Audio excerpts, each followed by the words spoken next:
What's going on, everybody? Thank you for watching me over on Paradigm Shift TV. Pianki, definitely, as always, thank you for having me, man. I tried to get through a dialogue with the diva, the diva of divas in the conscious community, Chris Harris, and, it went left. Jesse, everybody else that was in the building, Diane, J-Man, David, Sherry, everybody that came over. Thanks for supporting me and coming over to Pianki's channel. You guys know he's a cool dude. Hit the link if anybody wants to join the stream. Sorry, I just had to heat up my heating pad after the show. Stand up for a minute. So I hope some of you guys are still interested in watching some content because we can get into whatever you guys want. Obviously, talk about the diva Chris Harris and also possibly get into the content, of the book of Joshua or something else, whatever you guys want to talk about today. I apologize again that, I didn't do the best job I could have. I do want to get better at some of the historical stuff. I already knew he was going to, try to make it all about the prove the Bible through history nonsense because that's how he operates. That's how guys like him want to, win the discussion is, prove everything historically. That's the direction he was going. So he had that little, 20 questions written down on a piece of paper game in his head. Like that wasn't something we agreed upon before I went on the show.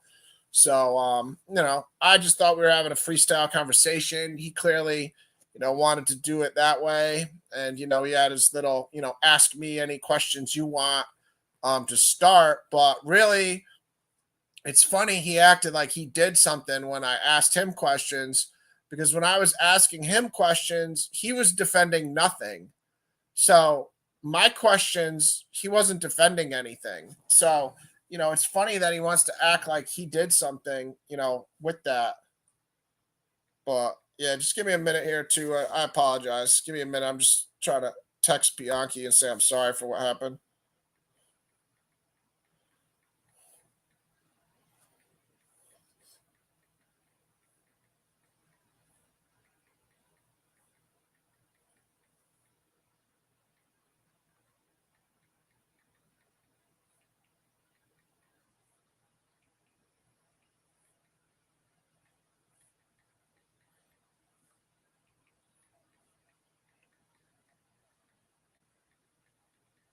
Hey, Diane, sorry. I'll be right with you.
Sorry, Diane. Just give me a minute.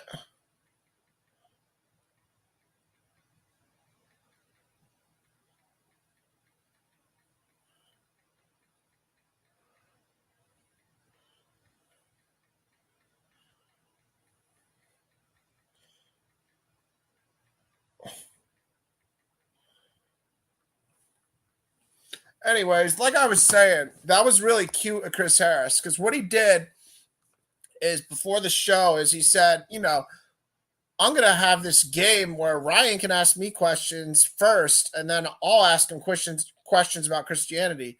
When really, what I did is just asked him basic questions, and he had no thing to defend. He wasn't defending an idea of any kind. So he's just answering questions, what his opinions are, his perspectives are, so forth. But he's defending nothing. So he literally has nothing to lose because he's not defending an idea. He's not defending a religion. He's not defending anything. He's not defending atheism. He's not defending anything. So he tried this slick little game of like, okay, well, when it was my turn to answer questions, I could answer every question. But then when it was your turn, then we get into these problems when he wants to, start playing games and insulting people and all that shit. So I'm sorry that I didn't last longer. I tried. Oh, sorry.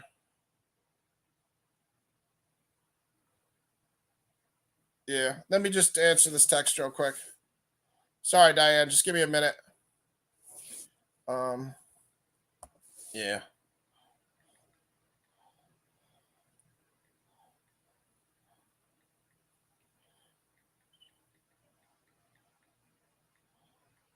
Uh,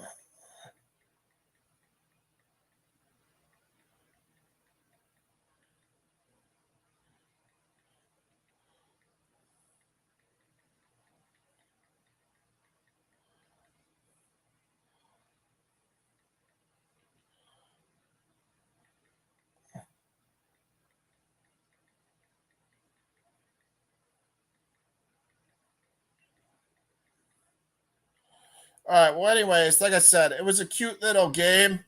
Um, that he wanted to play. Like, okay, you can ask me whatever questions you want, but then I'm gonna ask you questions, and I'm actually defending something. So, let me think if that puts one of us at an advantage or not. You are defending nothing. So when I'm asking you questions, you're not even defending anything. But then when you ask me questions, I have to defend something. So if I don't answer a question perfectly how you want, then you can declare victory. Cute game, Chris Harris. I don't know if you ever played sports, but that's not how sports and actual games work. In actual games, people have equal competition. We both have a basket to shoot the ball in. We both have an end zone. So on and so forth. So, that was a cute little game you wanted to play, and maybe it tricks some dumb people, but smart people can pick up on the fact that you're just trying to set up straw man, uh, arguments and straw man, victories where you made this competition that wasn't even a competition because you didn't have equal stake in the discussion. So, you know, I'm sorry that, got Bianchi heated because, he's a cool ass dude. So, it had to take a lot to get him heated. So, you know what I mean? It takes a lot to get a cool dude like that heated. So clearly Chris Harris's diva behavior, can even get a cool customer like Bianchi heated. So that just shows you what a diva he is. Cause you got to be acting like a serious diva to, make somebody like that chill upset and swear and pissed off because, it is mad disrespectful, man. I mean, you can't like, just leave the show the second you don't get everything you want. It's just sad. It's the rapture, Jesse. That's why it must be something in the stars. Like Rabbi Lewis said, it's the date Rabbi Lewis told us the rapture was coming. Hit the link if anybody wants to join Jesse or anybody wants to come on. I don't know what direction you guys want to go. We could go in whatever direction we want. We don't want to spend too long talking about that waste of time that I just tried to do.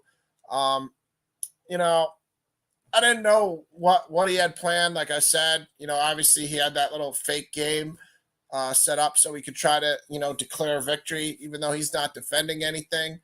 But again, that only fools idiots. So, he's an arrogant, narcissistic diva, and yeah, that dude is something else, man. He likes to like insult people, but if you God forbid like defend yourself even and just interrupt him while he's insulting you, he takes offense.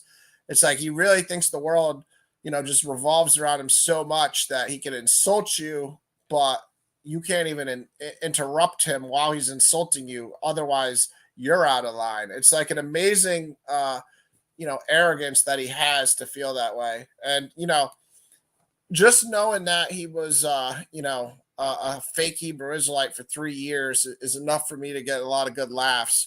We might have to, and I don't want to waste too much time, throwing stones at him because it's not going to get me into heaven. So I'll try to leave it alone. I got my emotions kind of, uh, my emotions are all initiated right now because it's fresh off the conversation, and it was awesome to see you guys in the chat. For whatever reason, I couldn't comment in the chat. I could only comment in the private chat because otherwise I would have been acknowledging you guys over there. So I apologize about that. I couldn't, type anything in the chat for whatever reason while I was on his show, which is weird. I don't know if when people join my streams, if they can still comment in the chat or not. I think they can. I don't know. I don't know why I couldn't. It was weird.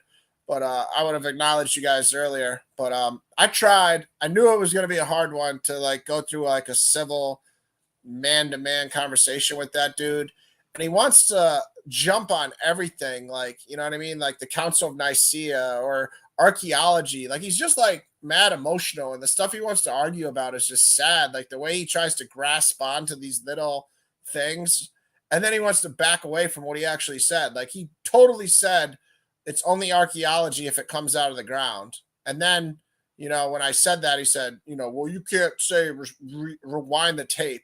He wants to jump on the dumbest stuff. Because I said tape, you're not, somehow you won a victory because I said rewind the tape. Sorry, man, I'm 39. I grew up in the era of having tapes. So I said the term tape. I understand it's a stream. I'm sorry I wasn't born as a millennial and I don't know only streaming. I do know what a tape is. I never had a record player, but I do know what a record player is. So if somebody called a music song a record, he's the type of guy to say, well, it's not a record. It's just a diva, man. And, like I said, he did say the archaeology thing about, it's only archaeology if it comes out of the ground.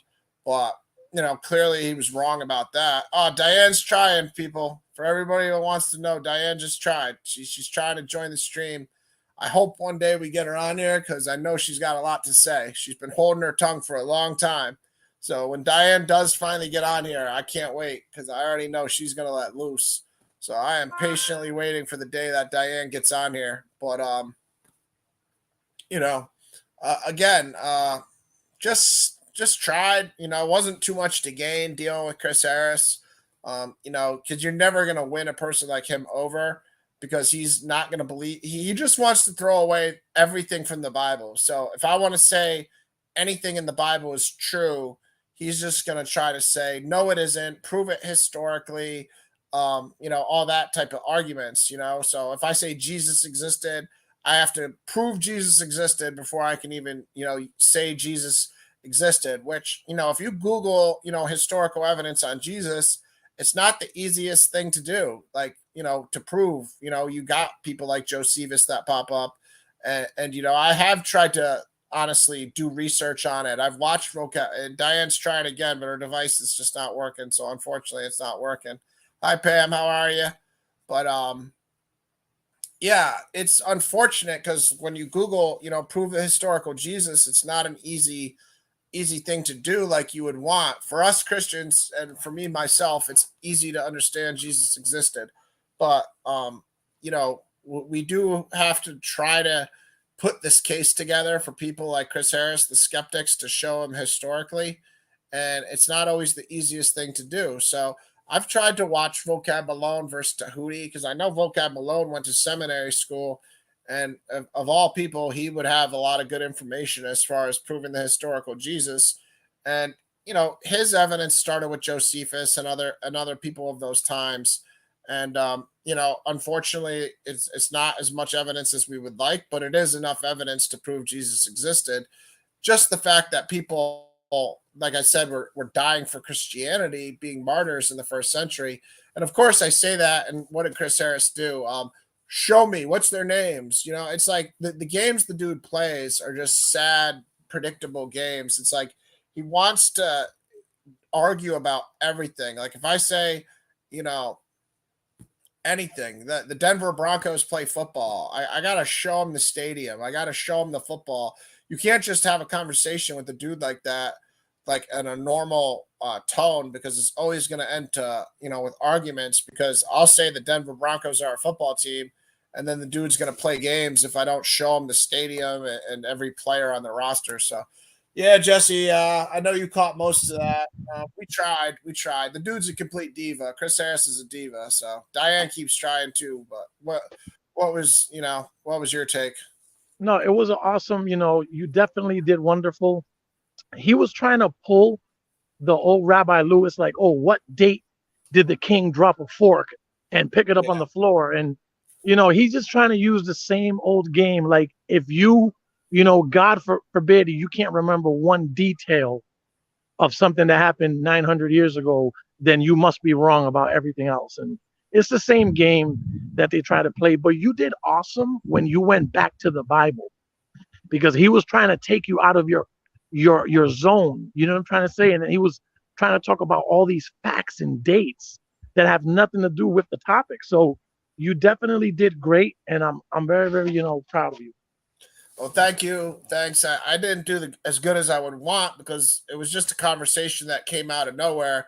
Bianchi hit me at like 6, 7 o'clock and asked me if I wanted to have a dialogue with Chris Harris. So all I did was, for the last 2 hours, is get my biblical slavery scriptures ready, because I thought we were going to get into the subject of biblical slavery, and just get into like the morality of the God of the Bible, but we never made it to that.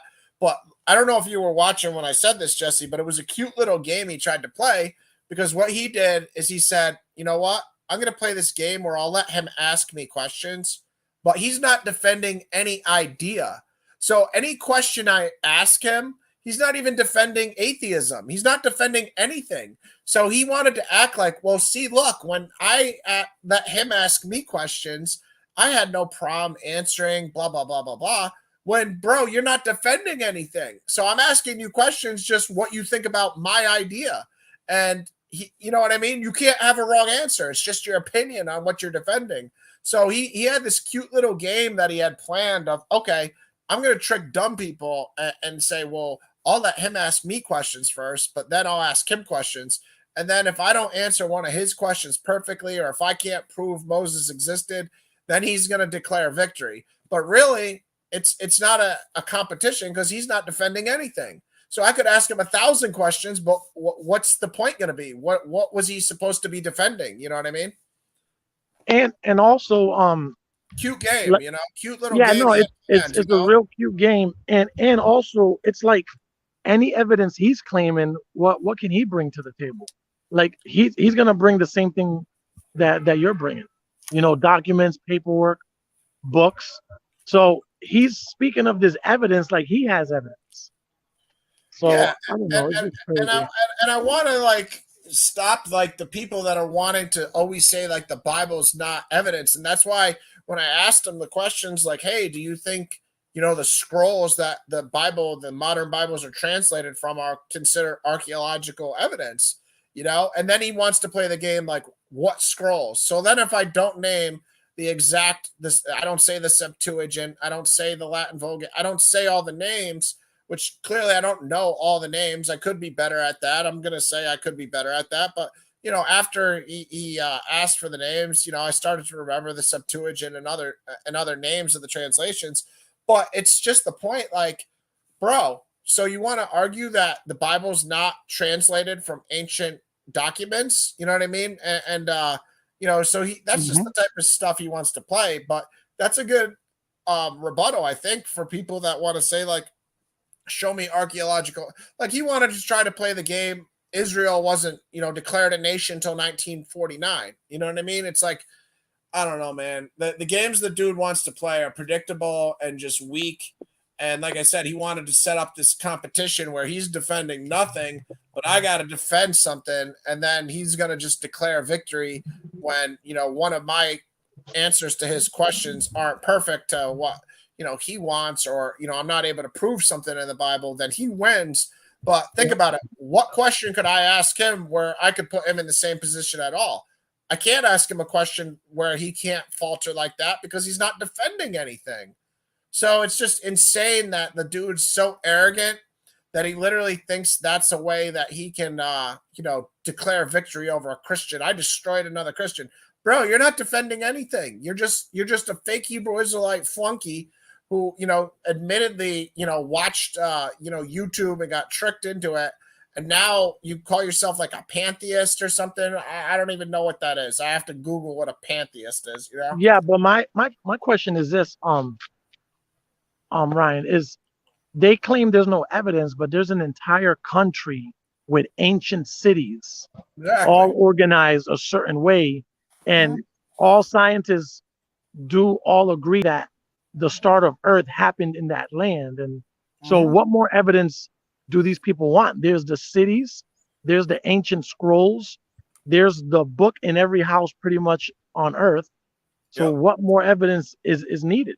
Well, that's why I asked him, do you consider Israel, evidence, And, that's where he has to start his games. Oh, well, Israel wasn't even a nation until 1949. Oh, really? And then he's slick with it where he'll boldly say like, no, that's not true. Or I'm wrong. Like when I answered about the Council of Nicaea, and then I preface it, with, I'm not an expert on this, but I think it's, when Christianity became legal, and when you Google it, it says it's when Christianity became uniformed and like accepted. But he just goes to something that happened 12 years earlier. Like I was like centuries off or something, Oh no, it was called the Council of this. And then when he wants to say I'm the worst apologist and I have to start with the history, he goes, first you should learn the history. And that's when the show ended, obviously, because I interrupted it. And I'm just like, bro, what are you talking about? The first thing I should do is learn the history. And he did it earlier with Jesus too. He's like, you said that, the church fathers are something, he tried to say that I tried to say, I'm a Christian because of this, when it's like, no, I'm a Christian because of the Bible and Jesus. Like he tries to put words in your mouth.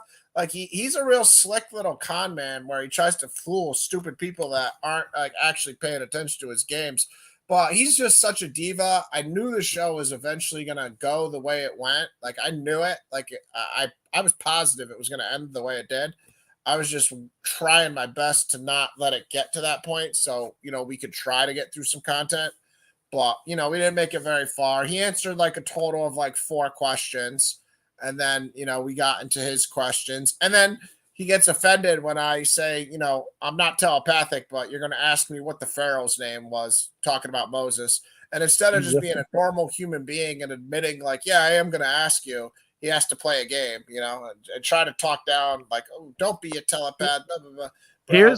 Here's what I don't get is, which you made an awesome point when you was telling them, I might not know all the dates, but I know how to get saved.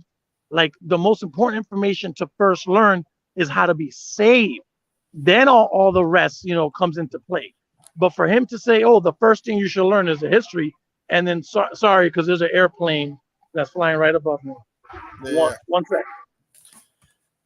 Yeah, no, I mean, the first thing I should learn is the Bible. It's not the first thing I shouldn't learn is what Josephus wore at his Council of Nicaea. I don't care about the Jeopardy history as much. Like, yeah, the history is cool and it's nice, to have. It's good to defend the Christian faith with all the information possible. But the church and the establishment of like the church in Europe, that's not the most important thing by any means. The most important thing is what happened in Israel and the history of Israel and Jesus Christ, the life of Jesus, so yeah, I mean it's bugged out. I mean, I have tried to get more information on proving the historical Jesus, and I will continue to do more on that. Like all I really did so far was watch the Vocab Malone Tahuti debate, and even Vocab Malone didn't have like this crazy overwhelming evidence like that I would like to just show people, because it isn't the easiest thing to prove at times, but we know as believers, Christ is real because we've had the Holy Spirit like for times in our lives, moments in our lives. I've personally been saved by him in the flesh, so of all people on earth, I know Jesus is real. But it's a different story when you're actually like getting supernatural signs. My clock's changing in my house, and or you're praying and God's communicating to you through the Spirit, and you just know, for factual things in your house that you went through, but you can't use it to show anybody else. So we as Christians all have moments like that. But I would like to, and I will put together more, to try to, like, just next time somebody asks me, an atheist or somebody asks me to prove the historical Jesus, I'll try to get my, information together. But sadly, it isn't the easiest thing. Honestly, any of us Google it right now, it's not as easy as we would like it to be. I don't know. You still there, Jesse? Oh, I lost Jesse. Damn. Hopefully Jesse comes back. I don't know. It's up to you guys what you want to do. I don't want to just rant about Chris Harris being a baby, because he was a diva. I don't want to just rant about him for the next 2 hours. So we could get into some content. I could get into the Book of Joshua Part 2. Other people could come on and we could talk about whatever you guys want. So it's up to you guys what we should do here. I'm probably gonna hold off on the Book of Joshua just because I was just on Pianki's channel for an hour. I could do long streams, but I don't really feel like sitting here for another 3 hours to do a thorough good job on the Book of Joshua. So I guess we'll just do that tomorrow. Yeah, not too much more to get into. I guess I'll just title this video, Chris Harris, reaction or something like that. But yeah, I appreciate everybody that came over. Like I said, Diane, Jessica, Sherry, everybody. I know Jessica just said she tried to get over there and she couldn't, but everybody that was there, J-Man, Jesse, David, I saw you guys. I couldn't answer for some reason. I couldn't type in the chat, but oh yeah, he debated him. I got to see that. Pastor Gino Jennings. Jessica's saying that Pastor Gino Jennings did debate IUIC. I got to see that. Do you have a link for that, or do you know what do I do? Just type in. What do we type in on YouTube? Just Gino Jennings debate IUIC or something. I'll definitely watch that sometime. Can't watch it if it's IUIC because they're gonna hit me with a copyright thing. But I gotta see that. I hope I got definitely. Well, spookers. All right, tell us if you can, Jessica. Where to find that debate if he did debate IUIC. Yeah, please do if you can. If you can figure out what to show people to type in, you don't have to find the link, but just what do we type in to find it? Because I just typed in Gino Jennings debate 2022, but I probably should type in debates IUIC or something. Yeah, I don't see anything right off the rip.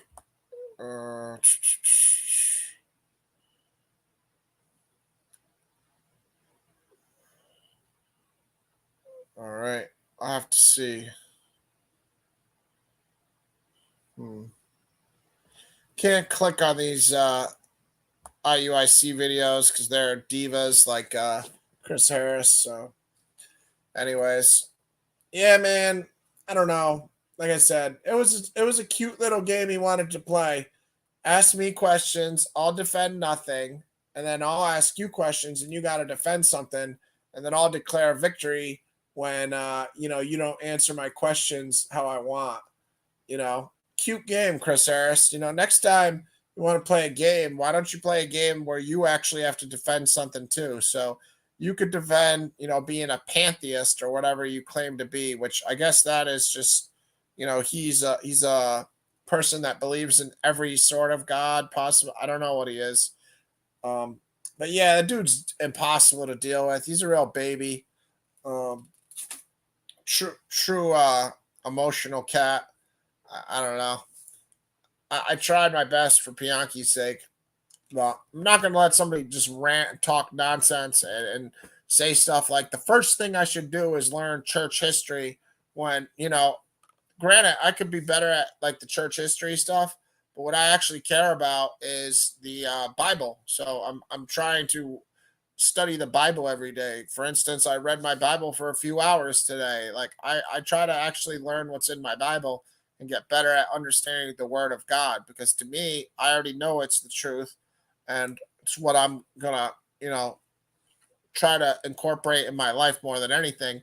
Knowing a bunch of obsolete facts to, win or have better discussions with guys like Chris Harris, you know, whatever, yeah, maybe it's a good thing to have in my back pocket, but it's not going to get me into heaven. So I don't put as much time into it. I'm not going to change my life around and start trying to be the expert on church history and act like that proves, God exists. Because then people like Chris Harris are just going to come up with another argument and say, well, you're telling me about people from 300 AD. Why don't you tell me about people from the time of Jesus? So it's really just a never ending game with people like him, where even if I am an expert in church history, then he's just going to say, well, these are people from 300 AD.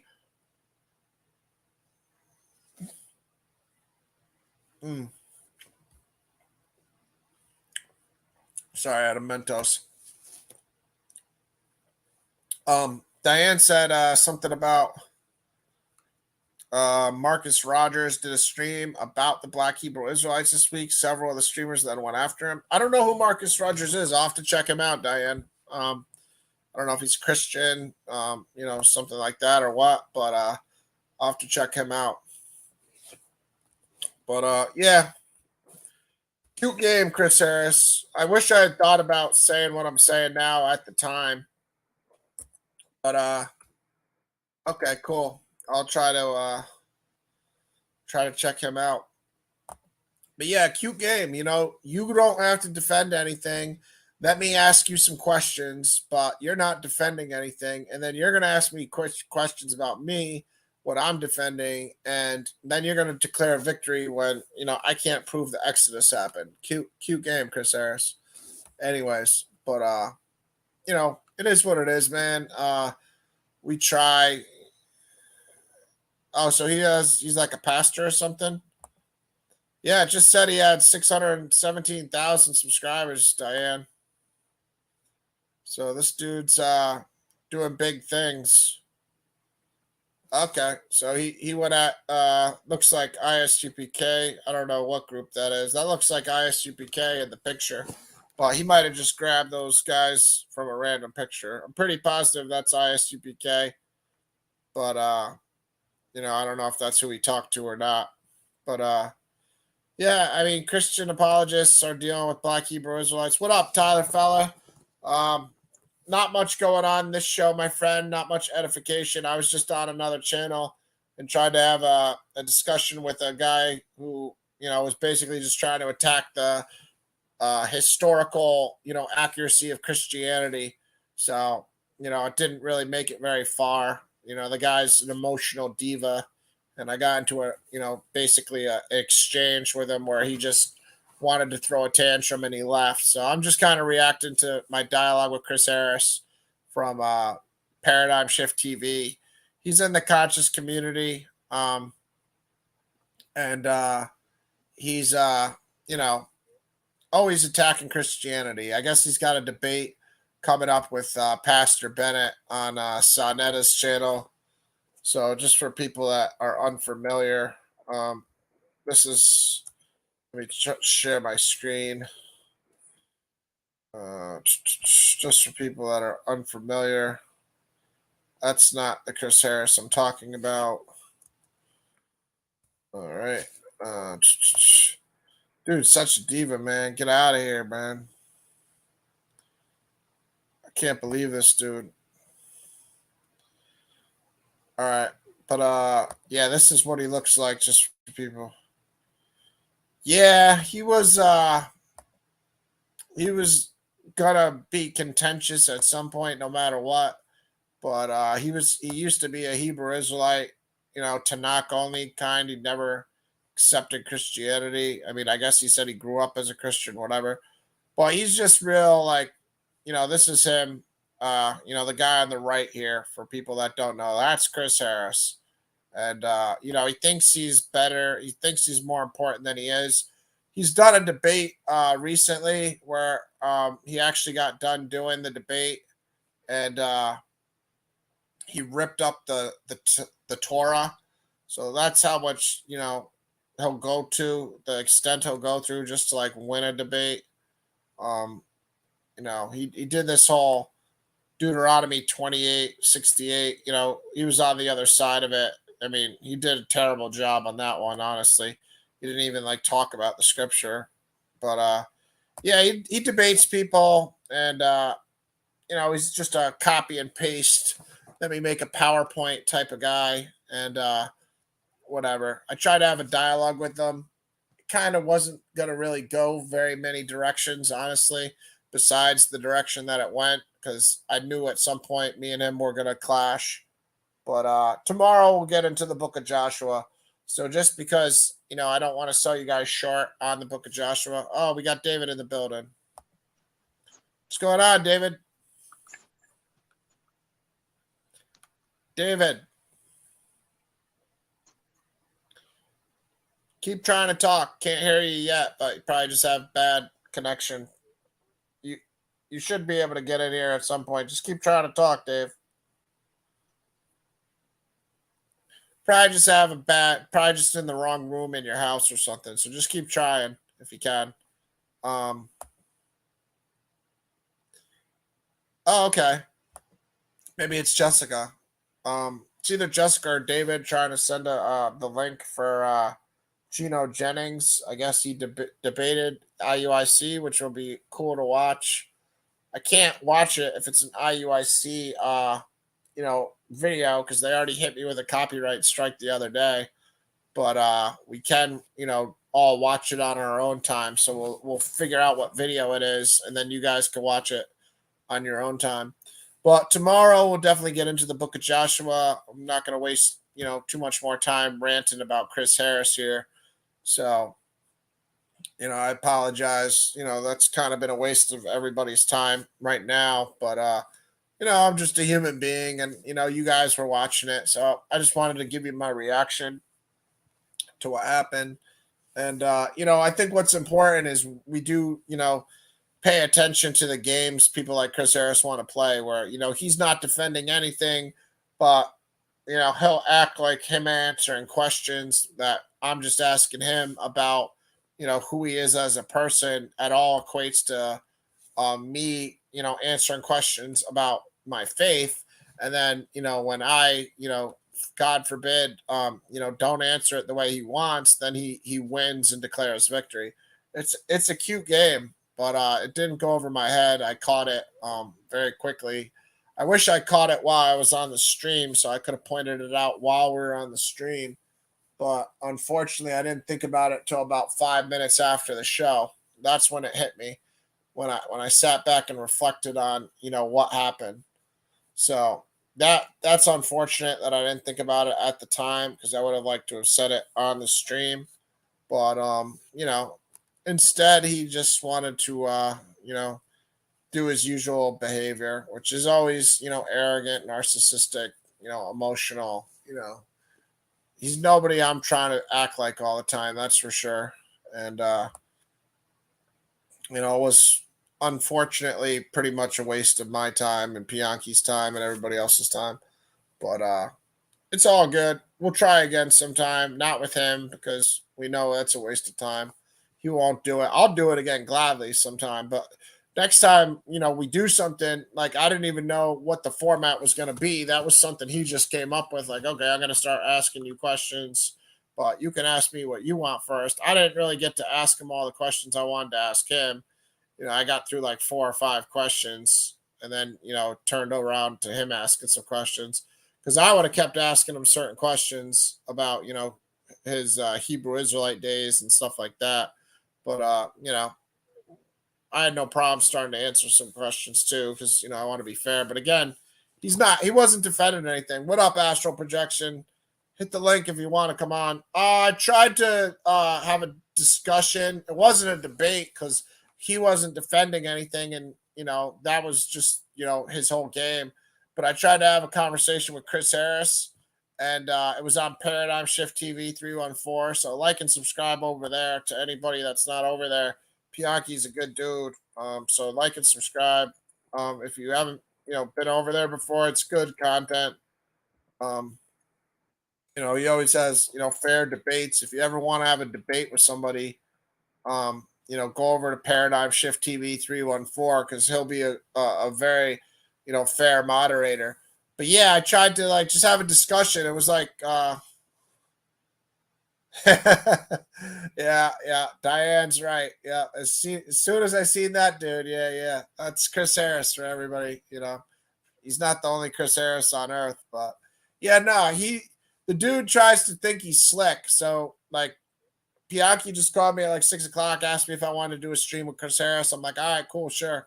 So I just know I'm going to be defending Christianity, but he's not defending anything. So he's not defending being an atheist. He's not defending being a pantheist, whatever the heck he is, whatever it is.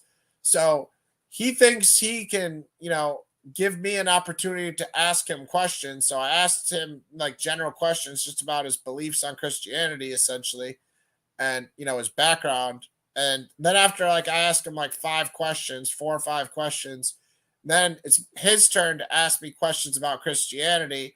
And then if I don't answer one of his questions perfectly, like I can't prove Moses existed, for instance, besides with the Bible, he's just gonna say to everybody and to himself that he wins and he declares victory.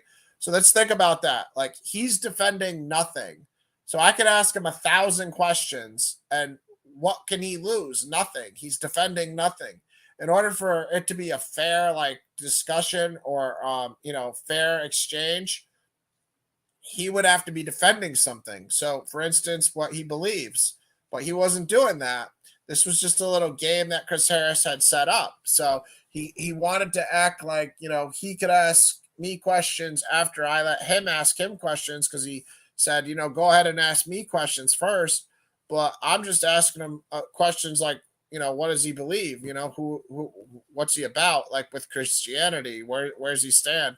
But he gets to ask me questions and then declare a victory. If I don't answer a question perfectly or I can't prove Moses existed, then he wins, according to him. So it's just a cute little game, astral projection that the dude Chris Harris had in his head. I didn't know we were going to even do the, ask each other questions thing because what up, J-Man? If anybody wants to hit the link, come on, feel free. We can start talking about some stuff if you guys want. You want to get get into anything, we can. It's again, just me reacting to what happened over on Pianki's channel. Like and subscribe if you haven't been over there, guys. He's a cool dude, and we're all trying to grind our way up, get subscribers one at a time. So if you guys can relate to that, just having a business or just trying to better yourselves, just do something that's free and subscribe to his channel if you have it, because he's a good guy with me. Only God is good, but I'm saying my relationship with him, we're cool, so I like him, and I think you guys would like him too, and you might like some of the content on his channel when Chris Harris isn't involved. But anyways, that was it, astral projection. That was the game Chris Harris had in his head. So basically, he can just say, well, I exposed a Christian, when it's a cute game if you think about it, because he can't get exposed for doing anything because he's not defending anything. So I wanted to say another word there, but he's not defending, fill in the blank. So okay, buddy, you win because you can't lose. You can get asked a million questions, but it never matters what you say because you're just giving your opinion on things. But then you can declare victory over me. When you find when I can't show you that Moses existed.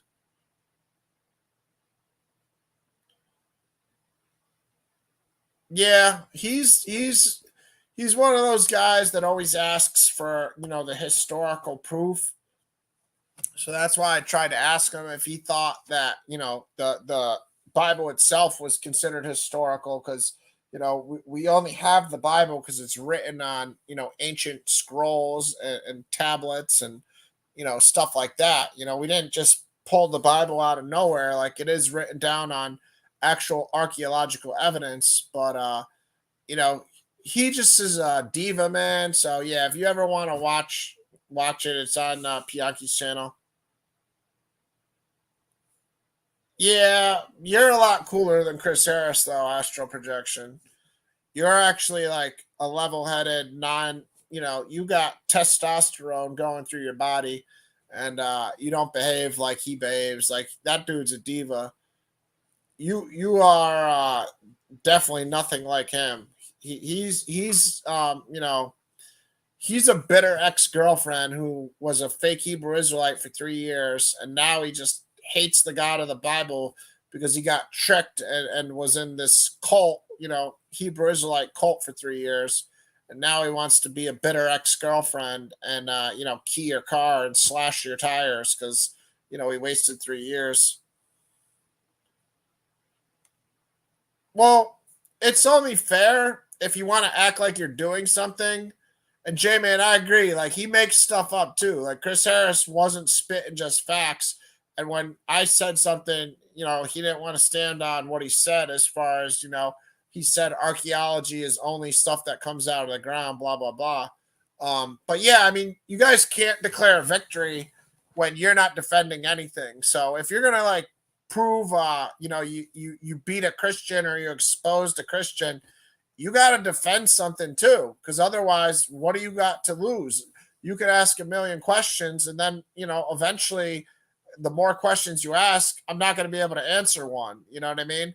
But if you're not defending anything, then how's it equal? You know what I mean? So there has to be, a give or take. So you have to, if you're not believing in the God of the Bible, or you don't believe in any God, then you have to be defending atheism. But if you then say you believe in God, then you got to defend, why you don't believe in any written history on God. I mean, you got to defend something. And that dude wasn't willing to defend anything. So, he basically, he had that game, made up. He didn't, run it by Pianki or me. He didn't say like, hey, do you want to, ask each other 20 questions or something, because I would have prepared some questions. Instead, he just put me on the spot to ask him some questions. So I just asked him some stuff off the top of my head. But, he wants to give these 15-minute answers too. It's like funny. It's funny how he started it off with like, go ahead and ask me whatever question you want. And I just like asked him like, what's your favorite ice cream? And then he told me about his, grade school experience on the jungle gym and how he liked to study social studies. And I'm just like, bro, I just asked you what your ice cream was. You know what I mean? So dude just loves to hear himself talk, pure diva. Um, thinks he's this invincible, genius, because oh man, I'm an engineer, whatever, bro. Okay, cool, man. I'm glad you went to school and got a degree in something. You think you're better than people because you have this sort of arrogance about you. Good for you, man. People that are humble get a lot farther in life, and usually for my experience, it's the humble people that get farther. And I agree. I like chocolate private wars, but I'm with you. Sherbet ain't bad either. Trust me. I like sherbet too.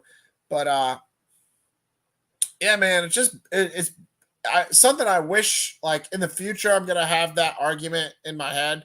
So when people want to disprove Christianity, I am gonna have this rebuttal ready where I'm gonna say to them like, well, you guys are defending nothing. So how are you declaring a victory if you're not defending anything? It's like we're playing a sport. You have a basket, I have a basket. We both can score. Or I have an end zone, you have an end zone. I have a goal, you have a goal. If we're playing a sport and things are fair, we both can score a goal. We both can do something. But if all it is I'm getting interrogated about what I believe and what I can prove, but you don't have to prove anything because you're just saying, you're not what I am, then where's the fairness? How are you going to act like you won the exchange of ideas? You didn't win anything. You just asked me questions. You know what I mean? I don't know. It's cute game though, because he wanted to make it like that, and act like, well, see when when it was his turn to ask me questions, I was so cool and calm. Yeah, because I was just asking you basic questions. You weren't defending anything. So I really wish I had thought about that at the time. But I guess that's the most valuable thing that came out of this interaction I had with the dude, Chris Harris. Is next time I'll remember to say this to so people in the audience will understand how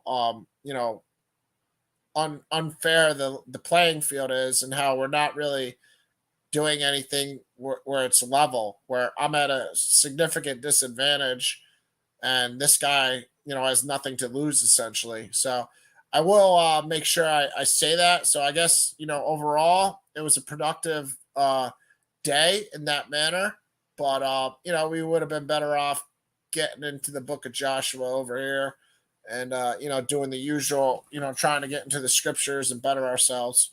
So tomorrow we'll get into the book of Joshua, part 2. But right now, again, I don't think it's worth it to get into the book of Joshua right now. It's going to take 3 hours. It's kind of late. I don't want to sell you guys short. I want to make sure we go through the book of Joshua thoroughly. So, yeah. I appreciate everybody that watched. Like I said, I wish I could have commented while I was over there, but for whatever reason, I couldn't comment. I could only comment in the private chat. So that sucked. I wish I could have said something. But it is what it is. I saw you guys in there, so I appreciate the support. You guys are awesome. And I appreciate the fact that you subscribe to Bianchi because he's a cool dude. So if you haven't done that, man, subscribe to Paradigm Shift 314. For sure. If you want to come on and talk about something astral projection, we can build. I don't have anything really planned by myself, but me and you did a 12-hour stream one day just freestyling, so I know we could probably have a conversation if you wanted to hit the link. But I'd do that if you want. But if I'm just going to be up here by myself, I'm probably going to wrap up soon because there's not too much. Well, the problem is, how do you prove God exists if you got to believe, you got to believe. I didn't believe in a long time in Christianity, but trust me, when you need to call on God, there is only one God, and it's Jesus and the Father. So, it's totally different when your soul's on the line and you're running from the devil, or, it's really important that you have God on your side to protect you. That's when the real God exists. That's when you realize, okay, I'm calling on this God, but there is only one God when it comes down to it. And Jesus and the Father are God. And then once you start believing, you'll start to see God just sitting in your living room on a Sunday. You know what I mean? You'll be sitting at your house and just watching TV, and you'll see a certain commercial and you'll start to see God. So again, I try to tell people, don't look for the Goodyear blimp. Look for some subtle stuff. Try to pay attention to how the wind blows, or catch something subtle. But yeah, we could come on. We can build astral. Like I said, me and you had a 12-hour stream one day, so neither of us have a problem freestyling. I'm just reacting to Chris Harris right now, but I'll talk about whatever you want. Me and you can build. I wish I didn't have to erase that stream. I still have it saved, but I suck at technology, so I can't figure out how to share it.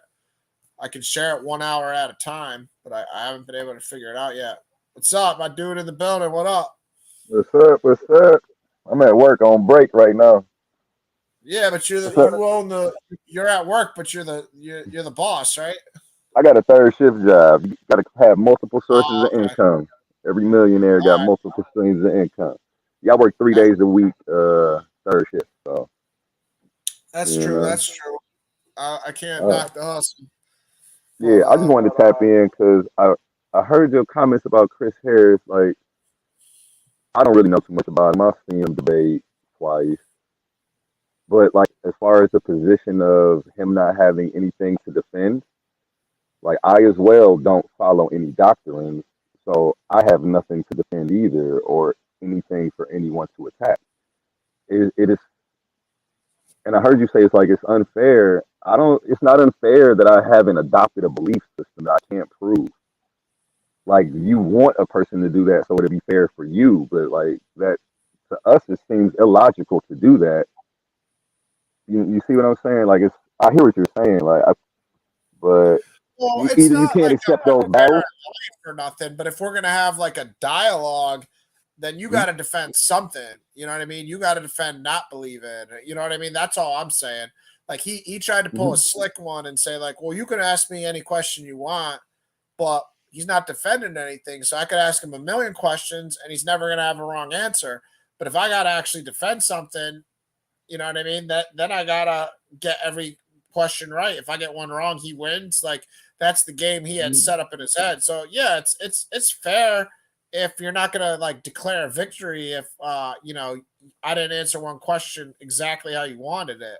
But it's also it's not like a competition like with equal rules. So that's kind of the slick stuff he tries to pull, and then he wants to act like, well, see, I exposed another Christian. So I don't And, know. I mean, that's it. That's what's going on. You can't expose somebody who's not holding on to a belief. If he's not standing on anything, there's nothing to expose on his end. And this is just not. Let's just take away. Forget that it's Christianity. Let's say we're dealing with Islam and it's a Muslim.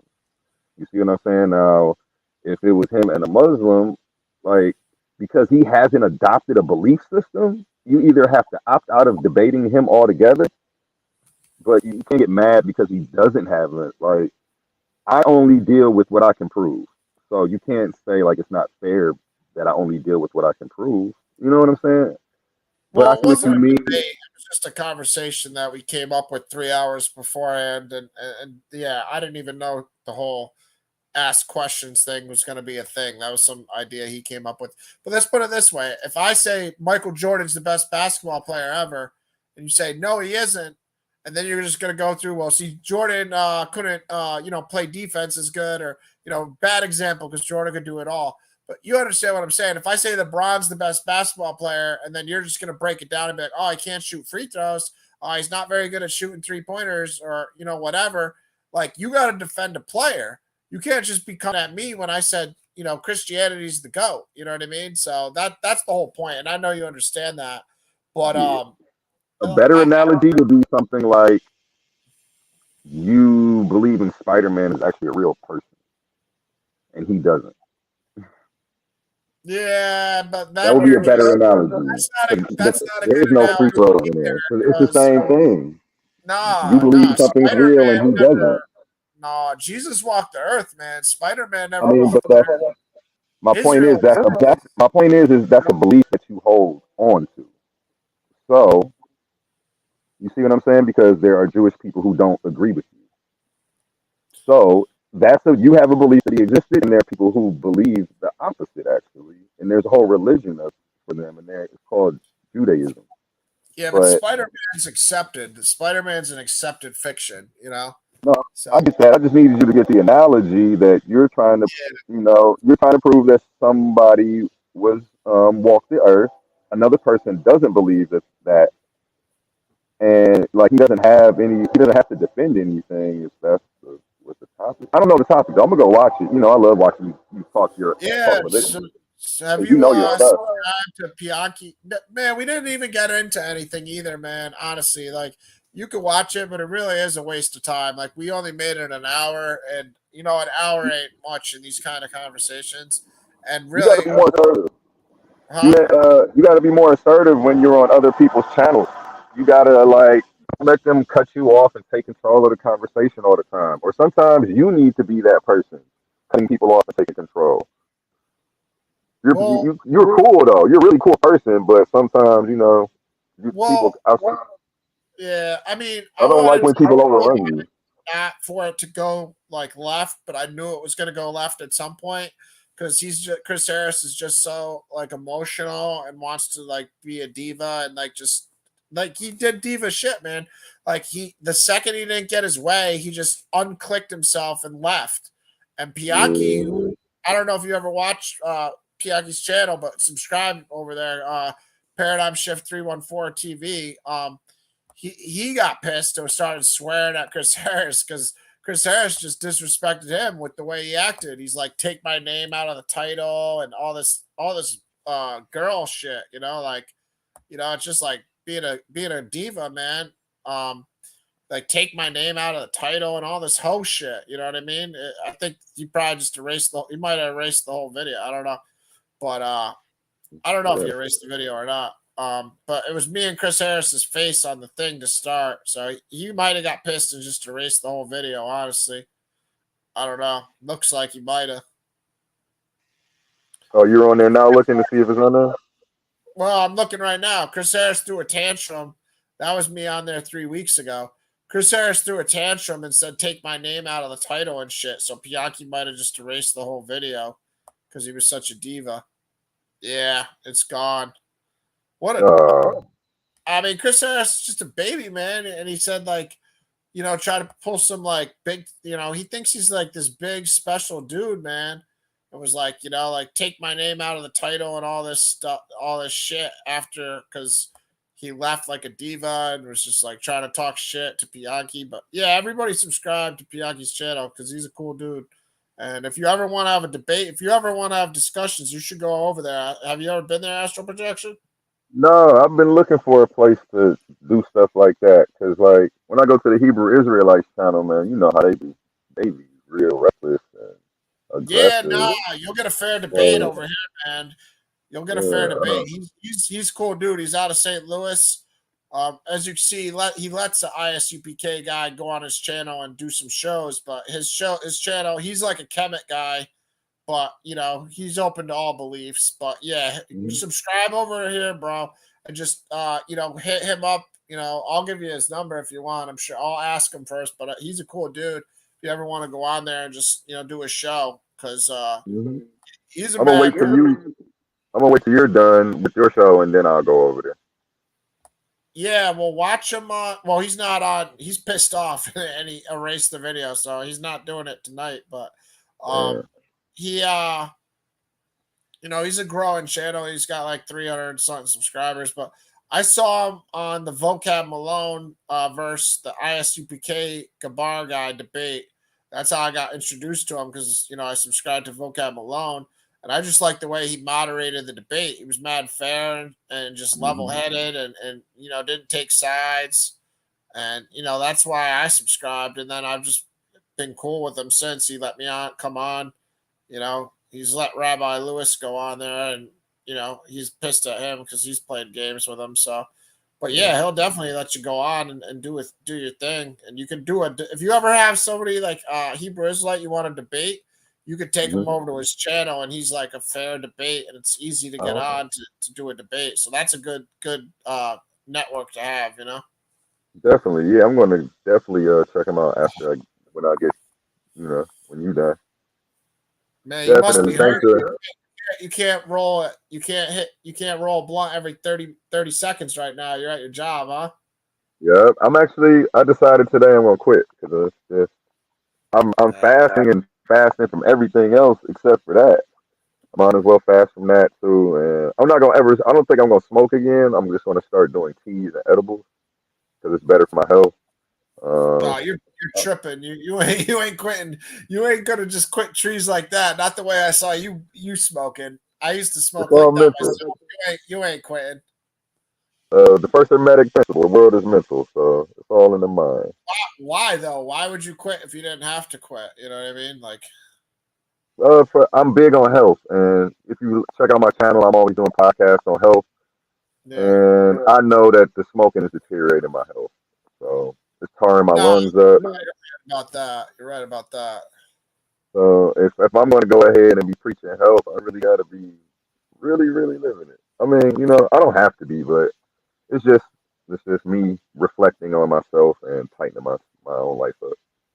And I want to have a good quality of life in my old age. So when you hopped in your car today, you're probably used to having something in the ashtray. I know. I looked in the ashtray too, but I'm like, oh shit, there's nothing in here. I quit. Yeah, I know how it is, man. Like getting in the car. There's so many things where quitting smoking. It's hard, And I feel, I'm so used to the oral fixation. I'm so used to smoking something. I got some gum around here. I'm gonna chew some gum shortly.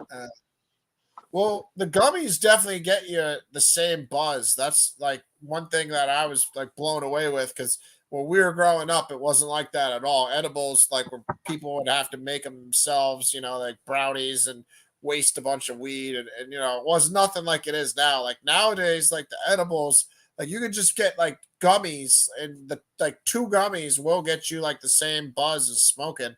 So you definitely can Mm-hmm. you can try it out nowadays. It's definitely a lot easier nowadays to quit smoking than it was way back when. But yeah, man, I don't know. I don't smoke trees anymore because God told me to quit cigarettes, and cigarette. I feel like I'm cheating if I'm smoking weed. So I don't want to be looking over my shoulder. I've done enough wrong where I'm trying to make it to the next life at some point here. But Well, yeah, I just quit cigarettes. Well, I only smoked cigarettes for like 6 months, but I just quit those too like a month ago. man, Old turkey. I smoked cigarettes 25 years, so that was like real Woo. hard to quit. Oh yeah, congratulations on that one, man. I know that wasn't easy. No, that was real hard. Even God telling me to quit wasn't enough right away. Like I don't know if I ever told you this, probably not, but I literally had to have God like help me quit with an angel, like a human form angel, and I Hmm. still didn't quit that day. And then I'll tell you the story sometime when you're not at work because I don't want Good. to talk for 20 minutes. But Congratulations though on that, 'cause that's definitely an accomplishment. yeah, check out Pianki. Subscribe to Pianki's channel though, just because you'll definitely have a platform there to debate any Hebrew Israelite you ever want to like bring to a neutral channel. Hmm. Um, Plus, you know how it is. You got your own channel too, so everybody subscribe to Astral Projections channel too. You I still got like appreciate it. you still got like the hardest name on the internet to like. Do I have to put like underscores and shit into this or No, no? no. Just type in Astral Projections Three 369, 6 9. and I've been putting my name actually in all of my titles to the videos, so I'm actually starting to pop up in people's feeds. Okay. I had a friend randomly look me up who's not a subscriber, and I came up. I was like the 5th video down, but I did come up when they typed in my full name. Yeah, yeah. So Like thank I you for said, that advice. no, you got a popular name, man. You got to type in a little. Oh yeah, I didn't type in the 369 thing. But yeah, Hmm. everybody, if you haven't subscribed, this is Astral Projection. If you like getting into like conscious community stuff, he gets into all sorts of stuff. Hmm. His channel is very diverse. If you check it out, Astral Projection 369, you know, just speaks for itself. So I'm big on health. I talk a lot about health and diet, government corruption, all across the world, not just America. COVID, you'll hear me talking about that stuff. So it's not just a religion channel. I actually yeah, haven't be really been careful talking talking about about religion COVID. recently. That's for sure, man. I got a strike on that. Be easy talking about that. Oh, I apologize for even saying that on your thing. No, Not no, talking no. I'm just anything. no. You didn't say anything bad. I'm just telling you, be careful talking about COVID. Like you're likely to get like a warning or something. Yeah, I got 2 already, so I think another Yeah, one exactly. they're gonna remove me. Yeah, you'll be starting a new But channel if you talk about COVID again. all I did, you know what? I did a podcast and I read the 9 pages of the adverse effects that were happening to people. All It right, was let's not their talk clinical about it. data. I Okay. got the vaccine and I'm all for COVID. So So Ryan we. Apologetic 747 endorses the vaccine. It is good science. Yeah, everybody, consult your doctors and do what is best for you. That's my stance on the channel, and then you can talk to me off air and we can discuss it some other I like time. that. I like that. That'll keep But your video up. yeah, man, next time I get a strike, I get suspended for a week. So I ain't trying to play their game. We'll just talk about God and Christianity and normal. I don't know. I don't know what. I have an idea what video it was, but yeah, I was gonna say just be easy, be careful. But Definitely. your channel speaks for itself, man. So people, please subscribe. Hopefully his channel doesn't get the 3rd strike, but for now you can find him over here. Astral Projections 369, and that's the icon. But yeah, we have to do a build sometime soon because we had that 12-hour stream. I still have it saved, and I can put out like an hour at a time, but I haven't figured out like it breaks it into 6 hours, like the thing I sent you. But I can't figure out how to put that 6 hours out myself. Like, I don't know. It's Oh yeah, weird. I had to screen record it and crop it, and I uploaded I think the 3 different hour-long videos of us. I Yeah, didn't do the yeah, whole shit, so yeah. I saw that. I saw that. It's like still there. I still got the whole 12-hour stream we did, but that crazy satanic witch made those noises, and I'm not going to put people in danger. But I was gonna say no, that was funny because I always say I'm like I didn't know that Satan had his own noises. Like I was oh, like, he what's the satanic does. noise?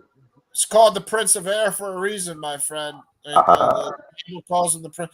Think about it this way: he's in darkness, and when you're in darkness and you can't see your buddy, how do you communicate? Hey, where are you? I can't see it. So God True. has his ass in darkness, and that's why he's the Prince of Air because he's in darkness. So, but looks like you're pretty much at work here, huh? Yeah, let me show you what I'm in here doing. This job is so easy. I can't. Oh, I flip my screen. Oh, you can still talk. Yeah, there's no bosses here. It's third shift. Oh, nice. I pretty much just check these wires on the microscope. I dip them in this metal, check them on the microscope. I usually work those machines, but there's this dude over there who I don't like, so I came back here today. So I don't have to be impatient. Like, just his voice literally irritates me. So I Yeah, should go back here so I can have a peaceful day and protect my energy. Oh, yeah, that's the because microscope. you got that other store that's your own business too, right? Yeah, I got the clothing store. It's 3 minutes from this job. So, Keep right, hustling, man. Keep hustling. Like you said, every millionaire I know, they make money more than one way. That's for sure. definitely. And then, you got to put it all together. Yeah, yeah. Money is important. Yeah, come up with the It's always topic though, and we can do a panel or something this week. Just let me know what you want to talk about. I yeah. try not to come on here being combative with you, even if I don't agree with you. Keep it to About myself. it, man. I can disagree. I have no problem disagreeing with somebody.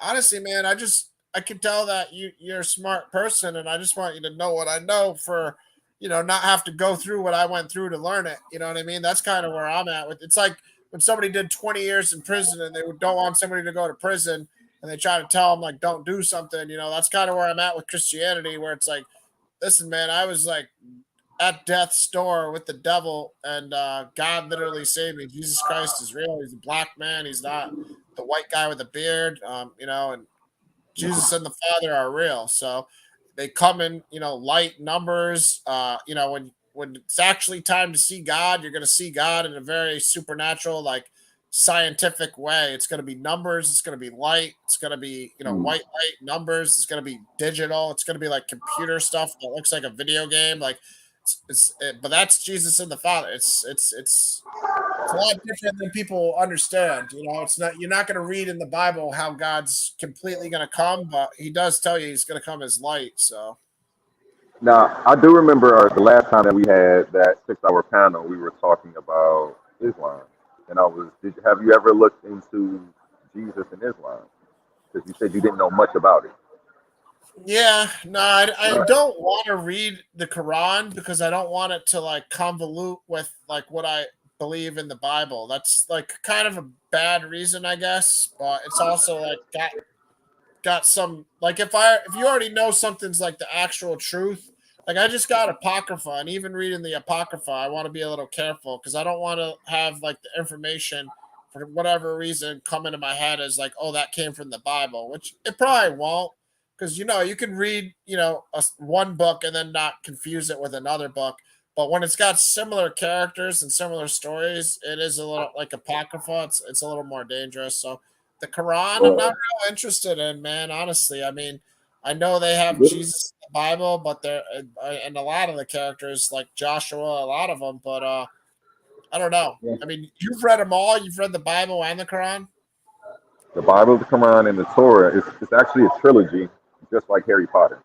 Um, you believe in part two of the trilogy. Judaism follows the first, the Torah. The New Testament has the Torah plus, the new law, all that stuff. And It has Jesus and a couple other characters.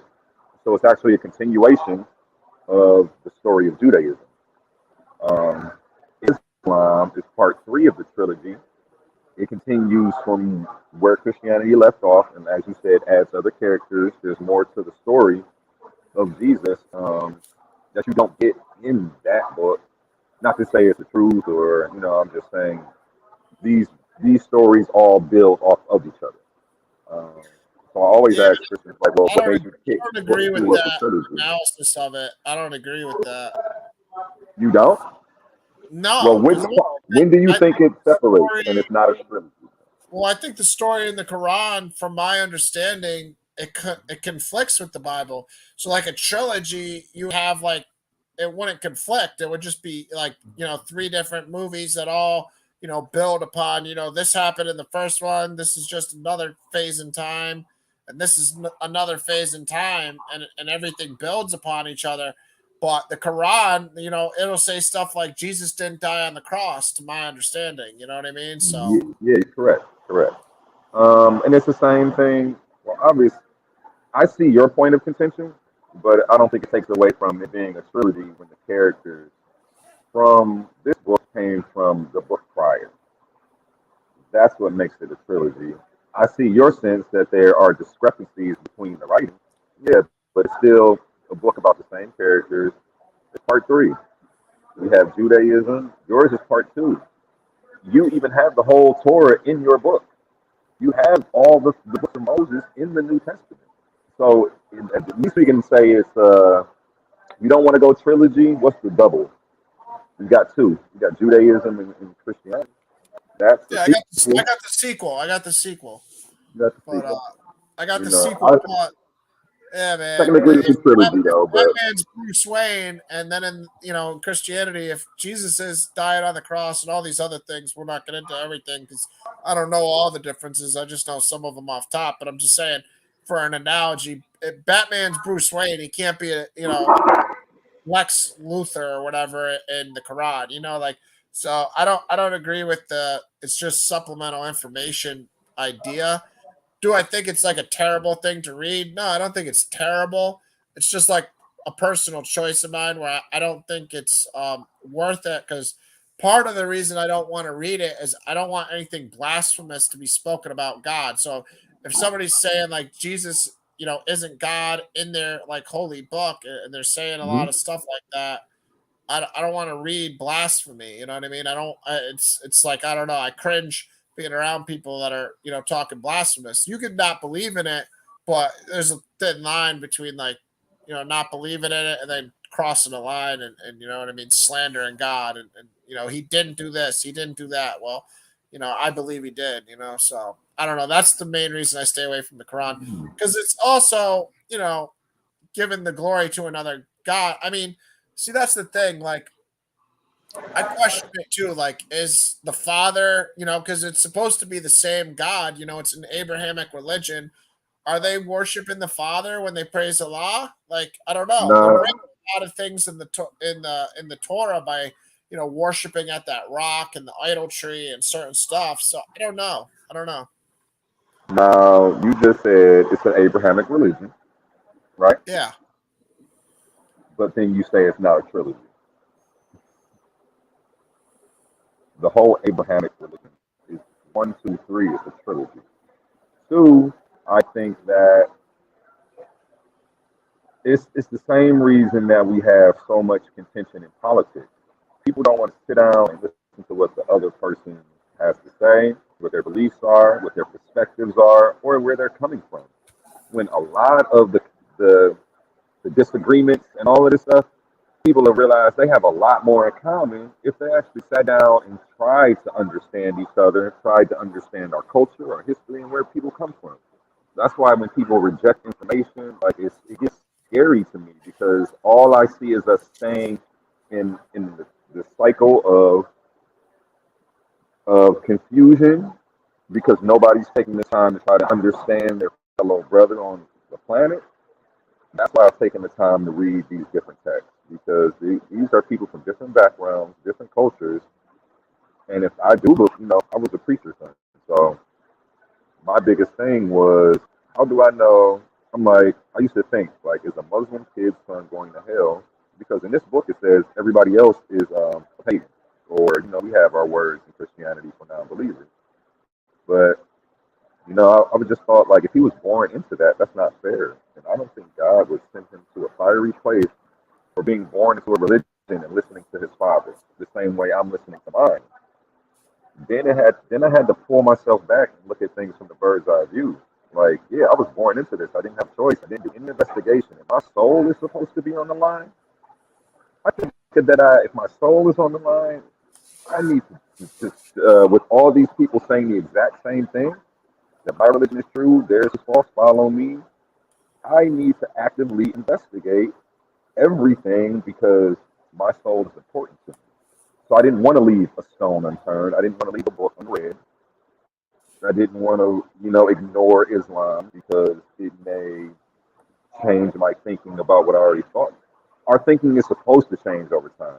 Our thinking is supposed to grow. Anything not growing is dead. So that includes our brain.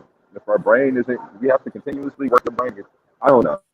I mean, some people are, you know, if you're Jewish, I'd say you're stuck in a 3,500-year-old mind frame. Christianity, 2,500 years old. Islam, 1,600-year-old mind frame.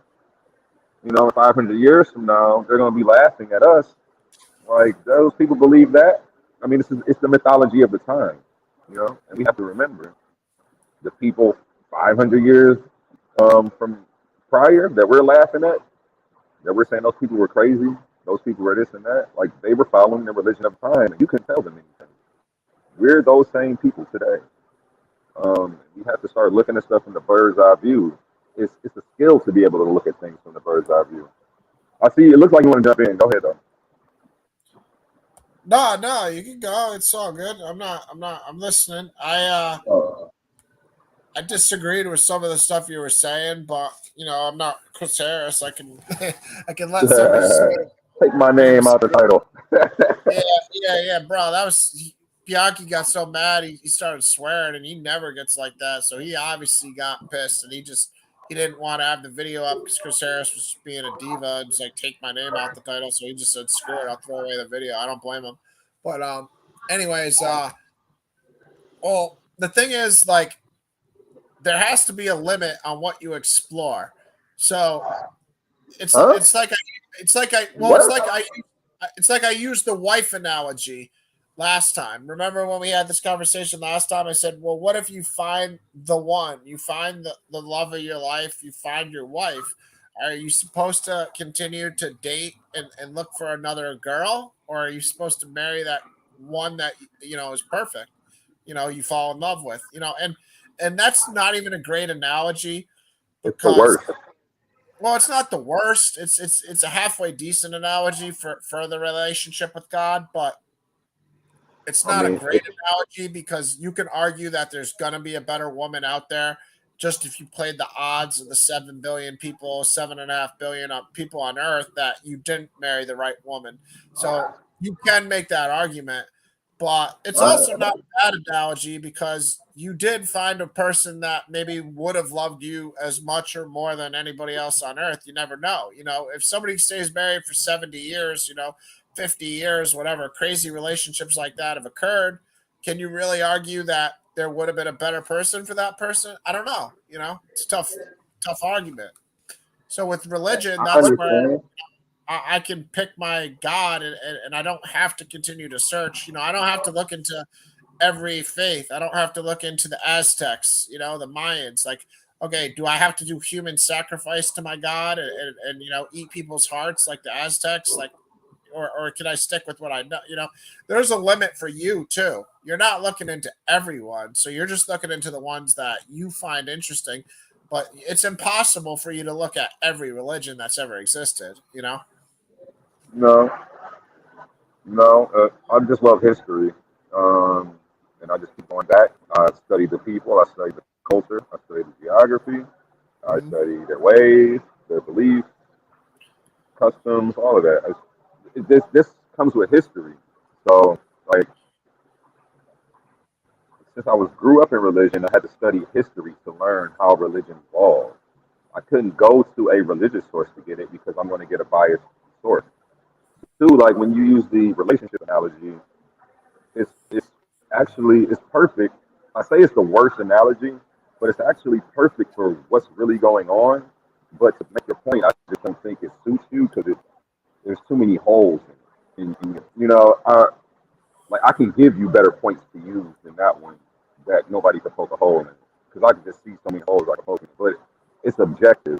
You made a decision that hey, I don't want to look anywhere else. It's not the fact that hey, better might not be out there. You've decided that you don't want to find out, and it's the same thing that you're doing with that. You just, you say, hey, you know what, I like what I got here, so I don't want to risk, and that's okay, but that's not Yeah, the truth.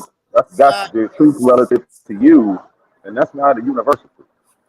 So It's so individualized though because it's like for instance like what if you had your kid like are you gonna like I don't have any kids but if you have a kid are you gonna say like well that's not the best kid that you could have had a better kid or are you gonna like love your kid with all your heart and I'm trying to think of an analogy because maybe the wife won't cut it but there are things that you wouldn't change and they're meant to be as being the best thing for you. So I'm trying to think of an analogy for that. That's I like actually have one. Can I give you one? Because this is my analogy. I let me use it a ask lot. you, would you change your kid for any other kid on the planet? No, Okay, but if I so let found me out, ask you hold on, a go question. ahead, go ahead, Why don't you do that? because I Don't you think birthed that that the kid. chances are that you could get a better kid out of 7 billion people? To trade for somebody else's kid. I No, I'm think saying I don't don't think you that think you analogy could really try to works. have a well that if you go down that thought experiment, it kind of does like give you an idea of like okay, you're happy with your kid. You know what I mean? Like you don't need to have 100 other kids to find out like that kid you love just as much or more than any other kid you'd ever have. So But it's see, it's a decent re- analogy there. relating that stuff to the one and only true God and everybody else believes in another one being false, these analogies don't really line up. The one I was going to give you, though, is one I use frequently, and it makes sense to people and it makes them understand. I say, like, there's how many religions? There's four religions, or four people on a corner pushing a product, right? Everybody is saying that their product is the only one that works and that the person next to them product is fake. This is literally what we have with religion. The Christians are saying, hey, my product is the only one that's going to get you to God, and everybody else who's trying to tell you that they can get you there is lying. So this is the actual perfect analogy. Because you can have four churches on the same corner, a Christian, a Judean, a mosque. Okay, so we have four people on the same corner, all pushing a product, saying that their product is true and everyone else's is false. How do we determine whose product is true or not? You only do that by investigating each product. So you haven't done that. You picked one and you said, I love her, and I don't want to look at any other girls now. But that may not, and that's relative to you, but that's not universal. So And you found something that you like, and that's that's your preference. But that doesn't mean that it's. Do you see what I'm saying? yeah, but So that's a how do bad we find out whose that's a product bad is true? analogy though. That's a bad analogy though, because let's Really? put it this way. Let's use your same analogy. There's four people on the corner, but one of them has a potato, and you got to find who has the potato. If the first person you choose has the potato, what you don't have to go to the other three people and ask if they have the potato. So, I mean, I yeah, don't think that. you could say I haven't found the truth because I haven't compared it to those other religions. But from my life experience, I have so much evidence that I found the truth, that I found the guy. For me, the analogy is find the guy with the potato, and I found the guy with the potato. You're trying to say, there's four guys selling potatoes. Eat every potato to see which one's the best potato. That's your analogy. No. But to me, the Let me analogy is insert. Let me potato. insert one thing. Imagine that you don't know what a potato looks like. You don't know what the truth is. See, if that works when you say it like that, knowing what a potato looks like, you don't know the truth. You have a belief in it. You don't use KNOW. UBEL. You believe. There's a Wrong. difference between knowing something and believing something, and I'm not coming I attacking agree. it. I agree. I Respect agree. your There is belief. a difference, but you're wrong that I don't know. I do know, and I didn't learn it the way that most people learned it. I learned it the really, really hard way of being at the point of death and having to pray out to God. So I learned it in a really definitive way. I've seen things that people haven't seen. I've been, Now, this is why saved one day I by want to get. himself, been saved by angels. I've been saved, I've seen not God come in numbers and lights sitting in a temple parking lot, a Jewish temple, running from the devil. Like I've seen evil shit that you can't fathom because you haven't lived it. You know what I mean? And thank God you haven't. But I've lived But evil shit. That's crazy. I've had the devil talking to me through a TV. Like and it's here not we are with we have four religions all saying the same. We have people from every religion who have a personal testimony just like you. So what we have to do is throw those out. You can't use them because, no. like I say, everybody on that corner has a personal testimony just like you. There's a Muslim person with a personal testimony about God and how they know. There's Jewish people with a testimony about God and how they know. What separates you two? What separates any of you? What separates you from the Hebrew Israelite Well, who what swears you that their doctrine is right? testimony, you don't have to believe it. So I agree with you. You shouldn't trust one or the other, but you have to, figure out it for yourself who's telling the truth, like who actually, isn't I've come. what personality isn't lying there. I don't know. I don't know. It's a hard one. We all I might be don't think praising man the same knows. God. I don't When think they man, say a certain word, they might be praising the same God. I don't know. and that's a theory. That's one I actually agree with to a sense. But well, if I finish my analogy on the four people on the corner, I didn't finish it.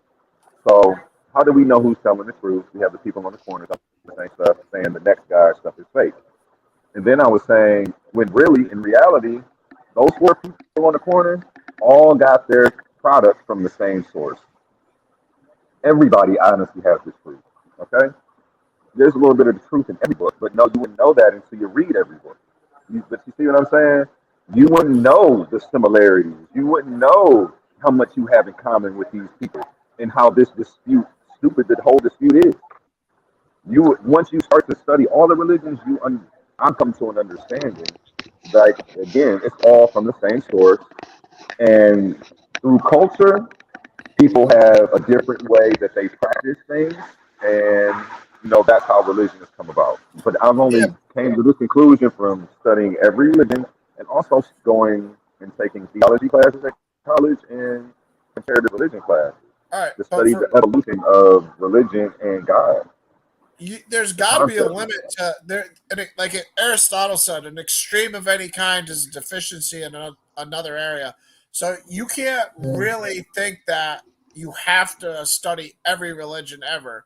Like there's more religions than we can count. So you're not telling me that I can't find the truth unless I studied every single one because you're not going to study every tribal religion that existed in South America. You're not going to study every Native American, If I hear the name, I you're not will. going to I'm going to study look it all. up.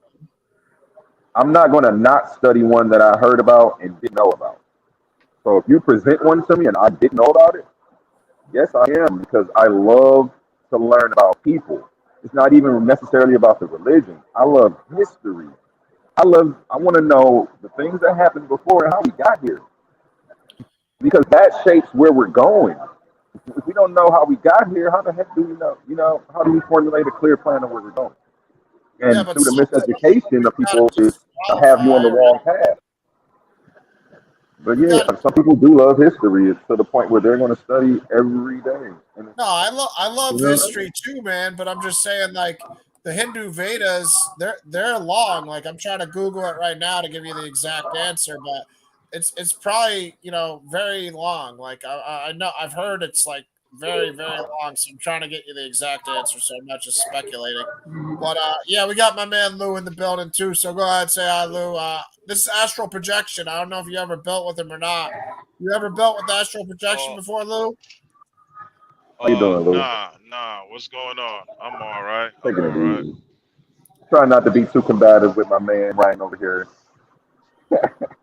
You're not gonna hurt What my happened? feelings, man. No, I just, Nah. I mean, I know What I ain't hurt your happened? feelings. I, You ain't I gonna don't hurt my be, feelings. I be wanting to share my views without you getting upset, even though we don't agree. You got to share your views. You're not gonna make me upset. No. Like, listen, like I found the potato, man. You're What not what gonna hurt my. what You Yeah, don't what know are what you a tell me. potato looks like. So if Who's somebody had a tomato and told you it was a potato, you wouldn't know the difference because you've never seen a potato. So yeah, you're looking for the potato. like The like dude with the tomato told you it was, but you have that, never. You don't know the truth to know whether that's a that potato or not. That analogy doesn't work. what that's a false presupposition, though. If you already knew what the potato was, you wouldn't have had to look. That You analogy doesn't work. You took my analogy and tried to come up with another one. It doesn't work. You no, don't. your hold analogy on. doesn't You work. are you one of Can I them explain guys to that Lou? that study philosophy? Yeah, I study everything, Lou. You study I study what everything, is Lou. your views? What is your all right, let me ask you this. What is your main source? What is your main source for your life? What is the main Okay. source for your life? I'm gonna give you a story from the beginning, just so everything makes sense to you. I pretty much I know what you're looking for, and I'm going to give you the answer to your question. I'm not gonna bust hands for you. I'm a preacher's son and a preacher's Yeah. grandson. Grew up in the church my whole You life. a what? Nothing against the church. Preacher's son, preacher grandson. Can you hear me? You say you're a Can you hear me? priest? A preacher's son. preacher's Yeah, I can hear son. you. Yeah. Oh, a He's at preacher work. son. He's Oh, at okay, work, so okay. he's Yeah. doing his best. He's at Okay. work. Just bear with him. He's at Okay, work. Yeah. okay, Background I'm a noise. But yeah, okay, we're good. okay. preacher's son, right? So I grew up Yeah, Christian. You know, as a yeah. kid, I had this epiphany. Like, is a Muslim kid's son going to hell because he was born in a Muslim and he doesn't know about Christianity and he's never going to find Jesus? So I had this epiphany as a kid, and it just that thought didn't resonate with me. And I'm like, no, he's not going to hell, and this isn't right. There has to be, you know what I'm saying? He never even had a chance to know about the, I was a Christian, so I'm like, he never had a chance to know about the Lord. Right there, I already knew this whole division and separation. It was already weird to me, and I knew that there was something up, and there had to be another answer to this. Um, I don't like the same thing Ryan was explaining about Chris Harris. He said that he doesn't have anything to attack. Because for you to have something to attack, you have to believe in something you can't prove. If you just stick to the facts, like there is nothing to attack on. Like I can attack him because he has a belief in something that everybody doesn't believe, and if he could prove it, everybody would be a Christian. If it was a fact, everybody would be a Christian. There wouldn't even be other religions. So when like I don't have a belief system for you to attack. I deal with what I know, and what I don't know, I just leave it at that. And that poses a problem for like Christians or any religious people who want to try to, they're like, you don't have anything to attack. Well, because I only deal with what I know. Yeah, Like, but why isn't should I? I I mean, don't I have mean, to I adopt a mean, belief it, just because you've adopted a belief system doesn't belief system. And I think that's unfair. no. It's not about belief system. I mean, it's about what's your main source to life. I mean, My main source. when you're talking about yeah, what's your main source? Like, I mean, when you wake up every day or you see something catastrophic happening, and I mean, it has to have a main source to where you could look upon and be like, why is this happening? You know? Give me a I specific mean, say for example. example, okay, say for example, you say, So I can how can a understand you baby be better. born? You say, how can a baby be born and die and go to hell? Right? No, That's no, what the no, that's not Christian what I teach, said. right? No, What did you no, say about babies going to hell? I said, how can a, no, Ryan, can you explain to him what I said? nah? You had the same thought that I had, Lou, man. can you hear me? I had that same thought that you had, bro, growing up, and that's before I was a Christian. I had the same thought. I was like, well, if somebody grew up in the rainforest and they never heard of Jesus and they died, or they grew up in China, how are they just going to go to hell? Because God's fair. God's not going to do Oh, that. oh, oh, oh, oh, So I had the same nah. All right, thought. all right. I get it. I get Yeah. it. I get it. I get Yeah. I it. was saying, Nah, how would that's a not Muslim preacher's son? Yeah. okay. Go ahead. Here's the thing. With me, the way I look at it, I'm not saying all Christians look at it that way. God, God judges you according to your righteousness. You know, he he basically, I look at it as if he outweighs the righteous versus the unrighteous things you do. I mean, if it not saying that not saying that if you don't believe in God or whatever, none of I mean, if a person in the rainforest and all they doing is saving people's lives, I feel like God is going to judge them according to their righteous work.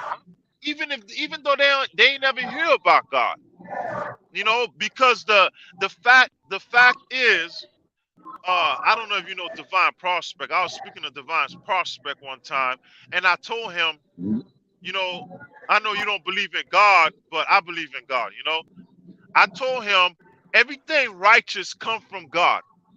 It don't matter what it is, it comes from God.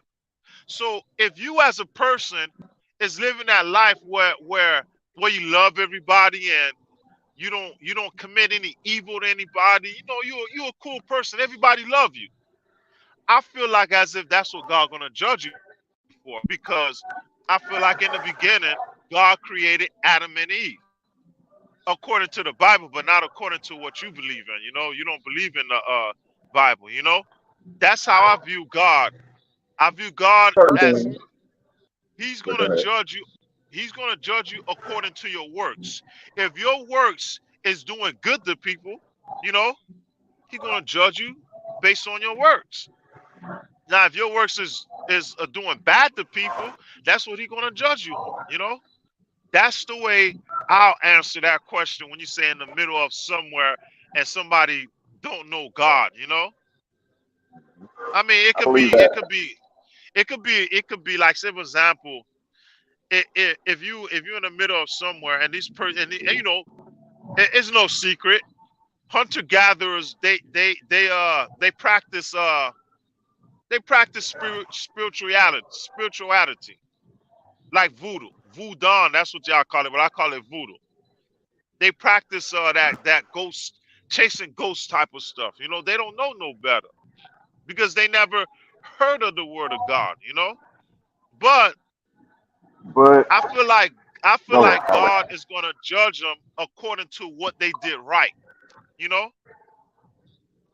what they did right. That's the way I look at it. Um, I understand. I feel you, and I definitely agree with you because I don't necessarily don't believe in the Bible. I think the Bible is a plagiarized work. So it's I believe in it.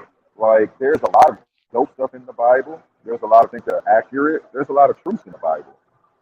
People just don't know how to decode it because you have to remember this is Greek mythology. You know what I'm saying? So again, and I know but I do believe in the Bible. I read actually still all the time. I just have a different understanding. I definitely believe in a higher power. I just don't do the sky daddy like Santa, taking notes if we're good or Yep. bad. Watching everything. Like I was just on Lions King yesterday, and I think I heard somebody say, "Yeah, God was right there watching people get raped." But like, I'm like, that's not good. I'm like, that's what your God's doing. Like, I don't know. It's just certain. It's a lot of stuff that doesn't resonate with me. Stuff like that won't resonate with me. God's watching and not helping. God being a serial killer. You know, and people will be like, "Oh, well, what would you do if your kid didn't listen?" I'm not going to kill him, and I can't support a deity who's mass murdering people for not listening to him. Like, I'd rather go be a Hindu and meditate all day with a peaceful deity before I accept this deity. It's just, I don't know. I'm all over the Okay. place though. Let I just went let me let everywhere me with ask you it. this. Let me ask you this. Let me Go ahead. ask you this. Uh, Can you kill somebody and bring them back to life? Me personally, Yeah, can you kill somebody and bring them back to life? I'm assume to take the question at face value and say no. Assume there's no trick to it. Okay, with the God of the Bible, he can kill somebody and bring them back to life. So by I like default, that. See, at least he you got an has answer for me. I like that. yeah. I mean, yeah, even I like you ain't gotta that. believe in it, but I gotta give you answers. But it By was a good one default, though. I got to give you your points on that one. Yeah, that was a good yeah, one. he says that I in like that one. Deuteronomy, if I can remember I don't remember the verse. I'm not well equipped with verses, but he says he kills and he makes alive. You know? I mean, for me, I look at it as if that's a godly language. No human being can say that. You know, no human being can say that. If he can kill and make alive, I mean, I'd rather die in his hand than to die in the hand of man. I mean, I You're wouldn't right. take the gamble. He was really, I I wouldn't take the gamble dying in his hand than to die in the hands of man. After I die and I realize there is a God, I won't be messed up. Versus then I died and didn't believe him, and there is a God, you know, I'm screwed. I mean, I can't. I oh no, rather I believe in a rely. higher power. Yeah, Go ahead, yeah. go Go ahead. ahead. Go ahead. I'm Go ahead. sorry. No. You go ahead. No, you go ahead. No, I want you to finish your statement. You were making a good point. Yeah, Go ahead, finish it. yeah. I finished. I'm finished. I'm finished. I'm finished. Oh, okay. I was going to say, like, I feel you, but it's with God. I believe in a higher power. Like, any engineer is going to be able to recognize intelligent design. I look all around me, I see intelligent design, from the Fibonacci sequence to everything, this whole ecosystem. Everything is calculated by design. Nothing is here by mistake. Everything works in conjunction with each other. I definitely believe in a higher power, just not in like the sense that these religions give it to us. I think these are man-made books trying to their best to describe, you know, something. But I don't think that man will ever have the answers on this side. Um, and again, it's like you know, there are five different religions. I have friends of every single religion. They're always trying to convert me. So my first question to anybody is always going to be, well, you got to prove your religion over these other ones first, because nobody has a monopoly on the miracles that God is supposed to bring. None of these religions do. The Muslims say they pray 5 times a day, and okay. Christians say nobody has monopoly. Nobody is walking in and curing everybody from cancer. Like I'm not looking for a sign or anything, but if what they were saying was the truth, there wouldn't be so many other active things going on in contradiction to that. There wouldn't be 50 other religions all saying they're the truth if Islam was the truth. It wouldn't be Christianity and Judaism saying they were the truth. It wouldn't even be a debate because the truth is going to stand on its own. Um, you know, Yeah. so when people be I like, mean, I know this, I'm like, it's all beliefs, and that's I respect people's beliefs. Everybody's entitled to that. So, but it's objective for the person, and it can be applied to everybody. And I'm really understanding these spiritual systems. Like I was explaining to him, there's four guys on the corner pushing the same product. Each guy is swearing that their product is real and the other person's product is fake. But they don't even know that everybody got their product from the same person. That's why prayer works for Muslims. That's why prayer works for Christians. You can actually use these methods and get results because they really all got their shit from the same plug for real. But we've branched out and we're so far from the source that we're not, and if people don't take the time to go back because they're scared to hear anything that may contradict what they already know or they don't want to see blasphemies from what they already know to believe, but you're not safe. If you search for the truth shall find you. What scripture is that? I mean, I don't know. Okay, okay. Being ignorant and like one more point though, one more point real quick. I know you want to cut me off. Yeah. I made it sound like I was done. I apologize. And the brain that I have, God gave me this brain. God made me investigational. I don't. If He sends me to hell for using the brain that He gave me, I don't think so. Like stuff like that don't resonate with me. He wants me to be doing this. There's a higher power. He wants me to get to the bottom of this. He don't want me to be a follower. Because what if I follow the wrong person? Didn't do my own research and got to the bottom of it. Right? Go ahead. Now I'm done. Okay. Okay. It's two things I want to address. The part about God watching evil. God created us and gave us this planet. You make your own bed. You know what I mean? I mean, you could go ahead and kill 700 people if you want, but you're making your own bed. You know? I mean, God allowing it to happen because, say, for example, if God, like, say, for example, if I kill somebody, right? And God doesn't punish me for it, everybody's gonna look at God like, damn, why God didn't punish him, right? But if I kill somebody and God punish me, then people gonna be like, man, why would God even punish him like that? Like, why would God destroy him and send him to hell? You know? Because God, he doesn't think like a human. It's either he in or he out. You know? It's like with this game that people play, that non-believers play, right? I'm gonna give you a perfect example. A perfect example they'll go run to is slave ship, the slave trade, right? They'll be like, well, why did your God allow the slave trade to happen? Why he ain't saved them people? Right? Okay, cool. I give you that. And then they'll go to the Bible, go to the book of Joshua and say, hey man, why God kill all the kids and the women and all these innocent people? What type of God is that? But wait a minute. When God is addressing evil, he destroy all of it.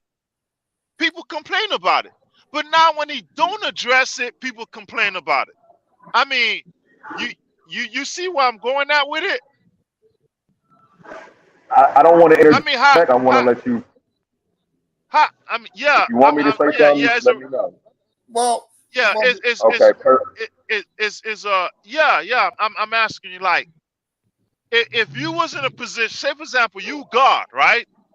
You don't think like a human, right? When it's time for you to confront evil, you want to get rid of all of it, right? But people get mad at you and be like, why did you kill all these people? But when he don't address evil, people get I mad have to at say you. something. I want to know, what would you do and if you was in the shoes, if Passover. you were wearing God's shoes. But go ahead. Okay, I'll give you an example. Passover. God kills all the firstborn of Egypt when he could have just killed Pharaoh. Is he addressing the evil, or is he now? I don't agree with that. And then you ask me if I was God, how would I have dealt with it? I would have killed Yeah. Pharaoh. I wouldn't have killed every firstborn. I mean, and that's me. So, you may subscribe. You may be okay with God killing people who didn't have anything to do with the problem, and I don't though.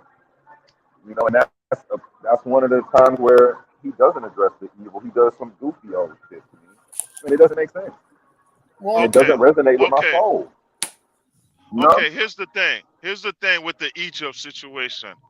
When God killed all the firstborns, that's not. I don't know if you're looking at it as if they babies, but the firstborn of every child. The reason he does that. I know. The reason. The reason he does that. The reason he did that is because according to the Bible, their hearts are hardened. They don't know God.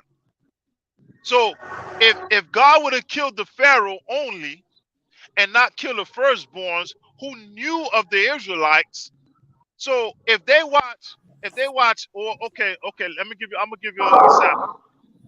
Let's say God didn't kill all the firstborn. he killed the Pharaoh. Well, all that just gonna lead to the next person in line, and they're gonna continue doing the same stuff that the Bible claimed Israel was in slavery for 400 years. They're gonna continue doing the same stuff. So in order to not let that happen, so his people could leave the country, he had to kill all the firstborns. You know, he had to kill it. He had to. Now, when he killed all the firstborns, like I tell you, he killed and make alive. I don't know what he did with them after they died. Yeah. I'm not saying that he sent them to hell. No, nobody knows. I mean, he's a God of justice. Don't sound Maybe good, brother. you know, now, if we want to get to the point where after death, you know, eventually by default, God has that, and we don't, because we don't know what happens after death. Only the God we believe only the God of the Bible knows. So by God killing these firstborns, he's the creator. You know, he put them in this world and he could take them out this world. Because us as believers in God, we believe if we die, we go into a better place. Way better than the planet Earth. So we're not scared to die. You know? We don't care how if God kill me right now, you know what I mean, I'm an innocent person. I mean, I don't really care because I know where I'm gonna go at. I know I'm dying in the hands of God versus in the hands of man. You know? I mean, I'll take God's hands Can I all ask you a day question? Another question? versus yeah, go ahead.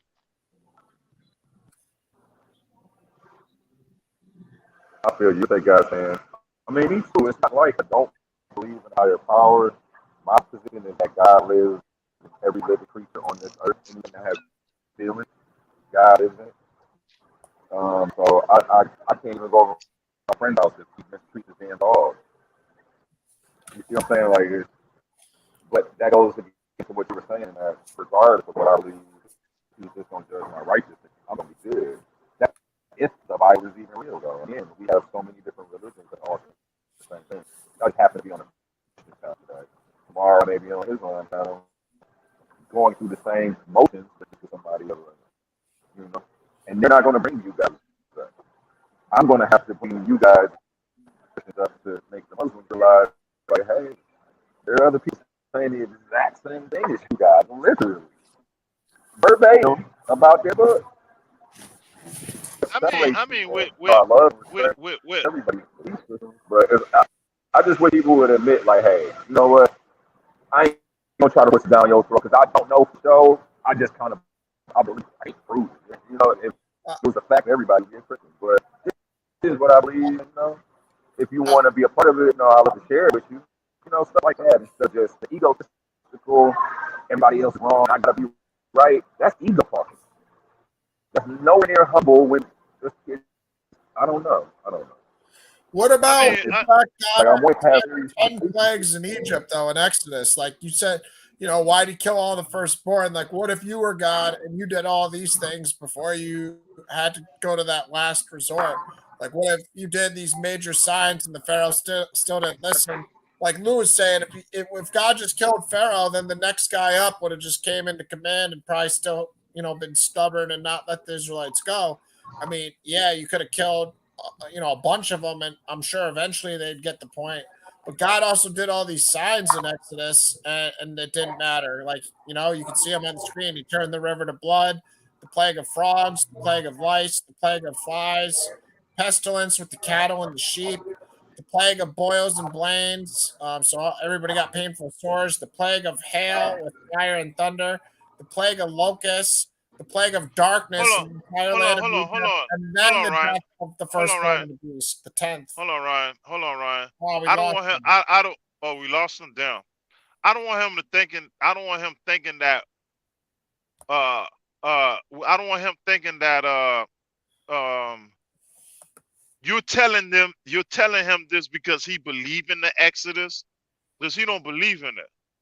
You know what I mean? It's just you showing him an example, you know, of God. You know, I don't really want him to look at it like as if you telling him about these plagues as if he believe in it. You know, he don't believe in it. You know, and Yeah. that's the thing.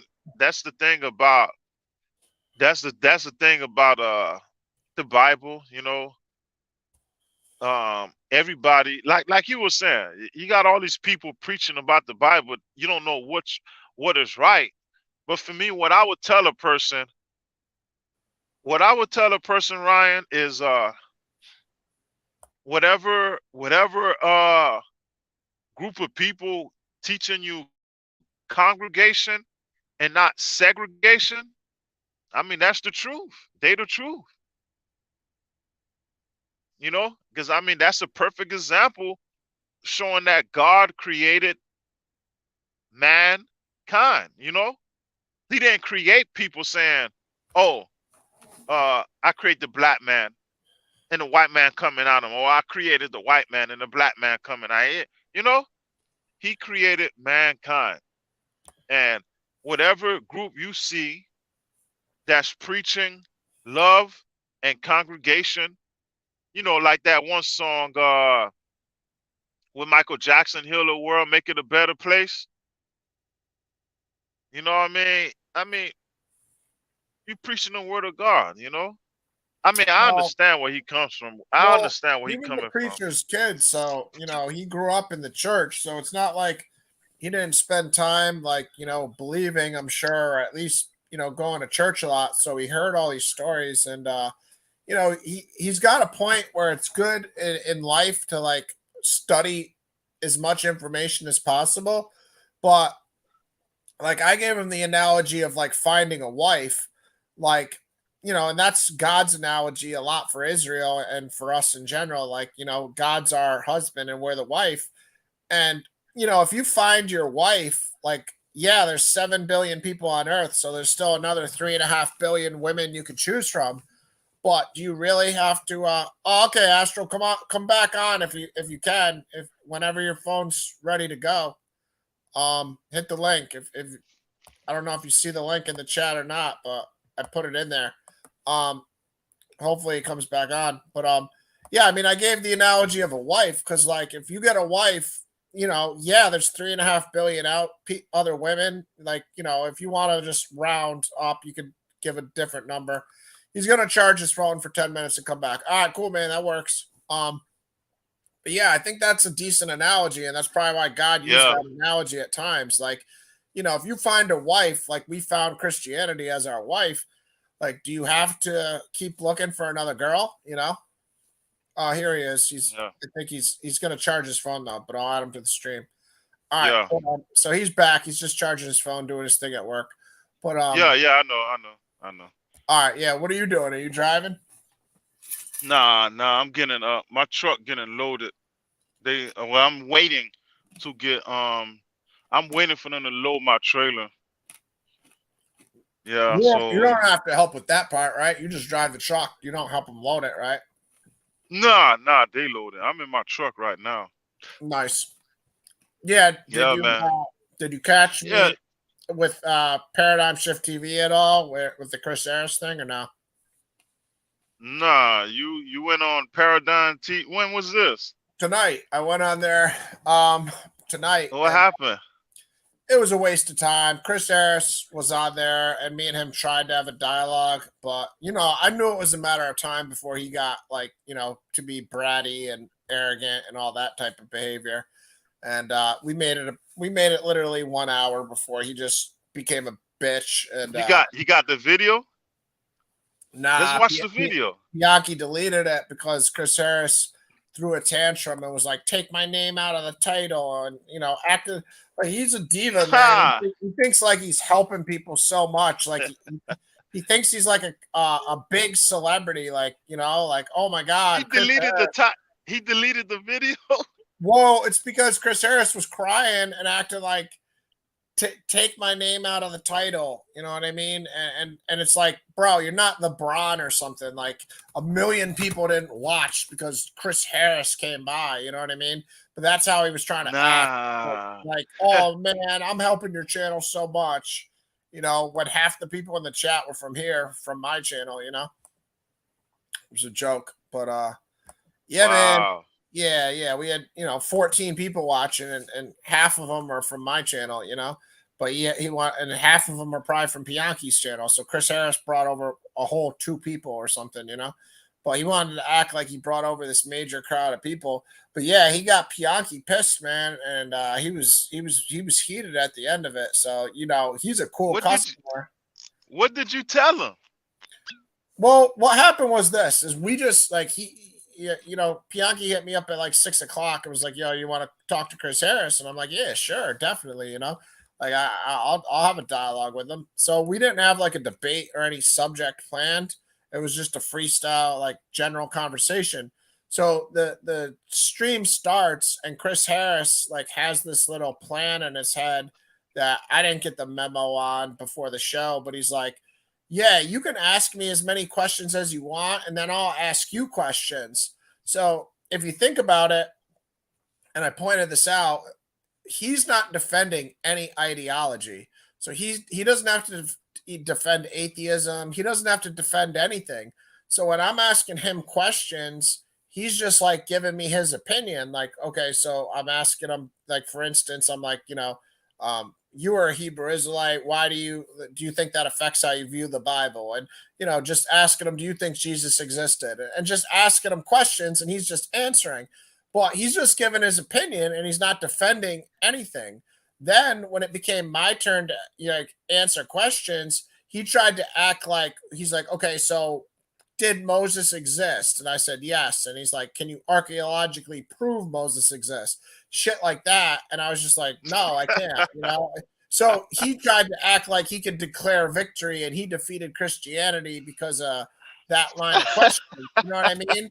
And I was just like, bro, you didn't defend anything, first of all. So me asking you questions, because he tried to say, like, see, when it was his turn to ask me questions, I didn't have any of this problems. I could answer all his questions. It's like, bro, you weren't defending anything, so how could you not answer a question? You're just giving me your opinion. You know what I mean? I'm asking you what you think about something. You're not defending anything. So if you're actually like defending something, then you might not be able to answer a question. But even when he was answering my questions, his answers weren't like amazingly like good answers either. So he was still messing up, even though he wasn't defending anything. He still wasn't answering things. He just is a little brat, man. Like that's the only way. Nah. to No. I'm gonna tell you what happened. Chris Harris is smart. He's smart. He know what he's doing because he got an upcoming debate, right? And he's not trying to slip up. He got an upcoming debate with Pastor Bennett, and he's not trying to slip up. He not trying to what you call that word again? When you in the when you inside that police when you inside the detective room, interrogation room. Yeah, he not trying to incriminate himself. Yo, he ain't smart though, bro. We gotta yeah, stop smart. That's why he did that. Paste shit, bro. He's a copy and paste like Wikipedia copy and paste wizard. Nah. He don't. Nah, that I gotta disagree with you on. Nah, Chris Harris is well studied. He comes across as well studied, bro. But he's arrogant and he's overconfident, which is a sign of a lack of intelligence. Like for instance, tonight he'll say like archaeology is only when something comes out of the ground. And I said to him, so you're saying that something that didn't come out of the ground doesn't count in the category of archaeology? And then he'll like back away from it when you press him on it. But he makes bold claims like that, and unless you question him, he'll get away with it. So no, bro, he comes across as somebody that like can sound well spoken and articulate enough. Yeah. And can study things and might bring up his. But bro, anybody can sound smart when they're just copying and pasting a Wikipedia or a history article and just reading it. Like I can sound like I know all this stuff like about everything. Yeah. I give me a internet biography on a cucumber, and I can tell you everything about a cucumber. Okay, it grows for 3 months in the northern region of Sweden. You know what I mean? I can do that on anything, dude. Yeah. I Yeah. can copy and paste some stuff on giraffes, but it doesn't mean I actually know He anything about giraffes. I'm just he reading, okay, at 6 months the giraffe is 3 foot 4 inches tall, and eh, all this nonsense. But he's his arrogance is a big weakness, man, and he yeah. demonstrated it as Yeah. usual. So, That that shows you how much respect he has for Pastor Bennett. Because he got an upcoming debate on Saturday, and he don't want to incriminate himself. He don't want to say something because he know Pastor Bennett is gonna watch every single thing he do. And Pastor Bennett, I mean, you never know. Pastor Bennett probably finds some stuff that that you said to him and incriminate him in the debate about it. That's why that's why I probably think he got the video erased, or if he didn't get the video erased and Payaki erased the video, Payaki really saved them because if Pastor Bennett get a hold of the video and seen something incriminating in that video, he's gonna bring it up in the debate. yeah, but I you're giving mean, him too much credit, man. I mean, I I I, Pastor I Bennett is not the I've seen Pastor Bennett like have discussions before. He's not an amateur. Like he's a decent debater. He's not like my favorite. He's not somebody that I think is amazing, but I think he's yeah, competent. By all means, he defends the same word of God that we do. So I'm on his side in that manner. But yeah, I don't think he even knew. Pastor Bennett knew that Chris Harris was doing this with me. This was just like a spur of a moment conversation. nah, bruh. I'm telling you, bruh. Don't think like that, Well, Ryan. how could he find that? And No, Pianki's don't. channel is just, yeah, but at the same It, time, I mean, Chris Harris, when he's answering my questions, uh, he's not gonna no, I know what they're debating. They're debating is no, Christianity the white man's religion? So yeah. there's The not really thing, too much he could say that would change that. no, I don't know. yeah. But the thing is, when you're going into them type of debates, I'm telling you, Ryan, they will go back seven Oh, I did years it. I ago. did it. I did it versus ISUBK. I don't know if you heard it in the question round. I brought up one of their old interviews because I was watching it, and Yeah, Captain Kazariak called being black a nation. He had a discussion with the pastor Shelby Mosley or something like that, and he goes, they didn't know if he was black or not. And at the end of the discussion, Captain Kazariak are like, is he black? Is he a brother? And then Captain Tazariak's like, yo, what nation are you from, man? What's your nationality? Trying to find out if you're black or not. yeah, Trying to find out if the pastor Shelby Mosley or whatever was black or not. So I know what you're saying. Trust me, because I did it. I know what you're saying. I did it. yeah, When I had the debate with ISUPK, I watched their old videos to try to find something, and sure enough, I found the perfect. I think that was just God. It had to be because they had so many articles. I think that was just God giving me a perfect yeah, thing to show, like, hey, you're calling black a nationality, and that's why I asked him the question: do you still think being black is a nationality or is it a race? And he lied and he said I never said that because he knew he couldn't say I think black's a nationality because he would have just condemned himself. But yeah, I agree, yeah. Diane. That dude is a waste of time. He's an immature, arrogant brat. Like I've seen him do a debate, and at the end of it, he ripped up the Torah. So he's gonna have a rude awakening one day when he has to cry and beg for his soul before God, like all of us do. And he's gonna have to explain why Yeah. he said "f God," which he's done, and done evil things like that, rip up the Torah. Because the thing is, when I first started watching Pastor Ben, I'm like, uh, I'm not used to a pastor debating. I'm used to apologists debating versus a pastor. But when I started watching them more and more, I'm like, bro, this man is pretty equipped with history and stuff. You know what I mean? I mean, he took on the best of them, and I can't, for me, I can't point nobody out that really got Pastor Bennett. I can't really point nobody out. I mean, when you're talking about this man debated Jabari, he debated he debated that other guy in conscious community, the elder, I forgot his name. he debated so much of them, man. I'm like, wow. That's when I like, man, I got respect for this guy. I mean, because he literally, him and Vocab is literally the only Christians I see. Hey, G-Con used to be on there, but he don't be on there no more. But they the two I literally see get in that conscious community and put in work, man. I'm like, wow. I mean, with Vocab, I mean, sometimes he let his emotions get the best of him. If he could take away his emotions, yeah, he could do a pretty damn good job. You know, I mean, I'm not saying that he don't do a good job, but he could do way better. It's just that he let his emotions get to him. You know I think he that does a great job. I think Vocab is real yeah. good. Yeah, he does a great job. It's just sometimes he'll let his emotions get to him to where, you know, he not letting the people talk. Like he'll cut them off. Like he playing their game. I'm like, Vocab, just chill, man. Just let them talk, dog, because they just gonna fall on their sword. But he'll cut them in and he'll cut in and stuff and all that. And Pastor Bennett the same way too. Pastor Bennett be doing that too. You know what I mean? They both. That's the only problem I got with both of them is they'll let the emotions get the best of them. You know what I mean? I know how it feels to hear somebody talk down on God. You know, it really irks your nerves, but you got to be patient.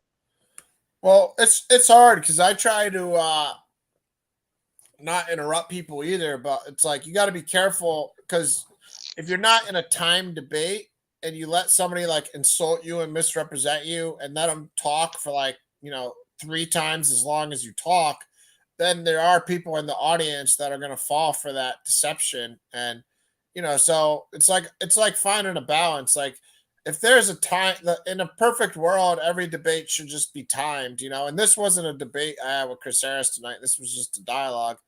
Well, I knew it was going to go left because he's just mad emotional. And, he's a brat. Like Diane said, it's a waste of time to try to do anything with him. Here's. But let me tell you this. Here's where you went wrong. You're not doing it for the audience. You're doing it for God, for the glory of God. It don't matter if everybody in that audience disagree with you. What matter the most is what matter the most is you doing it for God. You know what I mean? Well, I agree with you at the end of the day. That's why I would never do a stunt like Chris Harris did where he ripped up a Torah just to win a debate because yeah, you might have won the debate by doing some silly move like that because you might have impressed some people in the audience, but at the end of the day, you might have lost with God. So, I mean, clearly you lost with God doing that. So I always agree with you that, at first and foremost, it's better to lose in people's opinions and still serve God. So I agree with you in that regard. It's just the non-believers, because the believers is going to take what you presented in that debate or whomever you having a discussion with and show the other believers like, yeah, this man Ryan, look what he did. He did this, he did that. This man ripped them apart. But based on the audience and the views, they're gonna be like, oh, such and such did this to Ryan, he did that, he did that. It's just like I didn't know you from a can of paint.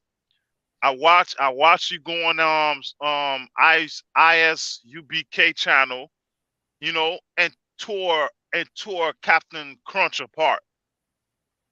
I didn't know you from a can of paint. And then how the YouTube algorithm how do you say that again? Algorithm, yeah. Algorithm goes. I'm like, damn, who the hell this man is? And then I'm flipping through the YouTube videos and I see you. You know what I mean? I like, wait a minute, this is the same guy that debated Captain Crunch. And then that's how I found you.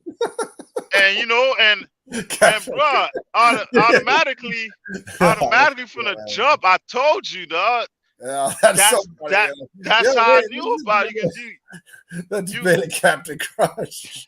Yeah, that's what I call him, man. You're funny, man. You're funny. Yeah, man. You got people watching you, Ryan, man. I try to do shows to Don't do worry that, about them try to non-believers, man. try to improve the message and get awareness out of the Yeah, message and the channel. But yeah, I mean, I do my best, man. Like the first time I went on Sodnetta, man. I mean, the first and only time I've been on Sodnetta, I didn't interrupt anybody. So when nah, I was on there, it's hard to not interrupt somebody when you hear people saying like things that you didn't say and misrepresenting you, and also just yeah, like going on like 10-minute rants to your 30-second answer. And it kind of is, it's like a balance where it's like you got to be careful doing that, where yeah, you might not have interrupted them, but you also might not have got the message out as good as you could have too. So it's like it's a balance. It's a balance. A yeah, perfect nah, world, you have a good moderator, like Pianki's a good moderator, so that's why I was yeah, cool with going over there. I would never have gone to just like Chris Harris's channel because I knew I wouldn't get a fair shake, or most yeah, Hebrew Israelite channels, you're not going to get a fair shake. So I was willing to go over there because I knew he would moderate, like keep it fair. But yeah, like Chris Harris wanted to like be able to like control the conversation where he could give a 5-minute answer or whatever. And then if I started to say something he didn't like 30 seconds in, he could interrupt me and start, talking again. And, so it just got to the point where it's like, I didn't stand for him misrepresenting me. Like he tried to insult me and say, well, you're the worst apologist I've ever met. And the first thing you should do is learn church history. And I'm like, oh, really? The first thing I should do is learn church history because that's more important than the Bible. Because yeah, if I was an expert in church history and then I started talking about the church fathers in 300 AD, you're not going to just then say, well, you're talking about people from 300 AD. What about the people that were contemporary with Jesus? So no matter what I did, like what my expertise would be, he'd always have some rebuttal to sneak out of it and say like, I don't have his answer. But I do try to like, learn, especially trying to prove the historical Jesus. I have tried to, put some effort into getting information to prove the historical Jesus. So it's not like I don't see the value of that, but as far as like being an expert in like the dogmatic like church history, like in 300 AD, like what the Romans decided was law or what, like that's not the most important to me. And that's kind of where the conversation went tonight. And he tried to like make it about that. And he's done more research on that stuff, so he wanted to try to take it there. But he was just a diva, man. And he just says stuff and he tries to create like straw man arguments about like things that you say when he's doing the same stuff. And I don't know, I wasn't putting up with him trying to run me over, so it just didn't work out. And he's a diva, so he left. Like if he can't get his way, he's just gonna cry and leave. So that's what he did. yeah. I mean, when it comes to the argument with non-believers saying that uh Jesus existed or Moses existed and Abraham existed through archaeological evidence? No, you can't do that. We can't do that. We can't prove if Abraham existed Well, or if Jesus is our Moses closest existed. chance, because Jesus But is even with hard Jesus, though. Jesus is hard. Like even if you Google it, it's not easy. The first information you get is like Josephus and other guys like that. It's not as easy as you would hope. yeah, but that weight don't hold up. It's only circumstantial. We can't prove that. We can't. You know why we can't prove it? Because they wasn't no political power. Don't Nobody in ancient history is gonna waste their time writing about a civilian. As if these people had access to paper and internet like we do. When these people write, they gotta write damn near perfect. They can't be like they didn't have no erasers back then. So let me ask you a question. Ryan. You're in the 30 BCE. Well, man, this is a Christian channel, so I could say it. You in the 30 BC era, right? You're writing about Julius Caesar. No, let's not even say Julius Caesar. You're writing about somebody whom you live with, right? And a papyri or whatever they want to use, right? And you make a mistake on what you're writing. How are you going to fix that mistake? Probably can't. Probably got to start all over. Exactly, right? And do you think you're going to have the money to keep starting all over? Well, it's not only that. It's like in the example you're using, it's like people are going to fear for their lives too. So they're not going to just write anything down. And, obviously believing in Jesus wasn't the safest thing. So Jews were killing people, as we read in the Bible in the book of Acts. We see Stephen gets killed. He gets stoned to death. And yeah, Paul was rounding up people to kill Christians. So, even though with all that going on, let's just say, let's look at what you just said with the fear of the Jews and all that. You had the opportunity to write about Jesus and you mess up. How are you going to fix it? I don't know what they did, if they crossed something off or what. Who knows? They probably had to start over sometimes. It depends on what they're writing. If it's something that's supposed to be like a historical scroll, I don't know how they dealt with that. They probably did, start over or cross something out or had a way to try to erase it. I don't know. Good question. They didn't have no erasers. They didn't have the internet they didn't have the internet or all that stuff, spell check. They didn't have all that. So these people have to really write something to where it had to be perfect.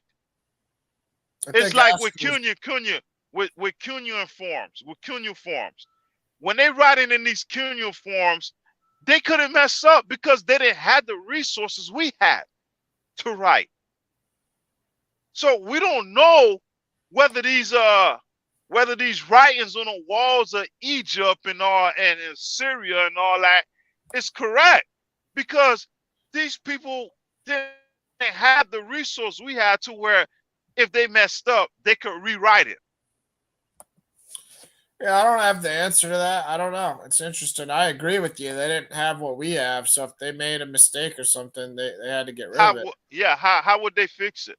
How do we know them writings the Egyptian did on stones or whatever? How do we know that they didn't mess up?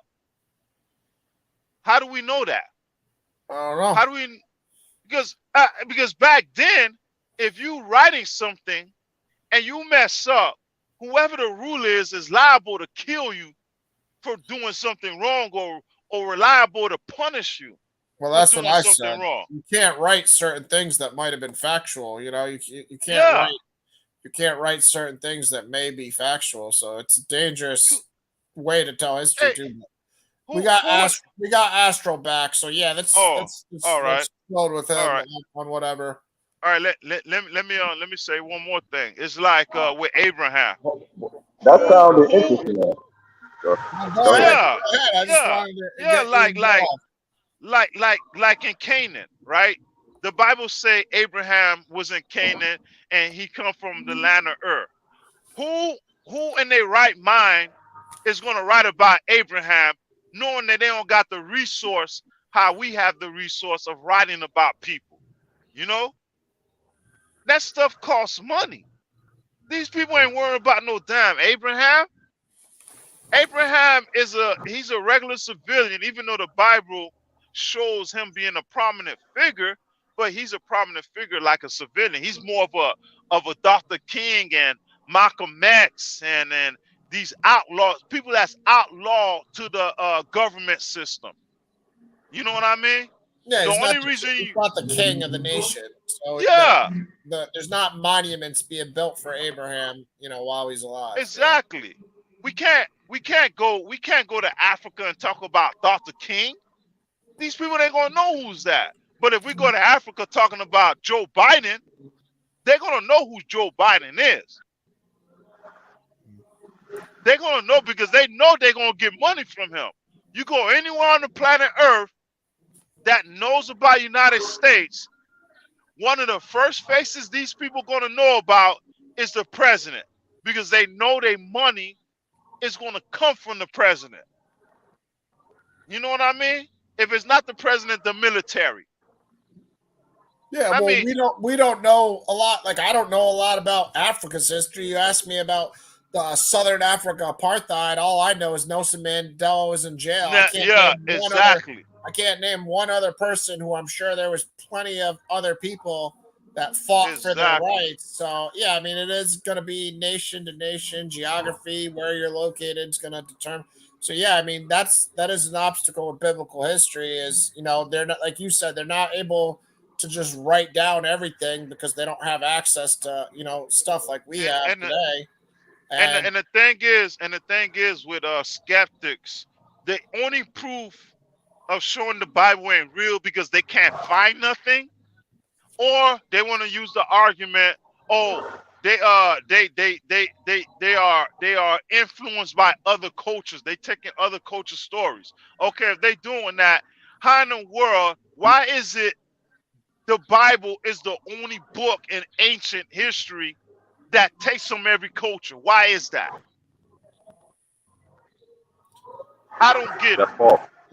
let astral projection get in here. I don't know how much he's heard or when he got back, but I know he just got back. Yeah, All of the books take from everybody's culture. Islam took from Christianity and Judaism. Christianity took from Judaism and added to it. I mean, it's the evolution. It's what happens, and it's a lot of times why I stopped saying that the Greeks or Romans stole the African story because people rub shoulders through trade.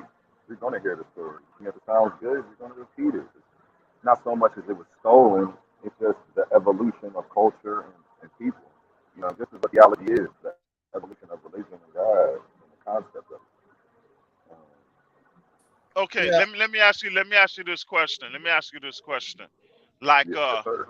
okay, we know is well documented in ancient history that every ancient people worship the God, right? pretty Are much. you a are you able to explain how all right, let me give you an example. China and the Native Americans. Well, let me not say Native Americans because they originated from China and Europe, right? According to DNA. Now let's say from China to South Africa, right? How is it these people are influenced by worshiping gods or a god, and they like thousand miles apart? You know what I mean? Like, how is it one day every culture in this world decided to worship a God, give sacrifices, and have all these laws and restrictions to worshiping their gods, and all this systematic stuff they were raised upon to worship a God, to believe this God to do this God to do that. You get what I'm you understand my Well, question? when you're living like naked and afraid, and your survival like depends on your crops growing, and you killing an animal to eat, and you're dying literally. I think it's really, really natural to start, asking help from something in the outside of yourself.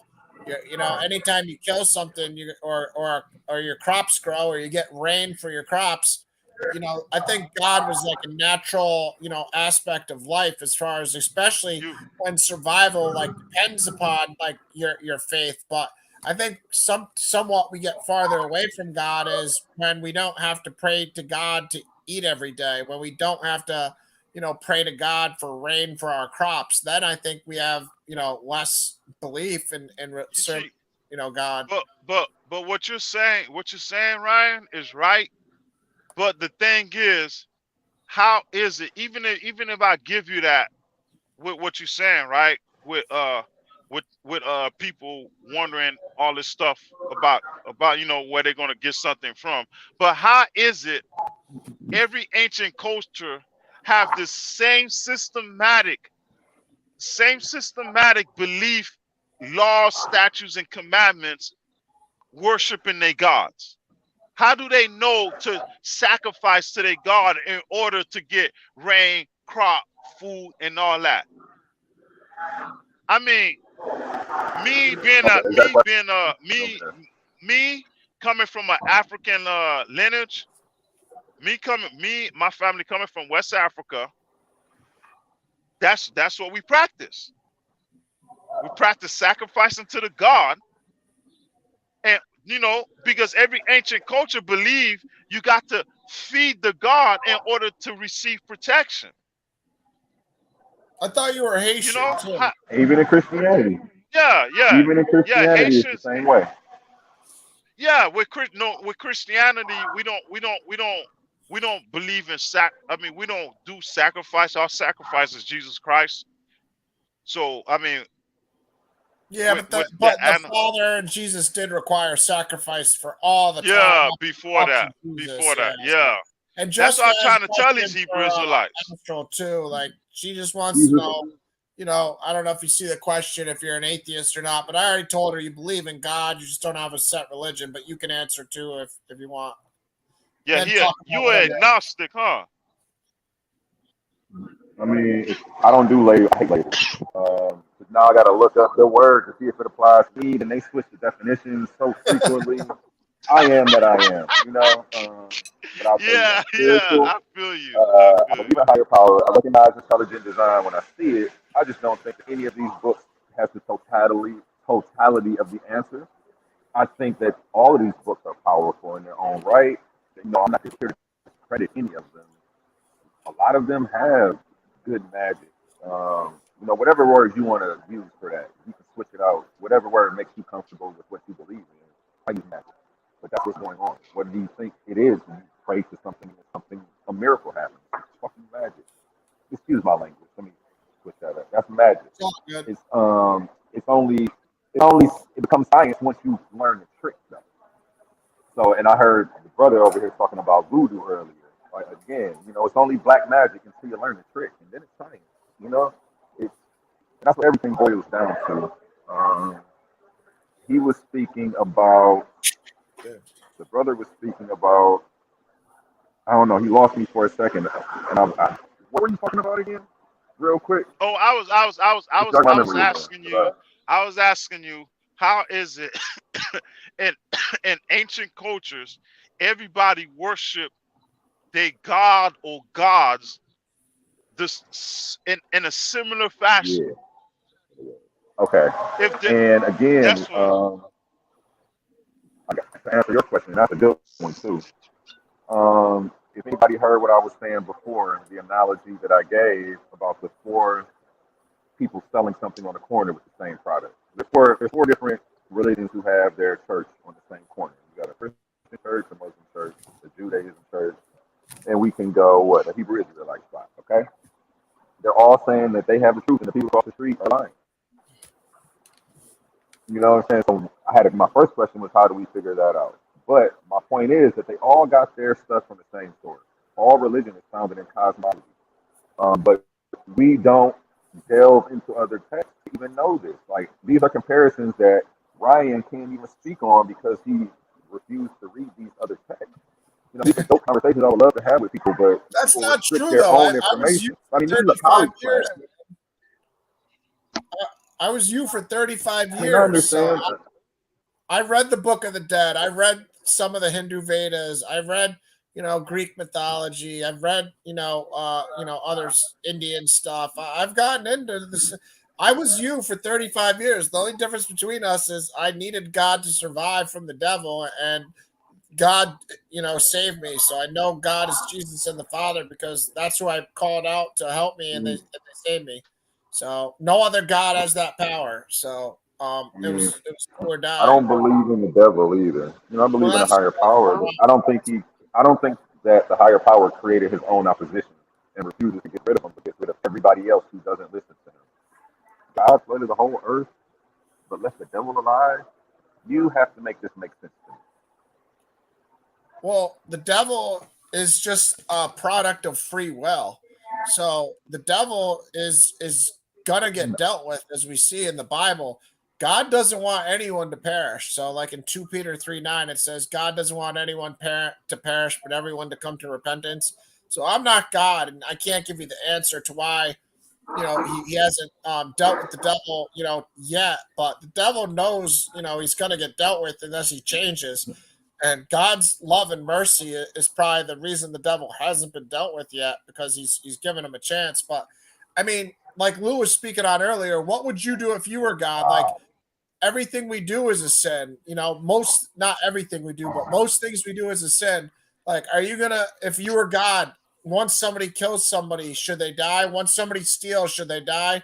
Like, I mean, you got to think about, if you're God, the way God's like designed the plan is the best way you could ever design a plan, which is he sent his son as a sacrifice. So we all can have forgiveness of sins. We just have to believe in his son and practice, God's laws that he taught us is to the best of our ability, and just love God with all your heart, soul, and mind, and love your neighbor like thyself. I mean, that's a pretty amazing plan to try to save everybody. I mean, To, if you to were God, how would you save everybody if you were God? Astral projection. hold on, And hold on, when hold I on, answer this, hold on, I'm hold going on, to touch on Asteroid. both points because I didn't answer his question. Go ahead. Your question with why doesn't God destroy the devil, right? Okay, see what people not understanding about God, he has his appointed times. You know, Hmm. he can't, from the very beginning, he had his appointed time for the devil, and he can't break it. You know, say for example, right? You go around, you get on your knees and pray to God that you want this job, and God don't want to give you that. God don't want to give you that job, but you keep praying to him you want this job. And God's showing you signs why you shouldn't have this job, but yet you still want it, right?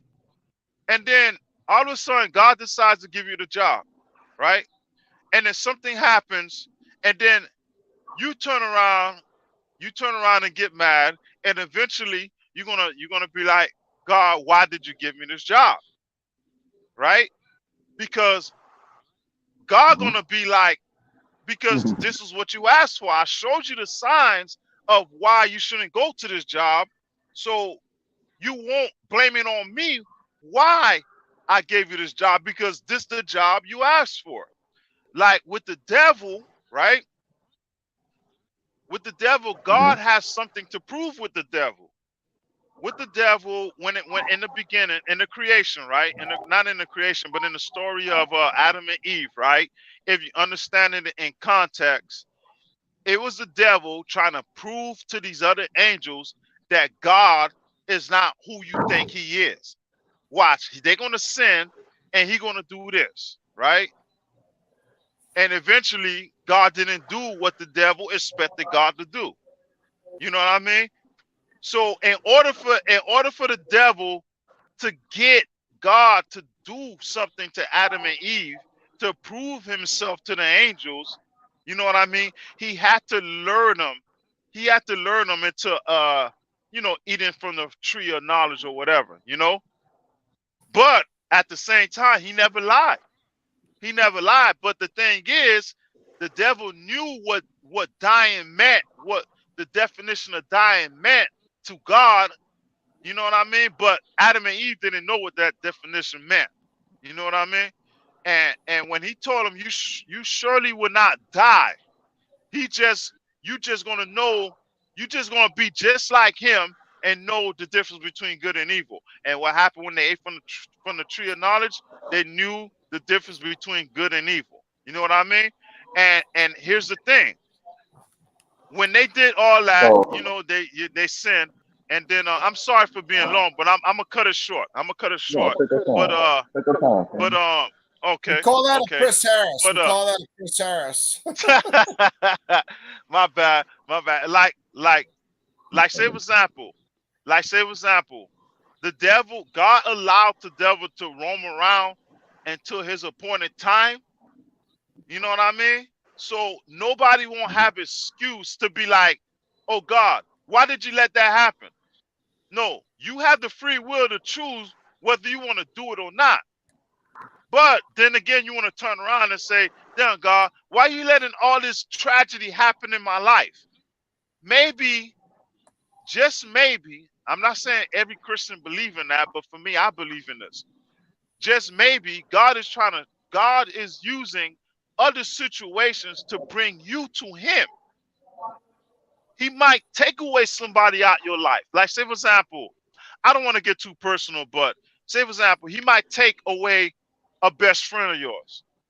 You like, damn God, why do you have to take my best friend away? Why did he have to die like that? Maybe God wanted your best friend as a sacrifice for you to come to him. Because just because he took away your best friend from you, that doesn't mean he didn't put Oh, your no, best friend at a better place. Shit. You know? I just Because said, remember, he's the creator, so he's playing the chessboard. okay. He could, like I told you from the jump, he kills and he makes alive. If he want to create you only for you to die, that's what he's going to create you for.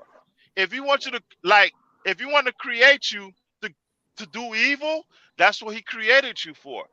Because he could create you to do evil in order to save other people. The people will be like, damn, this man killed all these people. Because let's be honest. When something goes down in the United States, catastrophic like the COVID-19 or some catastrophic hurricane or tornado, one of the first group of people everybody look at is Christians by default, whether you want to But believe why in God though? or not, But why though? Honestly, because why with them? they look for Christians for answers. Why is God letting this happen? Eventually, God is trying to tell you. Can I, Eventually, God is trying to tell you, bruh, I had to take this amount of people in order to bring you to me. I could take these amount of people and bring them back to me, and they live in a better place. You ain't got to worry about nothing happening to them because God has no beginning, he has no end. He don't live by a 24-hour clock or a 365 day. He don't look at it that way. He don't look at it how we look at it. Like say for example, if you sin against me, I kill you. I can't tell you I'm gonna bring you to a better place. But God can kill you and say you coming to me. I could put you in a better place. Don't worry about everything you've done on earth. This is what it's just like with the Pharaoh, with the story with the Pharaoh. He said it himself that this is what he raised the Pharaoh to do. I raised you to go up against me. So my glory could be upon my people so they could believe in me and not believe in you because I'm using you as a chess piece so my people can believe in me. You know what I mean? So he had to brought up that Pharaoh, and no, I mean we don't know what he did with that Pharaoh. And then if you want to go to Judas, he had to use Judas to betray Jesus in order for people to come to Jesus. man, You now I know, gotta tell you, that's you was wrong. that's why But that's why that verse when he says I created good and I created evil, some people take it out of context, but that's actually what he means. He could create you for when he says he evil. created good and evil, he Yeah. created good I'm and not evil. yeah, But but not the and evil, that's true. not the evil, But not the evil to where no, I mean you could go be gay and you could be killing innocent kids and not that type of evil. When a person do some stuff like like sadistic, I don't think it's the work of God. I don't.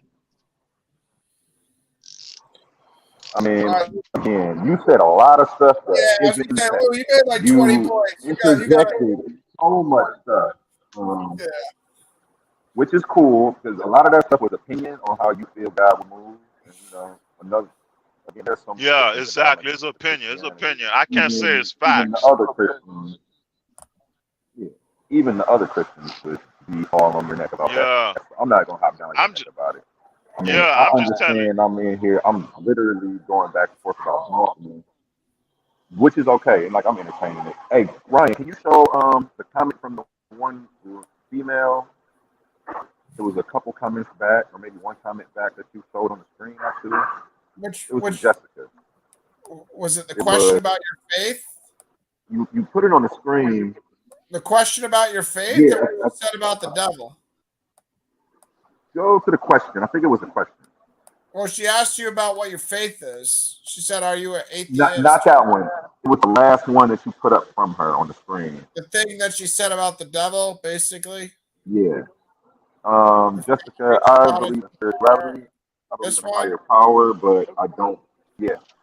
Now, to answer Jessica's first question, I I just say I'm into spirituality. I don't follow a set religion because I don't think any of them have a monopoly on the truth. Um, Again, none of the religions that I've studied has a monopoly on the miracles that God is supposed to bring or that prayer is supposed to bring.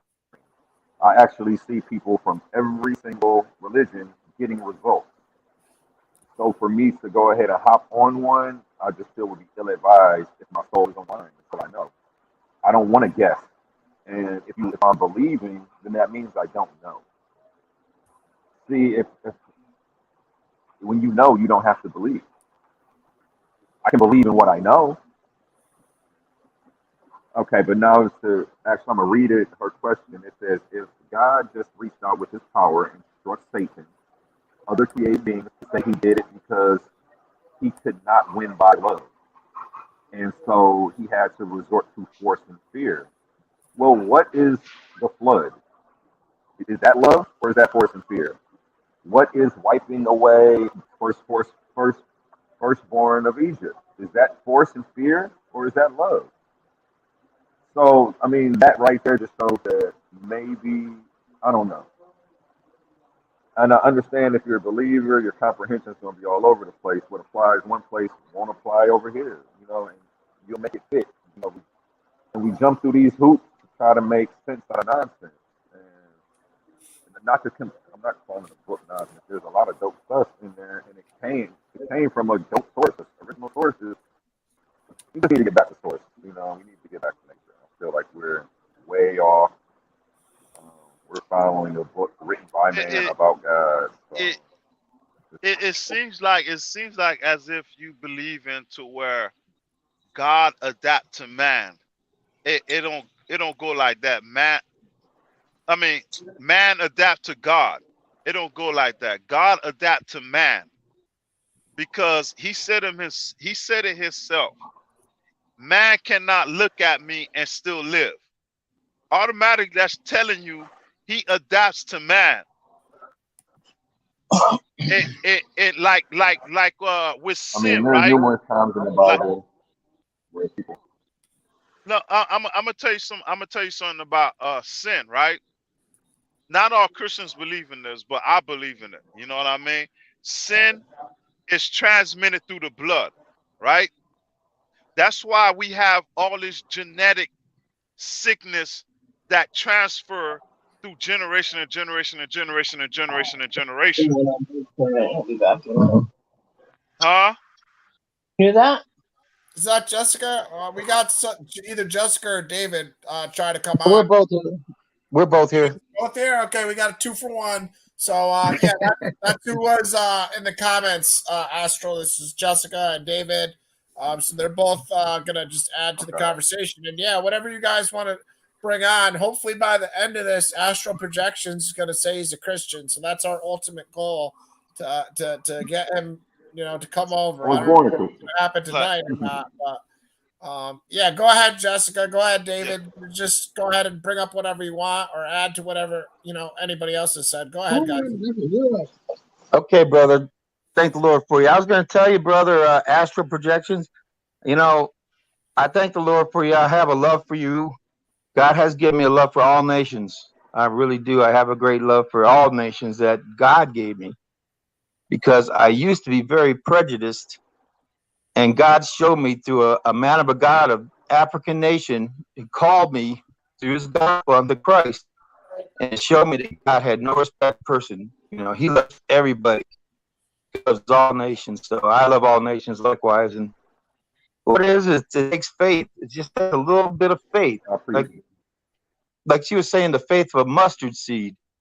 And it's just some pure faith that you believe in God and you ask him and you pray, Lord, show me which is the best, the right way. Show me the right way and lead me. And there's a thing called a spirit, the Holy Ghost Spirit. And the Holy Spirit will start directing your life. He'll start actually talking to your conscience. He won't talk to your ear like that, but in your heart and in your mind, things will start clicking and the Lord will start leading you. That's what he did to me. He led me like I was born in Cleveland, Ohio in the 60s. And when I was 21, I had to move to Austin, Texas because I got involved in drugs and just a lot of stuff. I should be in jail. I should be probably in prison. But God blessed me to get out of it. And through that, he led me to a man of another nation, told me about Christ. See, I went to church, but it was the wrong church. They didn't talk about Christ like who Christ really was. You know, he came and he died for all of men's sins. And this man told me about Christ and told me some scriptures in the Bible. And I was like, wow, I believed it. I just believed it. And so as my life lived out, I ended up still getting back in trouble, fighting and, you know, doing drugs. And just my life got to be really bad. And I remember this guy. So I rode my bike over to his house one night and I told him, man, I'm tired. I'm tired of living like this. I need some rest. And so he said, well, if you're interested, call me and we'll go to church this night. And he'll take me with him to go meet, you know, the church and then meet that real minister, the man of God that called him. Because he was also at his wit's end. He was a motorcycle rider and he liked to show off. He could ride, like stand on the seat and stand up on the seat with the motorcycle going down the highway. He was like kind of wild and crazy. But somebody put some, I guess it was something is in the weed. And his weed and he smoked, he started losing his mind. And so another person told him about the man of God and he prayed over him and he came back just like that. His mind came back to him just like that. And so I went out to the church that night and we ended up doing it. They had just built the church. And so we ended up doing like a little walkthrough. And I was like, hey, I heard y'all built this church. And the guy I was sitting with said, yeah, let's go. And we ended up in the minister's office. He showed me all through the church and we ended up in the minister's office. And that real man of God was there. His name was Roland James Allen. He was an elderly African-American guy. He was an older guy, but he was real dignified. There was something about him. You could just tell he had a cleanness about him, a look. You know, he didn't carry himself any kind of way. And so we got in a circle and he says, we're going to pray. You know, if it's your turn, if you hear the Lord or something tonight, we're going to pray that, you know, if it's his will for you to get saved. And so we all got in a circle and I held hands. We prayed and my knees started shaking. I've never had that experience in my life. And so they said, well, let the other guys sit back here and tell you their life stories and give a little witness to you, talking about Christ and how I can change your life. And then we come back in church. So they all sat there and they told me their stories. And there was like 4 or 5 of them. And I was like, man, if all these people have the same report, how their life were changed when they met Christ, there's got to be something to it. You know what I mean? Because they're from different backgrounds, different nations, different lifestyles. So we went back in the church. And the minister was preaching, but I couldn't hear a word he said. I couldn't hear a word he said. He was preaching right in front of me, too. I had me in the front row. And I can't hear a word he said. I'll tell you, I don't know what he was talking about. I couldn't hear nothing. And then all of a sudden, my ears came open when he said, come unto me, all ye that labor and heavy laden, and I will give you rest. And something told me, that's it. And that little spirit that had been leading my life, said, that's it. That's what you want. The rest, that's what I need. And so I went forward, and that night, he asked me to repent of my sins. He asked me, son, what's the worst thing you ever done? I was like, man, I can't think of it right now. There's so many things I did. And he said, let me help you out, son. There was 10 sins in the book of Corinthians. If you're guilty of one of those, you won't make it to heaven. I was like, wow. He said, all I do is say yes or no. So I went through the sins, and the first 5 of them were sex sins. And the first 5 of them I was guilty of. And I was like, man, what's you smell this stuff for? And a little spirit again that was leading me said, better to tell now than in the day of judgment. And so then he told me about Christ and how to pray to Christ, how God, is holy and he couldn't look upon sin. So Jesus was the one that can take you back to God. The prayer of praying to Jesus can get you to God. So I believed him, but I tried to pray to Jesus, but I didn't get my prayer answered. So he said, son, when you get Christ in your heart, you'll know it. And I stood up and he says, where's Christ? And I couldn't tell him. He says, I want you to kneel back down. I'm going to pray over you. And I really want you to get this. And so he prayed over me. When he laid hands on me, the Holy Spirit came upon me. And man, I stood up and my eyes were open. It was like everything was totally brand new world. And the weight of sin just fell off me. And I got that rest from my soul. And so he told me to go have a word. And so my first word was whether to laugh or to cry. And that was since 1984, December 12th. Yeah, And you're 6. Tell everybody you're 62 I'm years 62. old. Yes, sir. You've I was 24. You're almost. I'm 39, and lose 40. You've been in the faith about as long as we've been alive, since 1984. So, And the Lord has kept me. I mean, I'm sure I've made some mistakes and I've done some sins, but God has blessed me, not no willfully, well, I'm going to go get drunk and I don't care what God thinks. No, it's not like that. It's like, I might have said a word or, done some things that I didn't really mean to do it. And the Lord knew that. He's kept me. I mean, even like the Bible says, there's no temptation taking you, which is common to man, but God, who is faithful, will not suffer you to be tempted above that you are able, but will make a way with that you are tempted, that he'll get you out of it. I can't remember word for word, but there's nothing more that God's going to put on you than you can bear. Well, and I think the important part of your story is, you have to take that first step. So that's the most important thing for all of us is you have to, because I had 35 years and I didn't take the step, but the second I went in the church when the devil was hunting me, and that same night I saw 747, it's like God just wants you to give him a little bit, just make a little effort, just like any other relationship with a family member or a girlfriend or whatever. It's like God's waiting, but he's not gonna force you. So you gotta just take that step, and like once you do that, that's when the signs will start coming. But what's the best way you could suggest to somebody that hasn't taken that step yet to like I said, Brian, I could tell by looking at the brother, he's tired. I can tell by looking at him, you need some rest, brother. I can tell by looking at you, brother. You need some rest, and you need some rest for your soul. You, Apollo, what's his name? Yeah, astral projection. Astral projection. Yes, sir. I know because I was that way myself, brother. That's what I'm trying to tell you. When I come down, after I became a Christian, my dad was like, "What? And you're in the black church?" He came down right away. Him and my mom, let's see what I was into. And I said, "Dad, do I look any better?" And he said, 200%. Because I was on drugs for 10 years and my mind was almost gone. Seriously. I couldn't read because I forget what I was reading about. That's why I didn't respond to your story. Sounds like you had the good stuff. And I know that what you're saying is true to you. That's why I didn't respond. I didn't, That's good. I don't like to say a lot except yeah, I was born in Cleveland. In the 60s, it was rough. Man, it was rough. Cleveland's a slept-on city, man. People think it's like, a peaceful, almost a suburb, but it's as bad as a lot of places. As bad as New Detroit, York. Chicago. I'll say I did put down some things. But don't you want some rest, brother? I mean, again, it's a personal testimony. I didn't respond because I didn't want to be disrespectful. That's fine. And your story was actually dope. It's inspiring. But again, everybody has a personal testimony. But I want to let you. Not the situation yours. Yes, sir. If it worked for me, though, it can work for you. And that's why I just put scripture. I let the word of God speak. I've been saying that the whole time, that any one of these religions you pick up, you can see results if you use it. Islam, Christianity. My big thing was none of the religions has a monopoly. So for people to try to peer pressure me like they have the truth and nobody else does, I'm just pointing out the fallacies.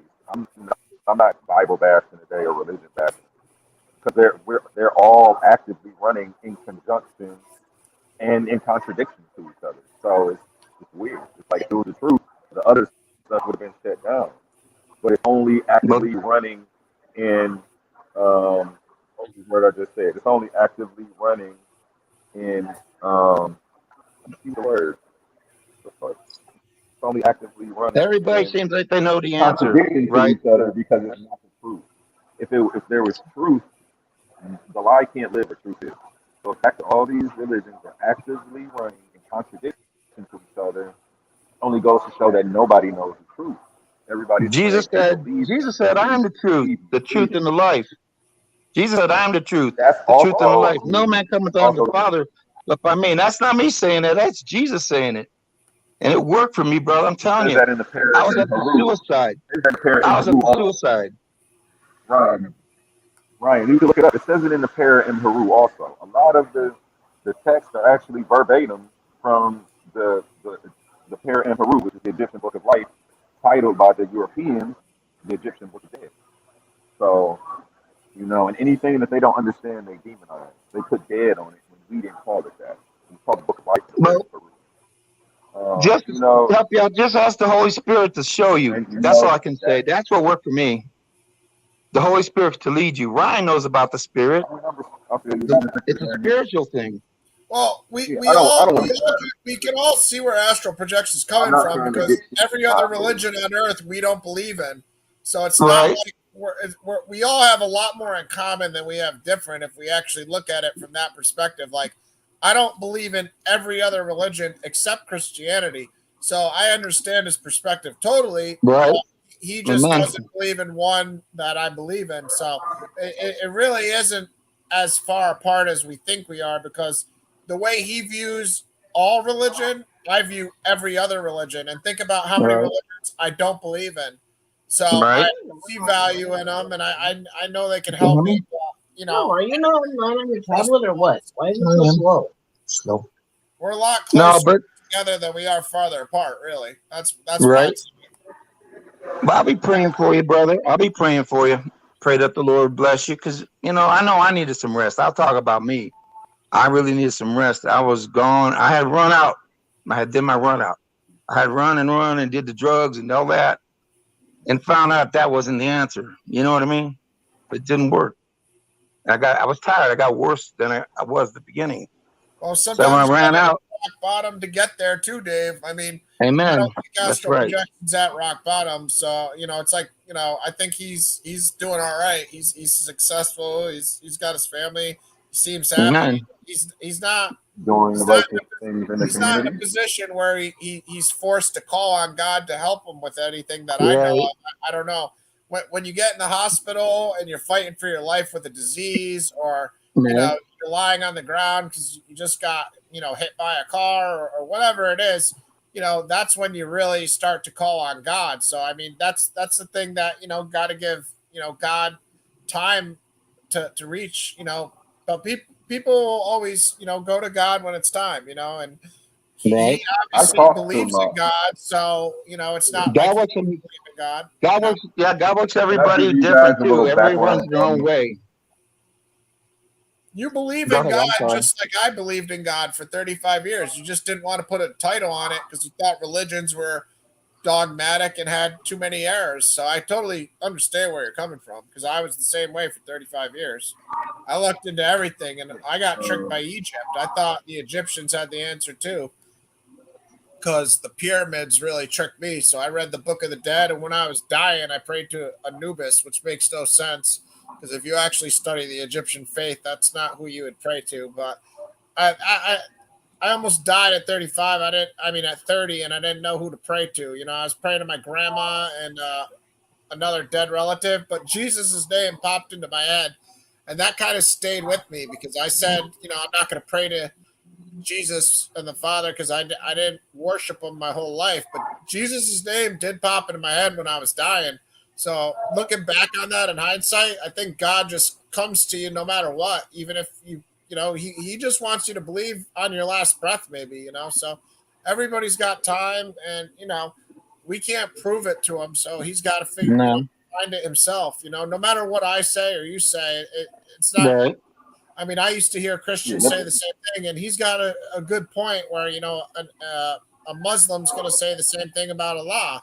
So that's where personal testimony can only go so far, and you kind of just got to live it. But I think what is important is you do have to make a step. You have to at least dive into the pool in order for God to start to really receive you. I don't know. Well, here's my wife. She could tell you how I've lived in the past since. No, she's gonna talk. She don't want to talk. But you don't hear me just cursing and getting all mad at everybody and nations. Talk about nations and all that. I don't do that. I love people. God is love, and He showed me His love, and I just want to try to show it to people. That's one thing I do for sure. Yeah. I can love, and you can't lose by loving. Yeah, tell the truth and give your testimony, because it could never know who's going to hear it, and it might not be somebody watching now, but maybe somebody down the line watches the video and they'll hear your testimony and they'll relate, say that they were doing drugs and it was time for them to go to church. So it's always good to share your testimony. Amen. The Holy Spirit. But the Holy Spirit is the missing link that a lot of people, they talk about it, but they don't possess it. Well, so I found out I possessed it in that day, because my whole life changed, and I haven't been the same since. I have not gone back to those old ways since, So something has kept me. Yeah. It was God, His Holy Spirit.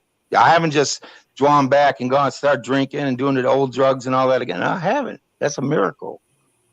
It was a miracle, and He's kept me. Yeah.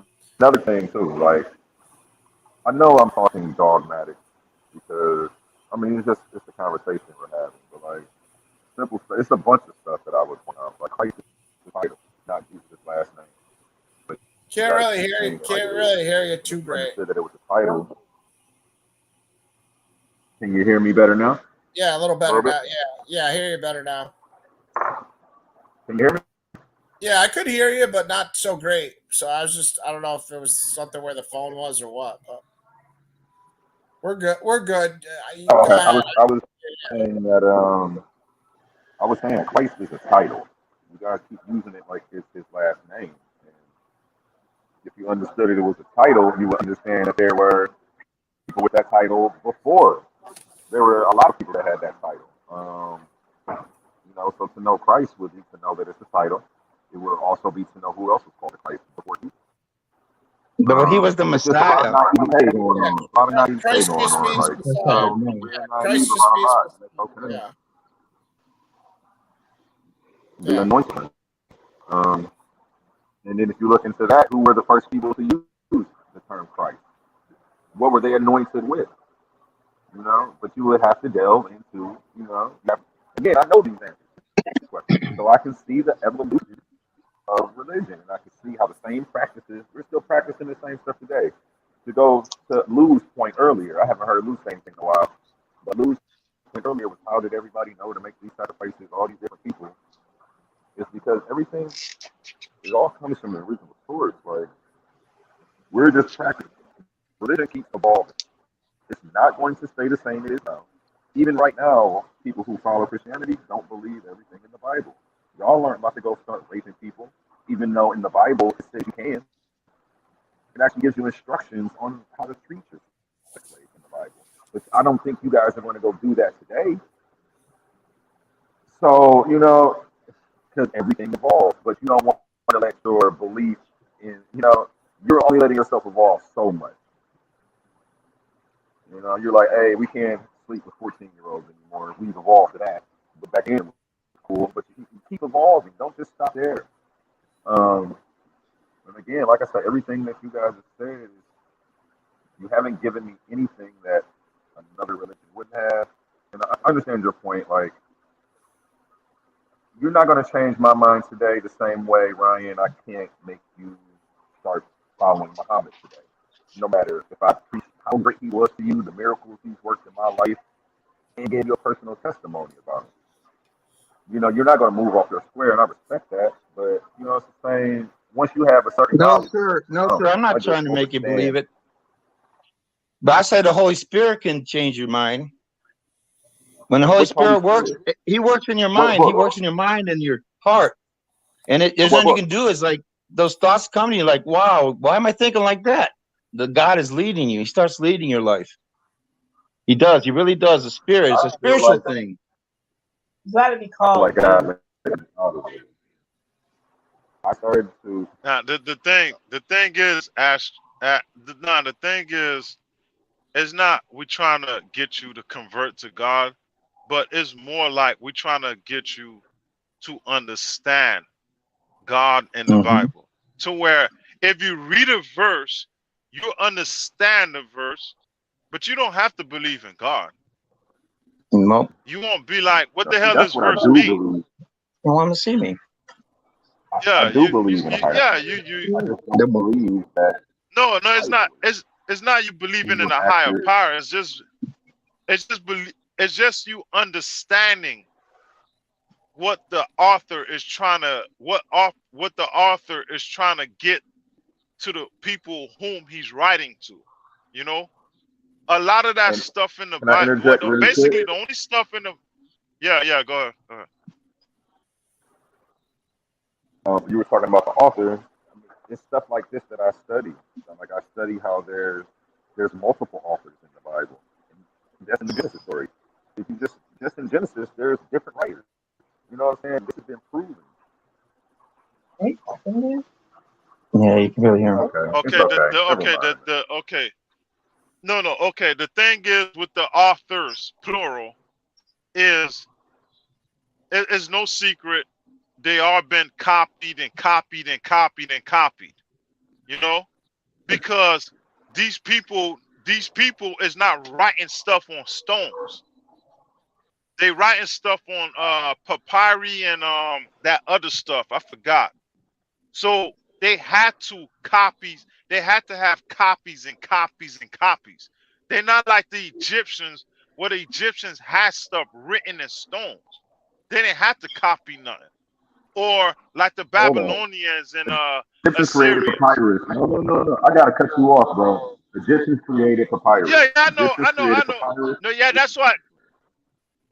Yeah, They that's why I carved in say. stone, That's so why I we wouldn't say. figure it out That's why. fully. Yeah, that's why I say some of their writings is carved in stone. You know what I mean? I know they created the papyrus. I know that. That's why I said some. I mean, don't get me wrong. Don't get me wrong. I know what I'm saying. I know what I'm saying. I'm careful what I'm saying. And like with the Babylonians and the Syrians, they wrote stuff on stones, cuneiforms. You know what I mean? The people of the Bible, they didn't have access to that type of stuff. So we have to live by copies and copies and copies. And here's the example, right? I could bet my life that you cannot explain your life, how your life was from the beginning when you turn 5 to the ending you turn 5. You're gonna have to add certain stuff in there. Mm-hmm. By default, humans do not have good memory. So we have to add stuff to all of our stories. You know what I mean? It's not because we doing it intentionally. It's just that we don't have good enough memory to memorize all this. You can't stay here and tell me how you live your life when you were 5, 6, 7, 8, 9, 10, 11, 12 years old. You can't. If you write about your life from the time you were born to now, bro, I put my life on it. Some of it is not gonna be right. And that's how with the Bible it's passed on from generation to generation. I mean, like say for example, we could take the slave language. You won't you'll understand it, but generations 20 years from now, they ain't gonna understand it. So you gotta translate it for them to understand it. You know what I mean? You're gonna have to change some stuff around.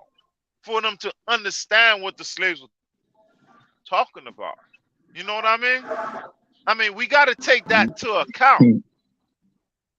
You know. But go ahead. I put my face on here because my wife said she want to be seen, but I want to show you what I look like. You know, I was married to 2 African American women. One passed away from cancer, and then I remarried, and lo and behold, she died from cancer. But I love them both, brother. I love them to the end, brother. I mean, I love them women. And now I'm married to Jessica, and I love Jessica. But I want to tell you, it's a spirit. Yeah. God said in Jeremiah, he was going to write their laws in their hearts and in their minds to go remember them. And that's what he did with me. He put his laws in my heart and in my mind. I don't have to go back and look at the stones and say, oh, it's written here, I shouldn't do this, I shouldn't do that. But he wrote them in my heart and in my mind. And he leads my life now. He's led me all my life since I was a little kid, like Lou was talking about. Yes, sir. That's why I put my face on. I just want to show what it looked like. That's the point. I agree with that. Nice to meet you too. I agree with you though that like righteousness and right and wrong is written in your heart, and like from the Creator. That's why I don't think we ever need a book.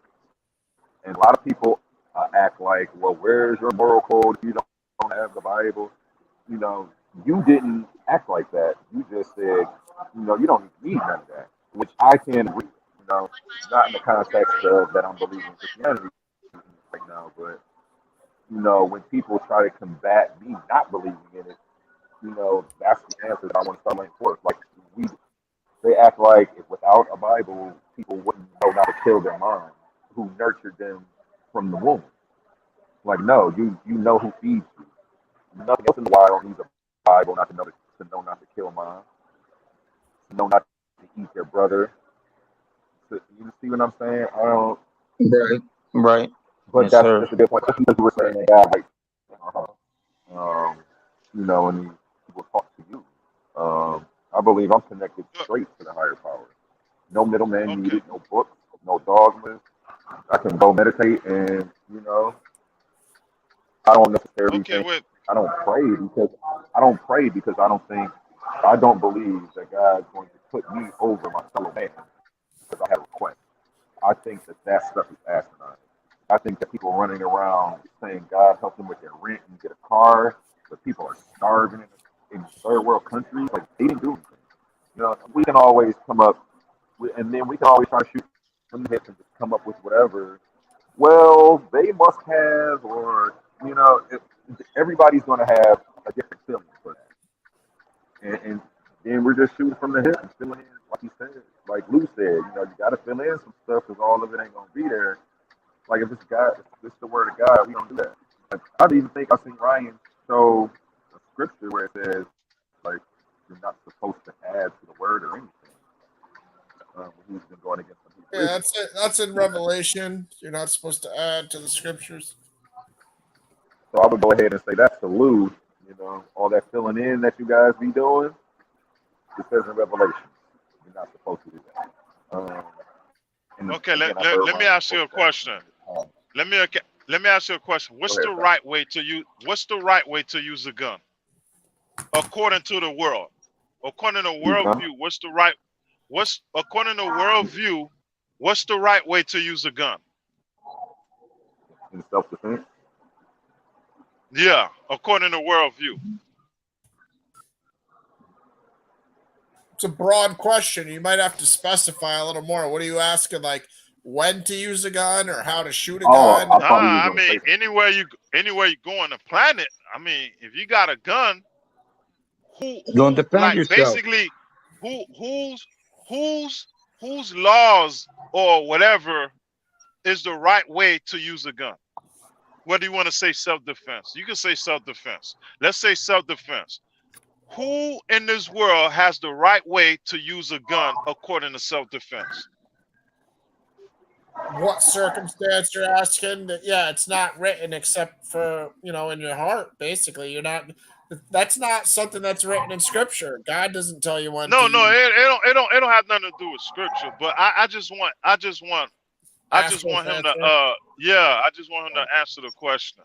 All right, go ahead. Oh, I mean, in self-defense, I don't know. I would go to the 42 laws of Ma'at, where I read the Ten Commandments derived from, because all of the Ten Commandments are in the 42 laws that were already on land and were recited every day by people of Exactly. Kemet. Not a Kemet The head, law. but I'm just, Exactly. quoting facts. Is Amen. exactly. But You they know why? were, I think that one day somebody philosophed, you know, people were philosophizing. That's not even a word. One day somebody was contemplating, fairness, and they You thought know the other person you has know why I the same asked you right to that? air and to live as I have. So, killing another Yeah. person is taking their life really isn't right. You know why I asked you that? Go ahead. Nope. I I'm asked waiting you, for you to tell you, me. okay. I asked you, you answered my question. You told me that you'll use it according to 42 law of Ma'at, right? How are we for sure that the 42 laws of Ma'at is the right way to use the gun? Because why I say that is what you've been asking us the whole night. The same thing we tell you about the Bible is the same thing with Muslim and other stuff other people could tell you. So how Okay, I mean I'm reversing it I to get it. where the same thing you asking us, you saying how do you know what we're saying is true when the Muslims and other people say the same thing? You get what I'm asking you? Uh-huh. So you're asking me, how do you know what I'm saying about a gun is true? Yeah, how do we Just know because that the 42 law of Ma'at is the right way to use a gun? How are we supposed to believe that? just because rest of you have to treat others. There is a seven headed principle. There's rules of nature. There's harmful laws. There's there are the. Are you familiar with the hermetic principle? The Hermetic? It gives you things like Hermetic. karma. It Yeah. explains things like karma, stuff like that. Like, unless you want it happening to you, I mean, you can do what you want. Like you said, Yeah. I'm talking more morally. I wouldn't want to take anybody's life because I wouldn't want anybody taking mine. I don't need a law to tell me that, though. This is just the reciprocity, understanding the realm we live in, and these are supposed to be our inalienable God-given rights. You know? I put God in quotation because I don't think he's a like fantasy power. Keeping notes if we're good or bad, watching us all day. Um, Yeah. So I had a question for you though. I Yeah. actually wrote down everything people have been saying this whole time. I never really got a chance to respond or get people back with what No, they said. no. Because I try to be patient and listen. Yeah, you go ahead. You Let go me ahead. start with. I'm gonna start with Luke. I already covered the sacrifices for everybody. Is we the can't all hear knowing? you so Okay. hot. We can't hear you so hot. I don't know if you Can, can can change you the hear me? sound a little. We can hear you, but you know what I'm saying. I'm Can just you hear saying me? if you can make it a little better. Yeah, yeah. It's good. It's good. Okay. My question was because we were talking about God killing people, and like killing all the firstborn, flooding the earth. Yeah. You had an explanation for that. My response to that was, well, if he's supposed to be all knowing, he didn't foresee Pharaoh acting up, so he did all this knowing that he was going to have to kill everybody, knowing that the people were going to have to kill. So I mean, that even makes it worse. I mean, there's no way around it. Once we start, and I'm just sticking to what I'm being told by the people who still believe this stuff. Um, and we end up just on this stuff, of course. That's all we're going to do. I'm not trying to get you to not believe. Like I say, I believe. I I believe in a higher power. I, I believe in I the think stuff in the book. I think I you just gotta don't come believe that it's you, the only truth. yeah, I you don't gotta think it's come all closer the to truth. your mic. Come closer to your mic. Oh, I apologize. Is that Yeah, better? now I can hear you. Yeah, yeah. One thing I heard was that a man raises himself by the questions he questions God. So you're actually raising yourself by how you ask questions. God is blessing you to get a better understanding. I definitely believe that. That's why I walk around feeling blessed every day for the simple fact that I still question these things. And I feel Right. like the people who stop questioning, who stop searching for answers, like those are the ones who are fucked up and cursed, like, and who needs, like, and like I said, God gave me this brain. He's not going to punish me for using it to the best of my ability because He's all knowing. He knew when He gave me the brain Right. what I was going to use it for and how I was going to use it. This, Right. you see what I'm saying? Like He Yes, gave me sir. this brain to get to the bottom of it, not to turn it off, What not to what turn was it off your ever. question? I'm not. What My was your question question? was, if God is, well, we were talking about how I forgot what your response was to why God killed all the firstborn and was killing everybody. But I was going to say, if He's all knowing, didn't He see them acting up in the beginning? And how come He didn't do things a different way so He didn't even have to go through that? I mean, that right there is free will. I mean, God is not going to intervene with what you want to do. It's your choice. So you won't say, "Oh, God made me do it. Oh, I blame God for this." God allows Okay, I can go everybody for that. free will, you know. So I can go he for won't that. be That was a on good time to use the that one. yeah the best you could do and say the best you could do with that is say, oh, why all right, if he give free will, why does he allow it? You know, why does he? But other than that, it's free will. It's like him being all knowing, right? He give you two choices. If you decide to go kill everybody, this was going to happen. But if you don't decide to kill everybody, this is going to happen. It's your choice. And that's my answer for that right there. That's a good answer, King. I like that one. Can I add You to hit it a me with little that bit? one right now. Can I add to it just a little bit? Said Of all the course, of things in course. the Bible are written for our understanding, for our knowledge. So one thing that we learned from that was how God hardened Pharaoh's heart.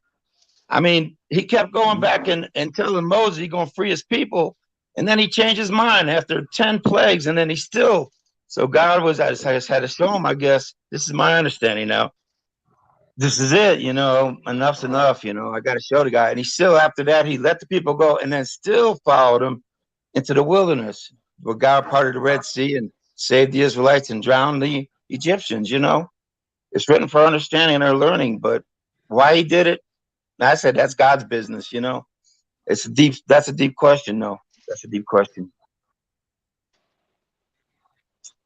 It is, though. It is. Yeah. You guys gave me some understanding, though. Now, I mean, the So I floor is on you, appreciate you man. guys saying that. No problem. I ain't trying to make you believe in God, but I'm just trying to make you understand him, to where, okay, I do, this though. is That's why what they believe he does that. I do. I don't believe it. Yeah, I mean, it's just like with Kemet. I don't believe in Kemet, but I understand why they do it, you know? I understand why they follow the 42 laws of Ma'at and all that other stuff, but I don't believe in it. I just don't. I mean, the same. I Like, I'm believe not saying I'm not speaking for every Christian, but I know for me, I don't go around and saying, oh, Kemet practice gay, homosexuality and all. I mean, I don't because I don't. I mean, I gotta hear why it's written in they, in they writings or whatever. All that stuff I heard about Kemet. Then when I actually stood there and listened to Sinetta Chana and Jabari and all these other Kemet people explain stuff, I'm like, okay, it makes sense to me now. Because I was too busy listening to Christians. I mean, Christians not Kemet. How can they explain Kemet? Yeah, but It's just like that's a Kemet, good not point. Christian. That's Egypt's what I'd be definitely saying. got satanic ties, man. I would be very careful. Egypt is no joke. Like, they definitely were Nah, worshiping. don't. Yeah, don't say they were worshiping no. Satan, dude. They were that owl is an idol. Yeah, They but didn't have don't Satan. That owl is nah, an don't idol. I don't want to even say the name, but people that know the name. School them, yeah. Lou. It's just you can't. I mean, Ryan, just don't. I mean, just don't say that. You know what I mean? Nah, Because, man, I they mean, worship darkness, man. God showed me. yeah, I've lived yeah. it. I know what they worship, but I just don't want to say it. No, I mean, I don't want. Just like how we don't want them to discourage No, what I'm we just saying you gotta worship. be careful. I don't I'm just want them to. warning people, like, because I worshipped the Egyptian shit for a while. I read the Book of the Dead. Yeah. All that You're not stuff. supposed to worship him, though. Well, That's all that. jump in. You're not supposed to worship anything in Kemet, and that's a European misconception from people who conquered us and then tried to explain our stuff back to us. They didn't have a concept of it. They were scared shitless of it, so they demonized it. Of course, they're going to say those people were practicing the devil because our spirituality, we were using our spirituality to kick their ass when they were trying to invade us and steal our land, rape our women, and do everything that the Bible says they're allowed to do to people who don't think like them. This No, is really I lived scary. it. And I lived it. God one, showed it. every those the deities in Kemet were principles. We didn't think that there was a person walking around with a dog head. If you even look at Anubis, Anubis has an American dog on his head. It's not even that dog isn't indigenous to Africa. That just lets you know that this culture was spread all around the globe. Not it's not specifically just Egypt. Egypt was in America as well. They got the dang Isis temple and artifacts and findings down there. They have crops that only grew in Africa in Mexico. They have seeds from Mexico growing in Africa. It's the Why devil. do you think There's a it was saying: the Satan? devil is a Christian. There's a saying: the devil is a Christian problem because we didn't have a devil. There was no entity outside of us that controlled us or can do anything to harm anybody. It was everything was you. You were responsible for your actions. If stuff isn't going right in your life, it's because you're making bad decisions. We were taking accountability instead of giving an outside source credit for why things aren't going right in our life.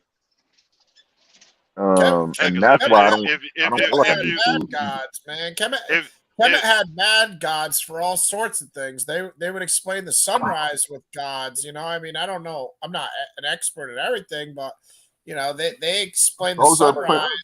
is The old man sun. winter a god to you? Is old man winter a god? Is No, old man winter a god? no. Neither is Sheshet, the deity of the air. These are principles that we use to tell a story and we personified it. And now a culture that didn't understand it came and tried to call these things gods. They weren't gods. That's a Yes, sir. European misconception of African culture. And I'm literally explaining it to you. You can continue to not listen to me, but that means that you would rather listen to the European tell you about my history and my culture instead of me. I read And the that's book. okay. I read the I tell book of black I people say this this. all the time. Black people will be like, it says on Google, they're gods. I'm like, and I just have to shake my head. Like, again, where are you going to get your information from? Have you sat I at the read foot of any elders? Or are we Googling these things and, we're so far Getting answers removed off from the internet. true history? I read the There whole are book of people who have never been disconnected. the book of the Again, with a European mindset. And it's not because you're right. You're reading with a European mindset because but we're in America. The So, but Bible that's the says you we know thing. what I'm all That's the know in saying? thing. part. You haven't. We all know in part, though. We all know in part. That's what the Bible says. So I never heard of Kemet. I know nothing about it. I've never heard of it till tonight. That's the first time I ever heard of it. It's Egyptian. The Kemet is just Egypt, Dave. Kemet is Egypt. Okay. It's just the original name. That's the original word for Egypt. Right. That's why with Kemet, I just don't believe in it. I mean, I'm not gonna go into all that explanation about it because I mean, y'all have y'all understanding. Well, I ain't gonna say y'all because I don't know if you Kemet, but Kemet people have their own understanding of it. I mean, it's different Kemet sects. Everybody got their own different belief about Kemet. That's why I don't go at it like that with Kemet. But the same thing. I mean, as a Christian, I would expect the same respect from that, but we don't get that. I mean, it's like it's two rivalries, you know. For me, if that's what you stand by, that's what you stand by. I'm not gonna question what you Right. stand by. You know, if you believe And that's in, Who, I Ken, don't. go ahead, go I ahead, just go ahead. study it. I didn't stop at Kemet. I who was do on you Kemet for a while. believe in your It's a soul, dope though? rest stop, like on the. It's, In the Book of the Dead, it's a who's dope weighing your rest stop soul on the to see journey if to it's truth. lighter But than a Kemet feather? That's a god, no? The devourer of the again, soul and whoever. that is a personification, and it is a principle. right. The I wind is understand a that. principle. Everything is a principle. The water is a principle. What carries your soul, whatever carries your soul to the next realm, it's a principle, and they personified it, and that personification was Anubis. Okay, the Right. personification of I the wind was understand that. Sheshet. Sheshet Hmm. isn't the Nubis wind, wasn't weighing but it your was a soul. personification of the same way that I believe that your book is also personified, but you guys take it literal. You see what I'm saying? And that's where we lose each other at, because you guys take it Right. literal. I believe in it, but I believe that meant to be decoded. I believe that it's personified astrology. Um, and if you study astrotheology, the Bible will make 10 times more sense to you afterwards than it does now. You'll understand why these numbers Yeah, are replete through the Bible: the 12, the exactly. 72. Um, And if you the don't, but 110, again, these the are 110. Explain. yeah, Hey, yeah. explain to them about the number 110. I don't. We all know in I part. like to come with receipts, and if one day if he lets me come on here, I'll slap a little presentation together. But I want people to learn. I hate just talking without being able to show people, because it Right. alleviates most of the debate. Yeah, no, You Right. know what I'm saying? So, the thing is, I was telling Ryan that the other day about certain ages in the Bible. Like when you see the age 110 mhm. in Egyptian mythology, it means the person lived a perfect life. And you know Oh, I when the didn't know Bible that. say, yeah, yeah, like you know when the Bible say, I'm not saying a perfect life, but a good life. But that's what I mean. But you know when the Bible says the Pharaoh, God hardened the Pharaoh heart, Yes. in Egyptian mythology, it means to where, you know, when you go in the and when you die and go in the grave, they weigh your heart out. If your Right. heart is something like clean and dirty, something like that. I forgot what that Egyptology was explaining it, but he And that's explained only what it analogy of means when personification. yeah, go ahead and So, explain that. Explain that to us with the heart situation. I don't know if you know okay, give me about that. 1 second. I Yeah. do. I'm about to say 1 second. Well, your Hold on. heart's got to be You got a light like lighter? a feather. I know that, but they did. I mean, I've heard people say I'm about to- they don't, they're just principles before it too. So it's not the first time I've heard it. But I mean, I read the Book of the Dead. There's definitely some gods in there, man. I mean, I don't know. It's up to whoever wants to determine it, but Oh my god. you know. You If know, you think okay, if you think that Look, they're let me who's explain God, it to then you think Ryan. old man Let me Winter is let God. me when your heart's on the scale, there's a god. I forget the name of them, but they're determining. If you're gonna get your soul devoured by the crocodile, the devourer of souls. I mean, I let, was let me not let an me explain expert it in to it, you, but I Oh, Ryan. read. I'm re- No, Ryan, wait, let me explain Lou, it to you. let me explain According, it to him. accord, Okay, go oh, ahead. go ahead. No, okay. Like Okay, when they using different gods, what they okay, they you see how the God of the Bible got all type of names? Uh the Almighty God, or the God of war, the God of peace, the God of this. What they believe in is they just giving an object of what that one God is. Like today, he could be the God of the sun. Tomorrow, he could be the God uh, of the Nile River. The other day, another day, he could be the God of something. I don't know if I'm saying it correct. Yeah, but they have gods, man. They have Set as Yeah, the devil. They have gods in Egypt. Like but but that's not me making it up. Like I don't. yeah, but he gonna explain it. He gonna I mean, explain he it can to you. have his belief and say they're just principles, but they definitely were Yeah, worshiping. They definitely were worshiping things. They weren't just a bunch of individuals that didn't have religion. Like that's not accurate. Like I don't think so. The Pharaoh was considered a god. I mean, they were clearly worshiping. yeah, yeah. Like all these That's a gods fact. here, Geb, Nut, He was Osiris, Isis, Seth. All these things weren't just. I mean, you could say they represent something because they all did. You know, they all did have. It's like the Roman gods, like or the Greek gods, for instance. You know, the Greek gods all represent stuff too. They're because they're based on after the Egyptian gods. A lot of them are stolen or correlated with Egyptian gods. So you know, I mean, I can't say that there weren't any gods in Egypt. I can't co-sign that. That could be his belief, but Did they believe in life after death, though? I'm not sure. yeah, Do they believe in?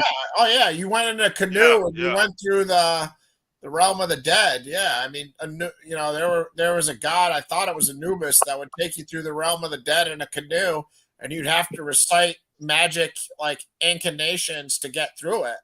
So they believed you had Yeah. to like recite certain things to make it, you know, to their heaven. I A, forget. lo- I'm a lot of rusty on that, that, but stuff in the Old Testament is influenced by Egyptians, by Egypt. well, they came out of Egypt. So I mean, there is Yeah, there was a lot of influence. yeah, there is, and you know, you can see it in a certain psalm when they talk about, Yeah, you know, I forget what psalm it is, but there's definitely a psalm that's very similar to Psalm. Egypt. I think it's Psalm 22. No. Yeah, Psalm 22 is Canaanite. Canaanite. My bad. there's definitely a Not Psalm psalm that's 22. really No, I think it's a proverb. no, there's a psalm that's really Oh, okay. it's real like the whole psalm is talking about like the sun, you know, it uses the The sun sun as god. talking about going through the valley of Accor or something like that. I want to say I don't know. Yeah, I know what you're talking about. I'll find it. I'll find it. Yeah, But do what they they believe in? describe Do it. they believe in a Messiah? Do they believe in like a Christ, one that's going to come down and die for your sins, or no? No, Yeah, they had yeah, they multiple believe gods. in that.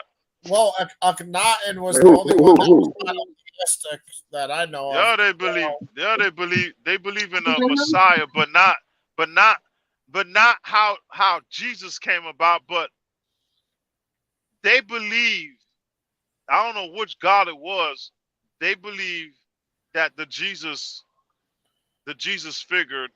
figure was copied from that one God. You're talking about Horus or Heru, actually. Horus is the Greek name. I do want to Yeah, respond to how you were talking about the whole afterlife scene with the movers weighing the heart against the feather. yeah, Again, yeah, I'm yeah, trying to yeah, yeah. explain to y'all that all of this is personified. It's not literal. We didn't think that these was real people. You're supposed to get the message. Keep your heart as light as a feather. That was the message. You see, y'all are missing the message looking at the personification, and it also happens in Christianity. Uh, you're not supposed to be focused on Anubis or none of them characters who we're personifying. The message is keep your heart as light as a feather. No matter what happens, don't live your life with, don't let it turn you bitter. You see what I'm saying? And there's more to add to that. Yeah, There's a bunch of different ways that your heart. yeah. I know. I mean, you can look at it I mean, that don't get way, me but wrong. there's still a God. There's a God way in your soul determining. You know. There's I forget which one it is, but you're either getting your soul devoured by the crocodile, the devourer of souls. I remember that, and You're taking it Dolph's literal. writing down what happens. If You you know what want I to take it literal, cool. But mean? people Who in the said? culture know it's a personification. Yeah, Yeah, but You can take it so literal all day if you want to, but yeah. the people in the culture know it's a personification. so you're saying We we there's didn't no take that gods. stuff literal. We didn't think that there was a God. Hold on, time out. Ryan. Man, Time I'ma say out. it Time out. again. Are you saying Ryan, I'ma there's no answer. I God? said it. If I'm just trying to I'm get going your to respond to you again. One, there isn't even a word for God in Egypt. I'm gonna answer. Let me answer you. There isn't even a word for God in Egypt. We didn't have that concept. Two, the word you're looking for is neteru. These are principles of nature. That's why I asked you, did you think Old Man Winter was a god? But you seem to think that the sheshet, the principle of air, is a god. These are the Europeans who came in and trying to classify our culture, but they didn't understand it. They didn't sit at the feet of any elders when they came up with this information and then put it on Google. They didn't talk to our people. They actually stopped us from practicing this and then tried to define it. So you're going off of European definitions from people who didn't live the culture and didn't truly understand it. Now somebody's trying to give you a correct understanding of the culture. Like my man Lou said, he doesn't believe in it, but he understands it. Now you don't have to believe in it, but I do want you to at least attempt to understand it. Yeah. I read the Book of the Dead in Okay, college. That's that's why all. I know, I've read the entire You're Book going of the right Dead. down the same path. You didn't hear anything I said then, because No, you're I going the same didn't way. hear it all, but Okay? I mean, I've heard Jabari speak. I've heard whatever his name is, the M. Fundishi guy speak. I mean, they're priests. They're praying to something. They're not praying to just principles. They're praying to Haru. They're praying to gods. They are praying to gods. If I ask Jabari, No, they're not. Nobody prays to he's going to say, I'm Haru. praying to Haru or whoever. Yeah, but the thing what he trying to tell you, Ryan, is they don't believe they real. Yeah, even Mufashundi out of his mouth will tell you these are not gods. These are principles of nature that you're supposed to Yeah. embody. It's like this, okay? I'm gonna give you an example. Like Ogun, he's supposed to be like a war god or whatever. If I'm going down the street to go beat some people up, I don't know about. Let's say I don't know about Ogun, but I've seen Friday. I'm gonna embody Debo, and I'm gonna go down there and do what the hell I got to do.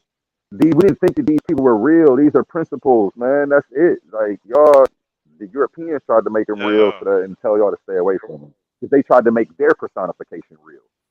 We understood it was all personified. They copied our shit and then tried to make it real. And then, well, at least you understand, Lou, and you're a Christian. Yeah.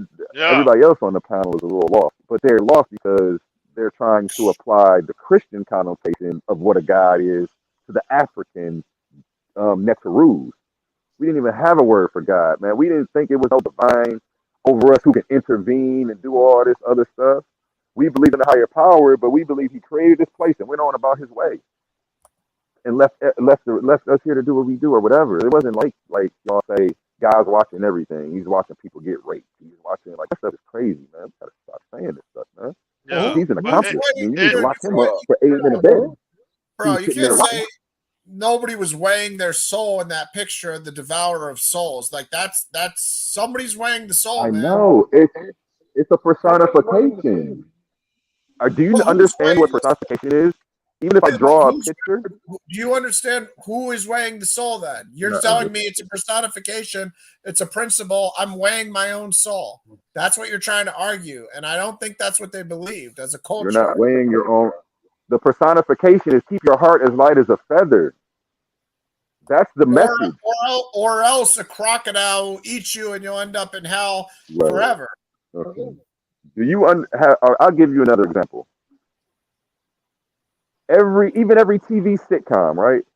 They have at the end there's a message, right? Remember all the Huxtables, the Family Matters. At the end of the whole story, there was an underlying message. Okay, you're supposed to get the message. You're not supposed to take this story and make these people real in your life. You're supposed to make the principles of the story real in your life, and that's it. That is it, bro. Because even we personified those characters for astrology. Those characters are personified. All this stuff is astrology and astronomy personified. But I can show you this. I can prove it. But you know me. I'm Mr. Presentation. I've already showed you David and Goliath mixed with astrology. You know, if you want me to, I'll come on later this week. I'll put something together for you. You know, you can put together what you want. Maybe you will better understand. I know what I read. I know what I've heard Jabari talk about. You know for a fact they were real people, but you don't believe them. Yeah, Jabari ain't the end all be all on this. He's very knowledgeable, but he says they were principles. Yeah, he said a principle. Yeah, he says the And principles. But when you have me on this week, I'm going he's to not bring praying those to tips. himself. Who's he praying to when he prays? Man, He's praying to if Ma'at. you He's praying to Haru. He's praying to a God. listen, no, there's only one God. Priest in the All temple of those principles, listen, there's only one. We didn't even have a word for God. We believe nature was God. We believe God was all around us. We believe God was in every living creature, every dog, How every do you child, know? every How do you animal, know every you were plant, every Egyptian? tree. How do you keep saying we? How do you know you I were didn't say, Egyptian? I didn't. You're When I say saying we, we. it's because You're I'm saying talking about we. Africa. I'm All right, answering your question if you want me to. When I say but we, Africa's a I'm big talking ass about continent. Africa How as a do you know whole. you're an Egyptian? Yeah. When listen, when I say we, I'm talking about Africa as a whole because Africa was under spirituality. So even if you go to the tribes that followed Ogun, Ogun wasn't real; he was personified.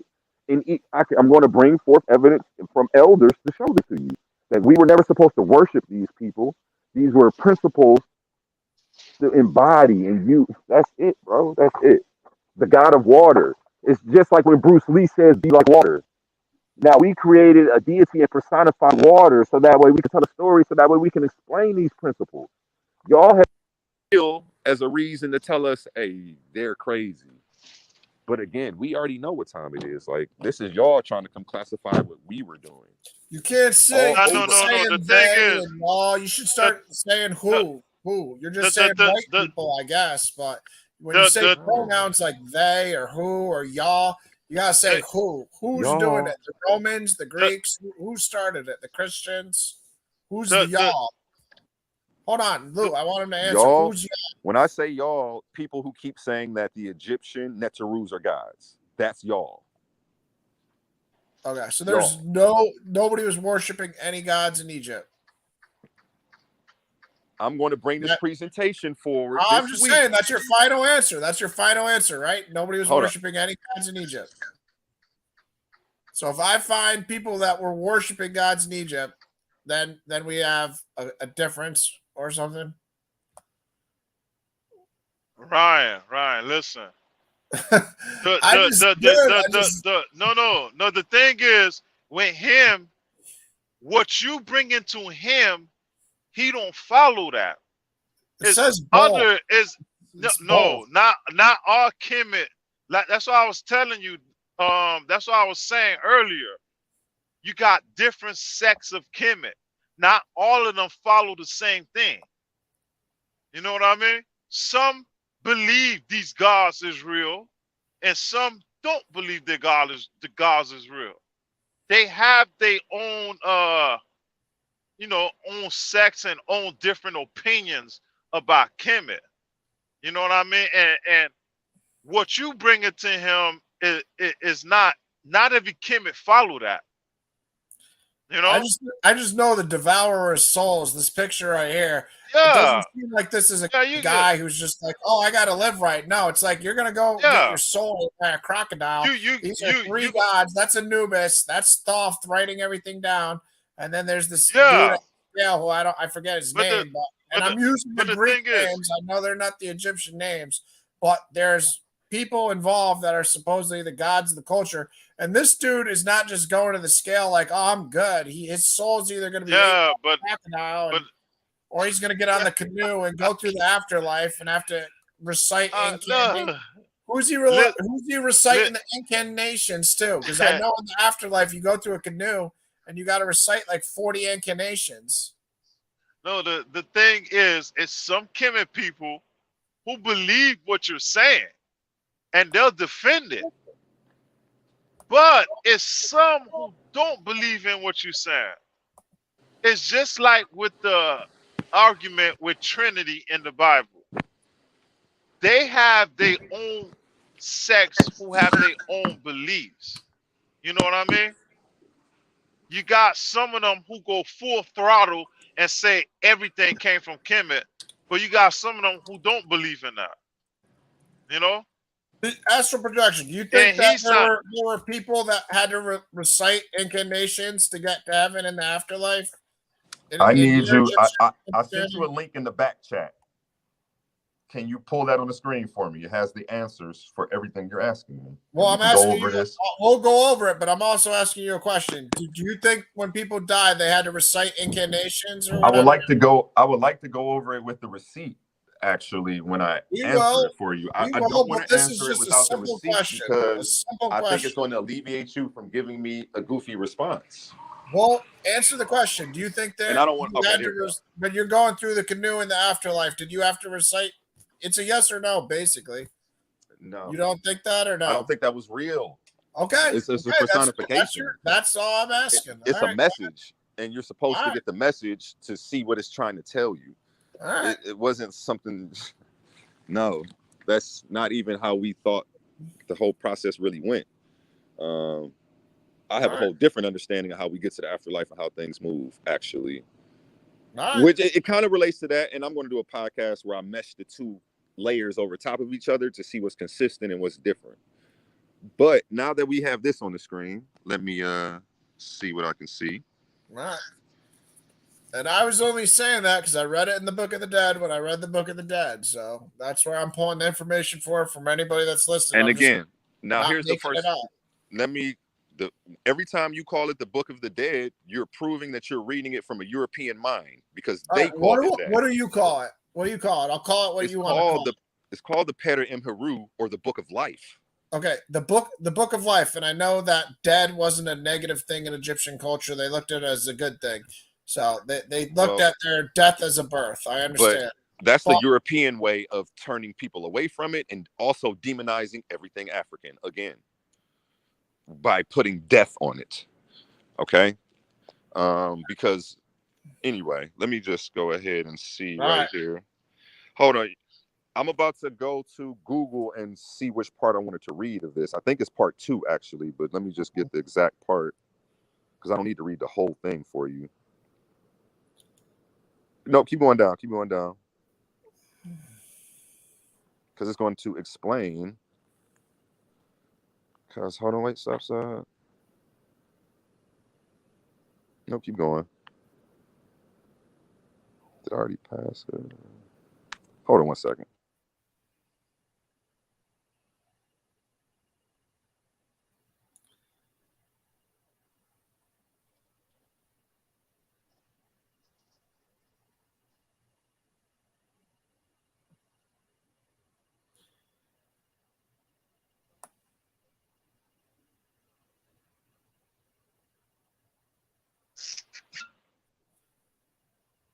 Okay. I'm back. Number 5. You're actually at the perfect spot. That's what we need to read. Can you read that for me? So that way you can have an understanding of Egyptian culture. The divine energies. We just saw that when the master of the universe. I need you to read number 5. I'm you want me to do it? I'm reading it. Netaru, the divine energy. I can't the hear divine you, energies. We just saw that when the master of the universe. Are you hearing me? You hearing me? You want to read it or you want me to read it? I don't really care. What is this? So people know. What is this? Is this somebody's website? What is this that we're reading? This doesn't look like a holy Egyptian text. What is this? All right, we lost him. I got to get him back. Anyways, Lou, I know what you're saying. Yeah, I know what you're saying too. I get it. I get both sides of it, but I'm back. Yeah, we lost Lou though, so I got. He'll be back. Yeah, did you pull up that Netaru for me? Yeah, Lou, just tell me. Hold on, let me just put this because he usually tells me. No, that number 5 Netaru explains exactly what I'm saying. That you keep trying to act like you don't understand. Well, you're not reading it from holy Egyptian texts. You're reading it from some dude's website, right? You need to read the whole thing? They're I'm explaining, just asking, bro. Yeah, I'm reading it. The Egyptian text isn't going to tell you that it's a personification. We are the people. Exactly. Okay. So it might be somebody's interpretation of it too. If you read it and see what it says first before you make any guesses, because you don't know what it says. All right, but who is this? Who are we reading this from? Whose website is this? Just so I understand and people understand. What is this? Whose website is this? Okay. Is this This yours? is a no, it's not. It's a website explaining the Neteru. All right, but we don't know whose site it is. It's just some random dudes. No, but you know how to do your investigative homework. Do all that after. Oh, that's what I'm trying to figure out. Don't Just try to put it on the asking you spot question. now like it's a reason to discredit anything that I'm you not said. discrediting it. I'm trying to just find out if it's from Jabari, if it's from No, whatever. it's his not from name is. anybody. This All right, is yours. If it's what it is. Just let him explain himself, Ryan. Let him explain himself. Go ahead. All right. Just the let him explain. Neteru. Let him out. The Neteru. Yeah, let's reason. Let's reason. You know what I mean? Okay. Let's reason. We just saw that when the master. Now, because the thing is, hold on, Yeah. Ryan. The thing is, we don't want to attack something we're not for sure about. You know, we let's hear what he got to say. You know what I mean? And then go, and then you go back and do your studies on it. Because because it's the same way with the Bible. Everybody have their own perspective of the Bible. I mean, me and you believe in the Bible, and Rabbi Lewis believe in the Bible. Well, I ain't gonna say Rabbi Lewis, but David believe in the Bible. We have our different point of views. me too. You I know? believe in the Bible, So, just not like y'all, but I believe in it. yeah, but let's hear what you got to say. I'm hearing it out. I'm not refused. I'm stubbornly because I have my own experience from reading the Book of the Dead and my past, just hearing other people explain Kemet on Sonetta, and I get you can make it all just about divine principles, but I can also argue that the people at the time that lived in Egypt, they were worshiping certain gods. They weren't just all like, oh, we're independent. We don't worship anything. We don't fear any gods in the afterlife. Can I read this to you so that way you can understand? Yeah. Yes. Okay. Yeah. Go ahead. Go ahead. Go ahead and read it. The divine energies. It says, we just saw that when the master of the universe came into existence, the whole creation came into existence because the complete one contains the all. Now you have to understand that those weren't gods. Those principles all together make the one. So Sheshet, Horus, all of those together combine all of the principles of nature, the wind, the water, the air, the light, all of these combined are God. This is what I'm trying to get to you. They were principles of God. They were not gods themselves. But because a European came and told you that, that's what you keep telling me. But you just called it God. You just said all these together are God. And because I'm still trying to break the programming too, and I would appreciate your patience with that. Because All they right, brainwashed me for 40 years. So they brainwashed me for 40 years, and I'm trying to break the programming. Hold on, Astroy. Hold on, Astroy. He has to say gods because that's what was implemented in their lifestyle. But he just told us they didn't have a name for gods. No, but he said all of them together are God. That's what I was asking. All of them together. Does it say that right there? It don't say you that. You just said that. I said it, but you know what I'm reading from, right? But say it. I'm just trying to understand what your argument is. Does it call them gods on the page, or does it call it? What does it say? The complete one contains the all. It calls him the master of the universe. So you're nitpicking right now. So what's the master of the universe? Say it the way it is written. Don't say. I mean, if God wasn't there, say it in the original universe. Thank you, Lou, for being the mediary. Okay, the cycle of creation is caused and maintained by divine forces or energies. The cycle of creation, that's life. Okay, I'm gonna keep going. These energies, like the perpetual cycle of creation, go through a process of transformation from birth, life, aging, dying, death, and rebirth. We as humans have similar life forces that change throughout our lifetime. Our human bodies consist of numerous cycles. The Egyptians called these divine forces Neteru. The main theme of the universe is its cyclical nature. The Neteru are the forces of nature which make the world go round, so to speak. That's why I say, do you think Old Man Winter is a god? Why would you call Sheshet, the deity of air, a god? When she's not. She's a principle of nature. But you are trying to tell me about my culture from a European mindset, not because you're European, but that's because what you've been taught. It's not your fault you think like that. I mean, if you had sat at the foot of some elders, you wouldn't have that conception of the Netarus of Egypt. They were Netarus, which means nature. We didn't have a word for God. These were principles of nature. Let me finish reading. Okay, don't stop right there, because I'm all right there, so to speak. So to simply call them gods or goddesses gives a false impression. The divine energy that manifests itself in the creation cycle is divine by its constituent energy aspects, which were called Neteru by the ancient Egyptians, which is, let me say Kemet, because I feel like I'm being disrespectful even saying the word Egyptians. In order for creation to exist and to be maintained, this divine energy must be thought of in terms of male and female principles. And that's another thing that I wanted to touch on, because somebody was saying something about two sides or something, and I wanted to say it's negative and positive. There always has to be both. Duality runs the universe. This is one of the laws of nature. But you know that if you start studying the Netarus, though, the Kemet word for Neter or nature means a power that is able to generate life and maintain it when generated. As all parts of creation go through the cycle of life and death, so do the driving energies during the stages of this cycle. So I don't even have to keep reading. That explain what I keep saying to you. To call them gods is disrespectful. We didn't even have a word for that. We don't think nobody's up there sitting on no cloud and we got to pray to people and all that crazy shit, man. Like, y'all tripping. I mean, you tripping if you're saying they believe that, because they didn't. I mean, the thing is, I used to think that until I started, listening more. Me too. I'm like, okay. Yeah, I'm like, all right.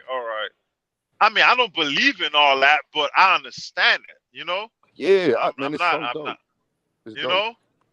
Yeah, I mean, because, the way I look at it, like, I mean, this is what y'all following, this is what y'all believe in. I mean, I'm not going to knock y'all off. I'm not going to, but the thing, but my problem is with Kemet and Christianity is, okay, if you're going to jump on the platform and reason, let's reason, because I mean, both sides have this touchy feeling about what they believe in, for me, I just want to hear it out. I mean, like with the Hebrew Israelites, right?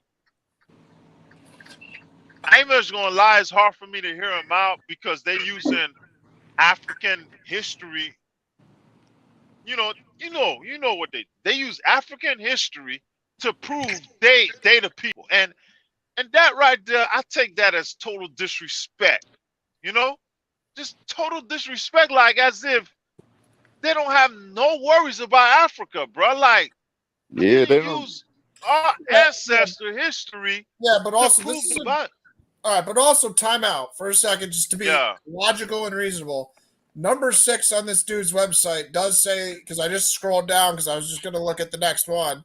It just says the universal energy matrix in Einstein.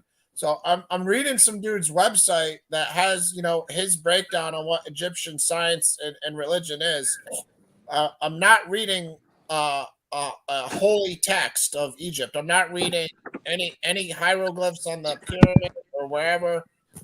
This is a dude's website. The next thing has nothing to do with Egypt. It's some guy trying to tie in physics to the Egyptian beliefs. I'm assuming. Yeah. No, you're lost. It's okay though. You're just Okay. confused. It doesn't say Einstein here. Does it say Einstein? Go to the second. Read the second paragraph. Okay. Was Einstein in the pyramids or something? What am I missing? The second paragraph. What does the second paragraph say? The ancient. All right. Let me read the first one so I understand why Finish Einstein. reading. This matrix of energies came as a result of the initial act of creation. So this is about the universal energy matrix and Einstein. You have to read 1 through 4 for 6 to make sense. Okay, but just so we know, Einstein wasn't in any of the Egyptian religions. Just so we know. He's talking about the creation of the universe, which was what 1 was about. How did the universe come into existence? Before we got to number 5, number 1 goes into the creation of the whole, all of it. From the Egyptian, from the Kemet perspective. So you can't just bounce around like Bible verses. You actually have to read it through linear. You know, people bounce around in the Bible because it isn't a linear story. You have, you know, different versions of the same event from different people. You have the Book of Wars, which is just about the wars. You have the Book of Numbers. It's not a linear story to be read. This is linear. If you can go over it from the beginning if you want. Yeah, but Einstein has no place in the Bible, and he's definitely not in any ancient Egyptian thing either. What he's doing is tying the science that we've proven today to show that they were right anciently. Like, that's obvious. That's definitely going to be, you know, hard to tie it in with the whatever. You can't say that unless you've read it, because you might read it and be like, oh, that makes sense. You're saying something and you haven't even looked at it. Finish reading it, Ryan. Before you make an assumption or tell me what's going on. I've read it. I'll give you that much, that I have to read it, but it's also, for me, if somebody's including Einstein in something like this, what they're trying to do is they're trying to validate their belief system, and what they're doing is they're showing modern day science matches with ancient texts. That's bad. Since you Christians try to do that, you would do it more if you could, but it doesn't happen for you guys. Well, he could also just be. I'll read it sometime. I'm not going to read it all right now. Yeah, you guys would use. Scientists went into Egypt and Africa trying to prove the Bible was real. Like, that was their whole thing, to try to use modern science to prove ancient texts. Whose website is this, though? Because I'm look trying it up. Look it up. Do the credentials on it. Bro, it's your site. What are you talking about? It's not my site. It's a reference that. Well, you're the one telling me to go here. Why are we here? Bro, if you have something to discredit the site, bring that forward. I'm just trying to. But other than that, unless you have a reason to say that it's not official. I figured it out. It's Tahuti Research Foundation. Okay. That's all I was trying to ask you. It was your website, so I thought you could tell me, but it's all good. You're on. I'm not on a computer. I'm on a phone. You're actually on your computer. I know, but looking at the site. You knew what website we went to. I mean, whatever. Man. It's all good. I thought you knew what website you took me to. It's all good. Let's just let him bring. I don't know if it's up to you. It's up to you. You know, let him bring his presentation. He can bring his entire presentation, but now he's going to make me watch some old Jabari videos and my I'm going to bring clips of Jabari, Mufashundi, and don't worry. I'm going to be watching more Sonetta than you. Don't you worry. Because this zero gods in Egypt, and they're all principles. I know they say they're principles too, but I know they also worship them too. So they're doing both, in my understanding. See, you're calling. It's not worship. Okay, but you can call it that if you want to. That's, again, you're using. It's okay. I'm not mad at you you've been taught this since a kid. So it's hard to break the mental conditioning of what you've been taught your whole life. Like, you've been taught you calling them guys because you've heard that they've been guys since you were 2.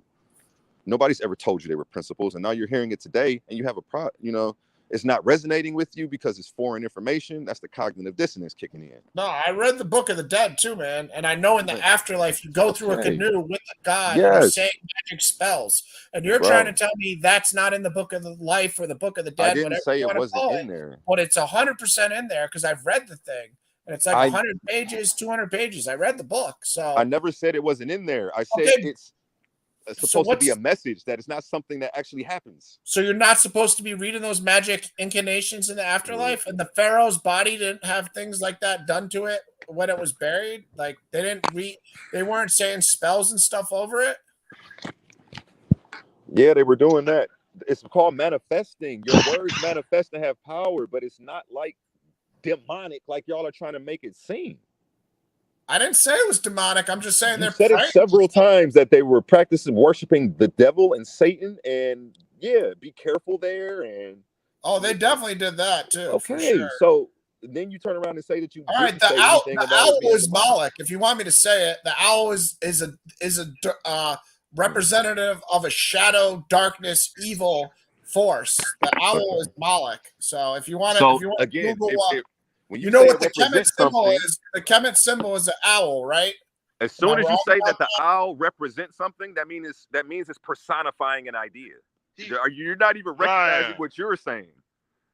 Yeah. Right. No, their He's entire not. Oh, Hold on. So is hieroglyph the is owl owl. evil or does it represent evil? Which one is it? This owl represents evil. Okay, it represents Hold on. evil. It's trying to Hold on. personify a message and tell you a story. Now No, do you get it? All right. Oh, okay. Hold on. Right. Listen. All right. With their culture, they believe in good and evil. You know, they believe in all that. You do good works and you do evil works. You know what I mean? But the only thing is, they don't believe the God of the Bible is responsible for that.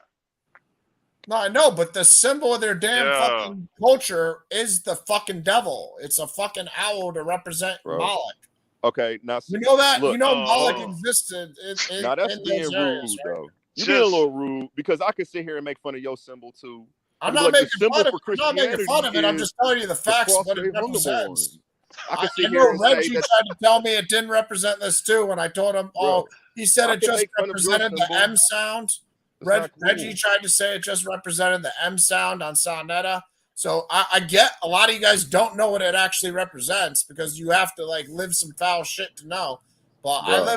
I've lived the foul shit, so unfortunately I know what that owl means. What And it's symbol not- represents Christianity? Huh? What symbol represents Christianity? There's not supposed to be a symbol, but it's the cross. Okay, the cross Okay. that he got hung on. Does that make sense? Well, we're told not to have if any Jesus was image. shot, will we be wearing guns around our neck? Yeah, no, it doesn't Will make we have sense. a gun We're on not top of the supposed to have church if any Jesus was image. shot? We're So told please in don't the make fun Ten of our Commandments symbol. not to have an image. I mean, I'm just doing that because you were making fun of my symbol. I had to. I ain't fix making it. fun of it. I'm telling you the truth about what it represents. Well, as long as you understand this, the second you say represents, that it's a personification, All right, because you keep trying to say there are no personifications. let me show you something. This was you know what they go out to the Bohemian Grove? Do you know why they have that fucking big ass owl out there? Man, Because it's an evil Canaanite fucking deity. bro, that's cool. the Europeans who are in Bohemian Grove have taken It's the ancient Europeans. sciences Yeah. and they're using them for their own bullshit. But Shit that didn't doesn't mean invent- what was going. Let me finish. Okay. It people- wasn't invented in Europe though, bro. It wasn't invented in I Europe. didn't say that. I said the Europeans who are using it now. The Europeans now using the owl that was from Egypt are using it for their bullshit. So when you see the owl, you automatically assume some bullshit. They've taken our whole sciences and tried to use them. What's the one deity that everybody says is evil? It's got the horns on them with the 5-point star, the goat heads. What is that? I can't think of it right now. I don't know. I know that's some good shit. The devil's doing the goat head all the time. But yeah, bro, I just live. So see, you people really don't understand want any parts to do personification. with that fucking owl. Trust me on that. You don't want anything to do with that motherfucker. Trust me on that. Bro, don't be spooky, man. Don't be Nah, superstitious. you ain't live it. So You're don't being know superstitious anything about now. it, bro. I'm not You're being just- superstitious. I've lived real supernatural evil, and that owl and that name I just gave you is real shit. It's not a fucking like fictional personification and means nothing. No, that shit is a real evil satanic deity that they worshipped in that region. Well, and hey. it was one of them. What does that owl mean? What does that owl mean? It represents Moloch, the Canaanite fucking evil god that's in the Bible that God says stop sacrificing your children. No, let him explain what that no, owl don't means. worry. I know the Kemet people don't know what it represents. They'll be like, "Oh, it represents the letter M," or they think they No, let him explain it. Let him explain it. Let him explain it. They don't know what it means. They don't understand. Let him what it means. What it means. What it I means. don't even want to. I'm discouraged right now. I The feel letter disheartened right M. now. Don't be That's discouraged, what man. Reggie's Don't be discouraged, man. Don't be discouraged. Is it not the What whole it symbol for means? Kemet? Is the owl the symbol for Kemet? Just give me that, right? Is it the entire symbol? Like the Buffalo Bills have a mascot, and the Dallas Cowboys have the star. Is the owl the symbol for Kemet? That's what it says on your screen, so I'm gonna say yeah. All right. I've never heard admit of the owl being the symbol for Kemet. I didn't know Kemet had its own symbol. So That's this is the news to me. hieroglyph. All right. You know, I'm not gonna pretend to know something I don't know, but I am gonna when I get off of here, I am gonna look it up. I'm not gonna disagree with you for no reason, though. You see, I feel like you're doing that to me. No, Like, bro, I've lived real evil, and I'm trying to warn you. Like the Egypt shit. There's a reason all the devil worshippers bro, go to there's Egypt. evil all around us. That don't make It's not Jesus spooky. real. That don't make the Bible real because there's evil around us, or people do evil. Because there's a Muslim gonna say the same thing about Islam and Muhammad. Like, we got to come up with something different. We need something tangible. At least give me something tangible.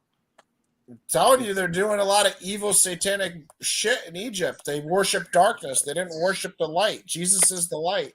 There's a reason God freed his people from slavery in Egypt because they were in the iron. They smelting didn't worship furnace. darkness. They worship both, duality. They can't have darkness without light. You can't have light without darkness. The two make each other. We worship duality. We never worship one side of anything. Duality ran our whole life, man. Like, come on, that's Mayat. That's what Mayat means, balance. There's a reason God crushed Egypt. Trust me on that. There's a reason for it. They were doing a lot of fucking evil shit. That's why all the satanic people go to the Egyptian occult shit because they can recite magical shit and fucking do evil. It's I guess. they were All the Kemet people I know are the most righteous people. It's all the Christians I know who are selling dope, selling drugs, raping people, committing murders. These are all Christians. They can rap about it in every single song and then go thank God at the awards and get paid, and people will clap. But this is the God of the Bible. I can make a rap CD about selling drugs until my whole community overdoses, fucking 5 bitches, cheating on my girl, fucking your girl. Go thank God at the awards, and people will stand up and clap for me. Yeah, you can't but do that in Kemet. In Kemet, we don't play that. I'm sorry. Yeah, that's not somebody practicing being a Christian just because they're wearing a cross in the music No, I'm video. saying this is the Christian. This is the Christian society we're living in, and this is why things are the way they are. Because you can go rap about that, thank God, and then people will clap for you. Let me ask you a question. With Kemet, right? I know y'all practice that magic stuff, but I don't believe in that. But ain't that's what y'all used to do when somebody gets sick?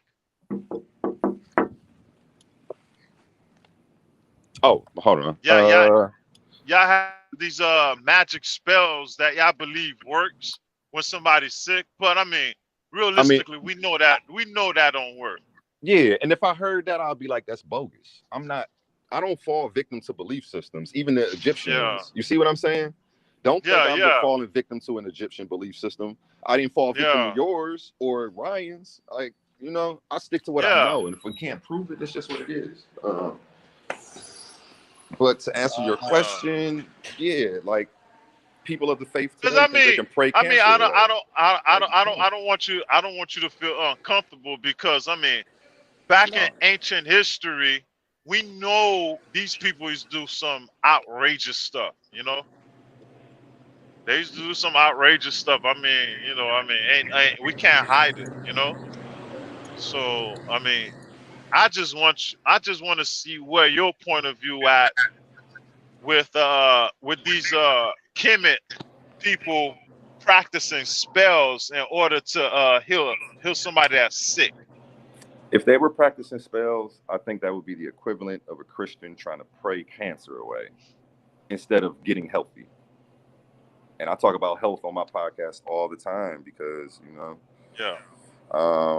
and I would say, yeah, that's far-fetched. And yeah, they were tripping. Like, if my people's tripping, I'm going to speak up on it. Like, I'm not even a Kemet person. I was there for a minute, and then I grew out of it, and I realized it wasn't the end of all the knowledge. We have Tahuti.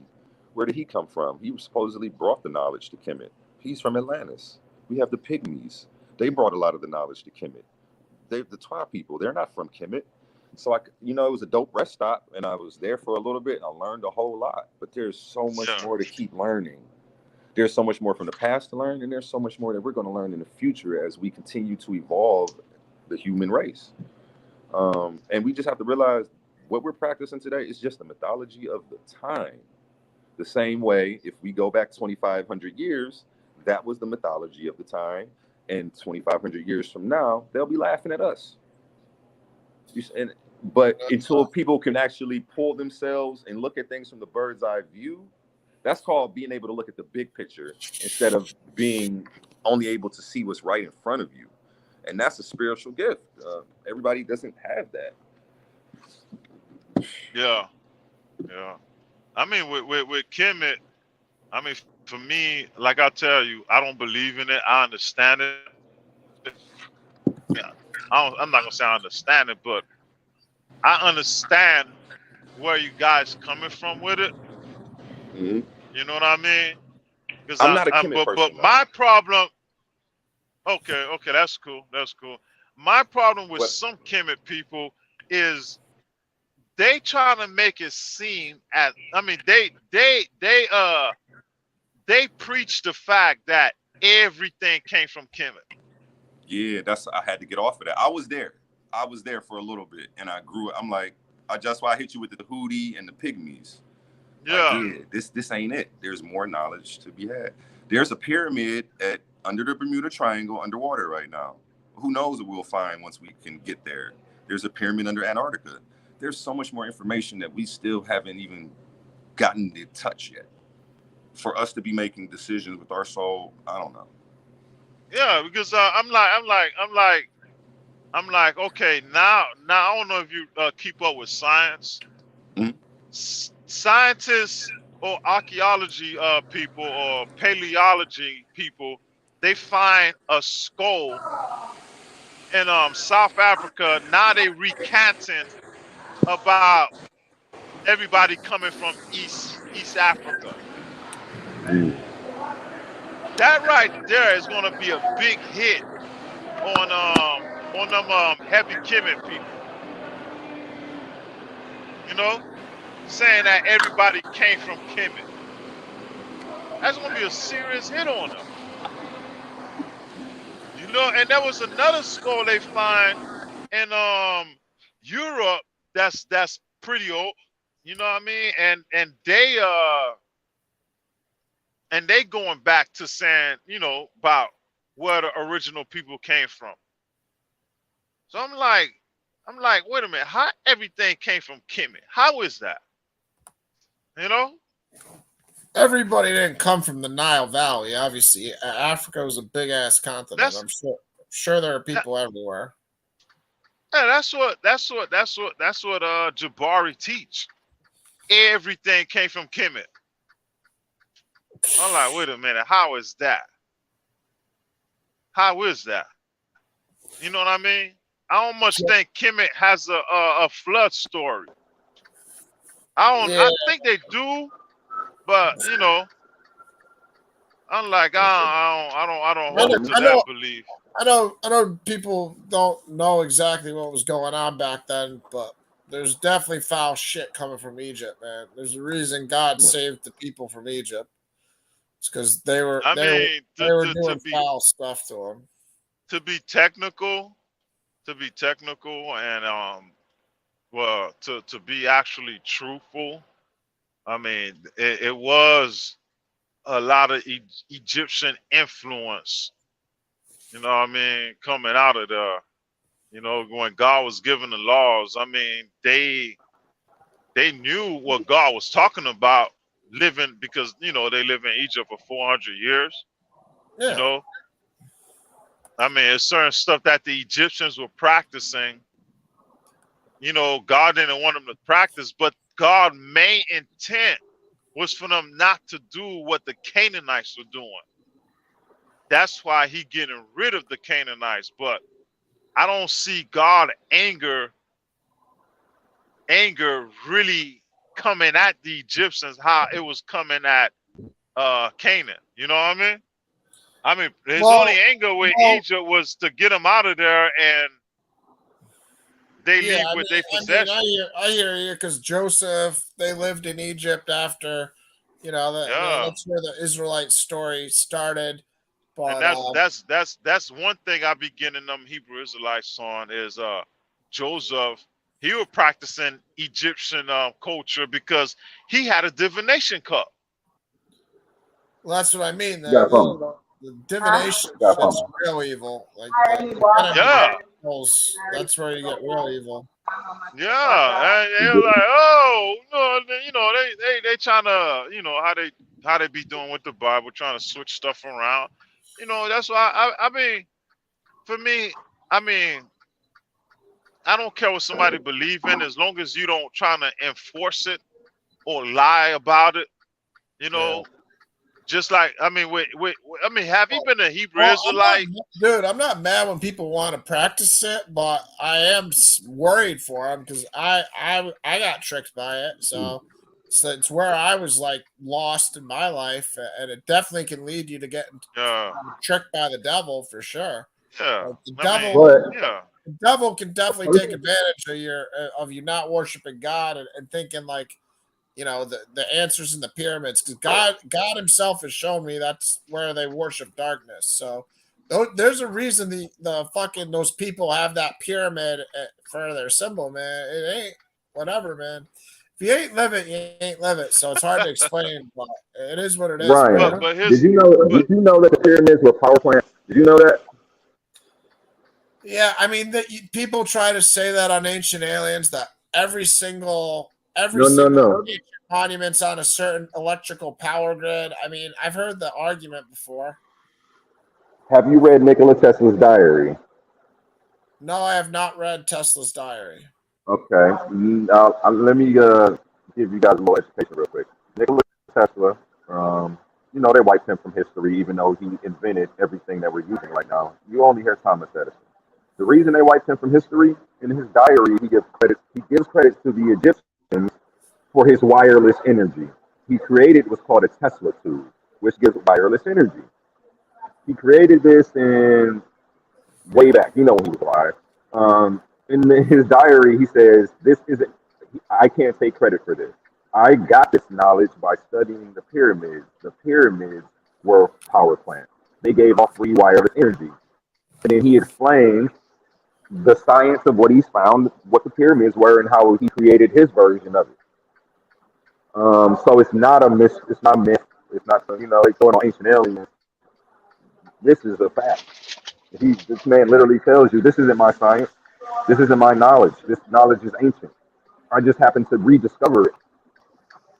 So, what kind of So, energy was it giving off? Electricity? What kind of energy? yes, it was giving off wireless electricity that's healthy, actually healthy for you. Like it's not harmful to our body the same way the electric lines are. But again, So, the Rockefellers can't profit off of free energy. If everybody had free energy. But again, what some people are going to what say were I'm they crazy using and the that electricity Mr. for in Tesla's a Egypt? big lie. What Excuse were me? they using the electricity for in Egypt? Did they have devices like they didn't have cell phones? What were they just using it You to like don't. make their bodies If healthy? they What were they? look, it's people love to say what they didn't have. You didn't even know they had electricity. And prior to me telling you about this, you would have said they didn't have wired Wi-Fi. They didn't have wireless energy. So I No, think we need I mean I to didn't hold discount it on. completely. I mean, how they built the pyramids has always No, been a mystery that I never, understood, and that's why I was interested in Egypt. I'm just asking you. You just said that Tesla said he figured out, the energy. So I'm trying to ask you, like, what did they use the electricity for? How did they use it? They didn't have modern devices, so what were they doing? Just getting their now see, bodies hold on. taken to I stuff. was okay. Let me respond. You said, how did they use it? They didn't have modern devices. Would you consider wireless energy a modern device? What device did they I'm use? asking you a question. Do you Okay, consider wireless energy a modern device? Because you just said they didn't have modern devices. I mean, I'm I trying to know get that you to I know they understand that you need to like relearn everything. all sorts of. No, I mean I've seen a lot of stuff. I know they were able to do telekinesis and all that, most likely for sure, because I've seen a person do it. So Well, I let's know it's very stay possible. focused here. Let's stay focused, okay? We're talking about modern tech. We're talking about technology. You said they didn't have modern devices, correct? Yes, I'm trying to understand. You said And I'm Tesla trying had to the explain to electricity you that what you're as saying. the I'm trying to device. show you that in your own sentence you contradicted yourself. All right, That's what I'm what trying to device show did you. they use the electricity for? Is the question. It's not like a Well, trick a question. bunch of shit that nature destroyed over 5,000 years Okay, that we so don't it's know all about. gone. It's all gone. All right. What's the Yeah, exactly. What would nature do over 5,000 years? What would it do to any? Exactly. So But everything they we use do. for electricity is destroyed. Like that's the answer. None of it's in a museum. None of it's anywhere. I mean, come on, man. I'll bring some stuff on my podcast. I'll bring some stuff for us. I'm just But saying. again, I want to show receipts because even when I show you a receipt, you're acting like you don't get it. So I'm looking to speak about the receipt. You went to a one Tahuti website and we just read one thing No, about a guy. I'm talking about even right now. Me explaining to you that Nicholas Tesla gave credit to them for wireless energy. You're Just still let him. trying to act like they didn't have modern devices, but wireless energy is a modern device. I'm trying to show you that you're contradicting yourself in your own statement. Just let him explain himself, Ryan. Just let him. I'm trying. I want to know. He's saying they had electricity, but I'm trying. All right, just go. They use the electricity for? Did they have spears? Did they have lights? Did they have? Yes, actually, they did have light. They did have lights. The reason that we know they had light bulbs to build the pyramids is because deep down in all these king's chambers, there would be no light. There are no soot marks on any of the walls, which there would be if they used fire to light these areas to build them. You need to get up on your archaeology and get up on your see what the consensus is of the top scholars in this field. But I mean, I do this on the regular. I'm not upset with you. I'm only upset that when I'm trying to educate you, you're purposely missing the point, and I know you're purposely missing the point. You ask me questions that are simple, and then you contradict yourself, and you won't acknowledge it. All right, they had electricity and they had light bulbs. That's the answer. But you just told me everything else got destroyed. So now they have the light. No, I mean, what else? What do we have to find? Are you talking about that picture where it shows some type of yeah, I've seen that hieroglyph. I know what you're talking about. I haven't seen a hieroglyph. I'm strictly telling you. I'm strictly repeating what I'm repeating from Billy Carson, PhD in neuroscience and ancient history, and he's on the History Channel all the time. I hope he's not a white and he goes to these places. No, he's not. Billy Carson is actually black. He's the founder of Forbidden Knowledge with Dame Dash. I hope he's the founder of Forbidden Knowledge, and he also started the Forbidden Knowledge TV network with Damon Dash, formerly of Rockefeller and Jay-Z. But again, he has a PhD. Yeah, you know who I'm talking about now. He studies the Anunnaki and the Sumerian text. Yeah, he came out with his own interpretation of the Emerald Tablets. He has access to these things because he's one of the top historians. This is the hieroglyph, Lou, that me and you were talking about with the light bulb. I don't know anything about that. I've seen that before, but I don't bring that up because it's too easily debatable. I bring up things that aren't easily debatable, that a person has to literally play slow on. Yeah, that's it right there. Yeah. And again, it looks, I don't know what that is. It looks like a flower at the base. It looks like a vine, and you see the base where it starts, where the bulb would start. That looks like a flower. Yeah, right there. That looks like a flower or a plant. Yeah, so, again, I don't know. Yeah, definitely. But that's why I don't bring that up. You know? Yeah. I saw on Ancient Aliens, but that's, you do got to be careful because people just make a light bulb that looks like that and then say that's a light bulb, but it's got a snake and a flower, and you don't know. Yeah, I don't agree. I don't agree that that's a light bulb. But we do know in those king's chambers where there are inscriptions on the wall, how would they see? How would they carve it? There's no marks on the wall to represent any fire, any of that. But we already know the whole place was a power plant. Or maybe they were fucking demons and they were worshiping the darkness god and just fucking could see in the dark like owls because they're fucking evil scum. And they're doing darkness shit like I believe. You're still ignoring the power plant and the wireless energy. You have to take that out of the equation for what you said to make sense. Yeah, but you got to have devices for the power. You can't just have a power plant and not have devices. That's the other part. There you go. Exactly. Now you're thinking. Now you're thinking. So we need to stop saying that they were a primitive people, and we need to admit that history. We need to admit history has been reset numerous times over. You have to admit that. People, bro, they tricked me into thinking they were the shit for most of my life until I realized the devil fucking worships. That's where the devil worshippers go. You've also been tricked into thinking they were a primitive people. No, I never thought they were primitive. You think that they didn't have inventions? I never Well, said that. I never said that. what was your question about technology? My question was, what device did they use with the power that you said I they have no had? clue. I don't have all the Yeah, answers, bro. all right, but that's just like a logical question. Like if I say they got, running That's not waters, logical. yeah, That's it not a is. If I say logical they question. got running water, I'll say, do they have faucets? Do they have toilets? Like I'm gonna ask a question.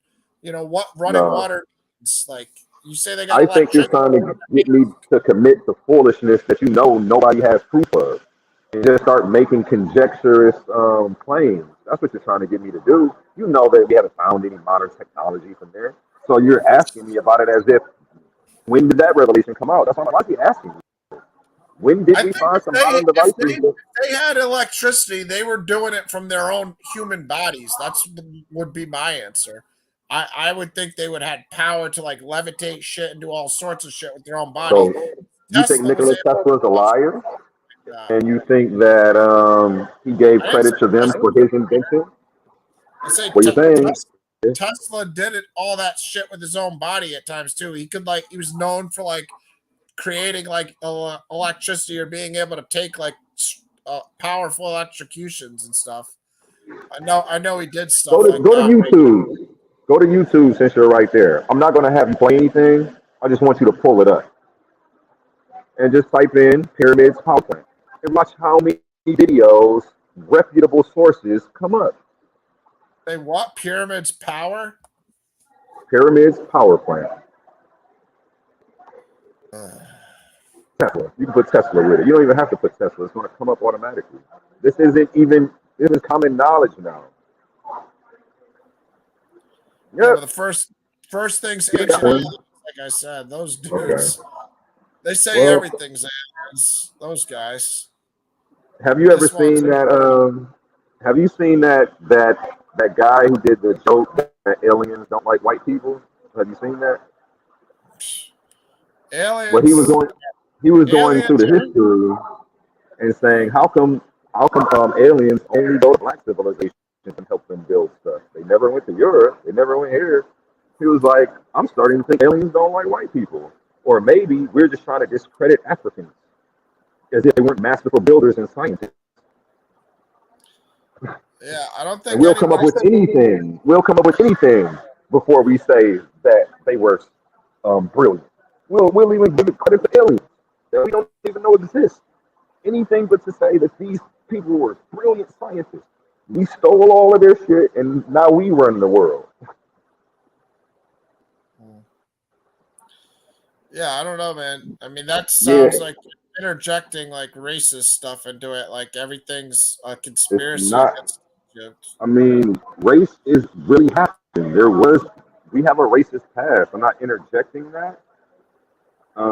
At first, the war started off as strictly religion. You know, even black people enslaved white people first, but it wasn't over race; it was over religion. If you look at the term slave, even the term slave denotes a Slavic who was a prison. Even the term slave proves that white people were the first slaves, not black people. The Berber, off the Berber coast, you had the Berber pirates. They were enslaving everybody and ransoming off the people of Italy, Europe, and all of that. The history's there. You can Google and Wikipedia all of this. It's not a part of history that we talk about, but then racism came. Yeah, Europeans started enslaving. It wasn't about race anymore. Christians used to enslave the Muslims, and the Muslims would enslave the Christians. And it was all about that. The Europeans were the first ones to do it for race and say, you know what, we're about to tell you, if you black, get in here. It don't matter if you're a Christian or a Muslim anymore. But before, that was the justification for slavery. These people are uncivilized, they're heathens, Kafirs, or pagans, throw them in slavery. It was the justification for Columbus and what they did here. They viewed the Indians as unclean people, having no soul, who needed to be saved. Um, I'm not interjecting racism. I'm actually just covering history objectively. I'm not even upset about the racism. You know what I'm saying? Like, who cares? It's actually old. But, just for the fact that, does it hold any water? Yeah, I guess Tesla lied and gave credit to them black people for no reason for his invention. Right.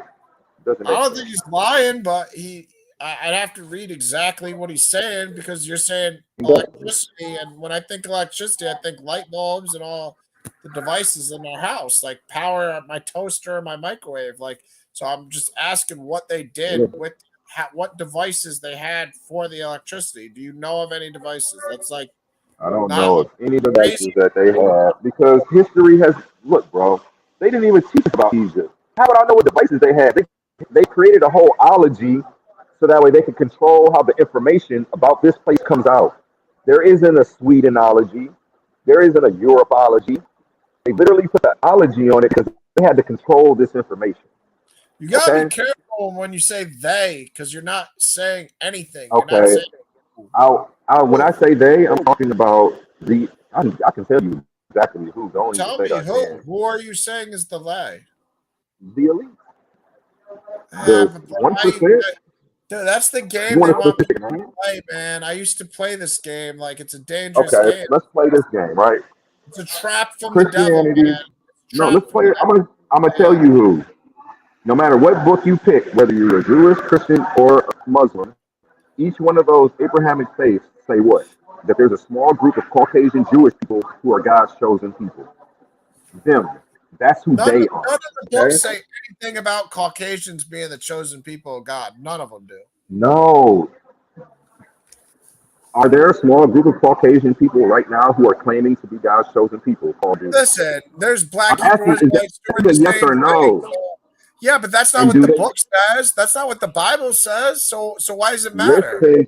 There's a Because bunch of guys claiming to be females doing swimming in you, the you want me NCAA, to bro. answer why it matters? People I claim can tell mad you why it shit. matters.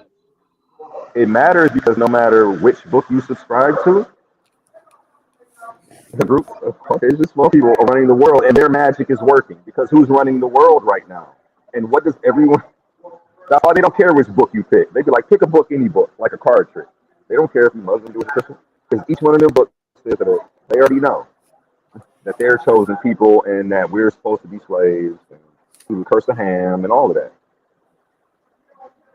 So Dude, sorry about that, but nobody says Ham is African except for the Hebrew Israelites. Those are the people that made that assumption. Like there's three sons, Ham, Shem, and Japheth, and that's the whole world. So it's kind of like very like short-sighted for them to just be like, "Oh, Ham is Africa." Like, it just shows that you don't have a good knowledge of theology. Every time you speak, you simply tell me what you haven't read. oh Okay? really? Oh really? So there's Yeah. three sons of Noah. They don't populate the whole Uh, world. They just Ham's descendants are only in Africa. Is that really what you just said? I'm just asking. There's three sons: Ham, Shem, and Japheth, and you're telling me Ham's descendants are only in Africa. They're not in Asia. They're not in Europe. They're not anywhere else. Come on, man. That's Hebrew Israelite after lies. all those years, they definitely would be somewhere else. After all these years, yes. I'm not arguing with you on that. You're right. Yeah, Well, they're all over the place now. everybody started in Africa too. Everybody started in Africa. We're talking about the descendants of Ham. Let's stay focused. Descendants of So Ham. Where did they did go? Where did they the go? descendants of Japheth and Shem not start in Africa too? Where did the Nah, What descendants was the whole family of reason? Ham go? You're not hold on, following the hold on, story. hold on. The And you descendants can of Google Ham this. did not. Don't, The descendants of Ham did not start in Africa. It didn't. The descendant Ham in biblical terms just mean hot. It doesn't mean Africans. It don't. That right there is just something Hebrew Israelites bring up because you know Phoenicians, right? Yeah, I You hear mean, you hear me? yeah, go ahead. No, Go no, ahead. not Go you, ahead. Ryan. Not you, Ryan. Not you, Ryan. I'm All talking to right. Astroy. All right. Hey, Astroy. He's still there?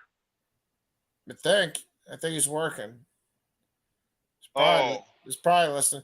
But yeah, man, I mean, there's only 3 suns, so they populate the whole earth. You know, I mean, it's kind of just Yeah, like Hebrew Israelites like to Phoenician. say Ham is Africa because That's not true. they're just Hebrew Israelites making shit up as usual. But Hold on. Let me run up in here right quick. Let me run up in here right quick. Hold on. I mean, they like to say they know who every person is by the name, which the 12 tribes chart's a joke. So I don't know, whatever. I just know that some of that stuff's a trap, man. You got to be careful. Yeah. Hey, The, hey, the, Astro. the whole You know the Phoenicians, right? He's there? yeah, I think so. He's in and out. All right, you just lost him. Yeah, he's in and out. But I just know it's a trap, man, because I was in that same shit, thinking the elites run the world, Yeah. but the devil's gonna be some dude on your Facebook friends list, and that's real shit. That's the real shit. The devil's gonna be some dude Hold on your on. Facebook Hold on. friends list that you went to high school with Yeah, because for he's just a this. Satan worshiper who's working I with the think devil, can doing you that pull up that link from the back magic. chat on Ham? Sure. This is from Princeton EDU. Mm-hmm.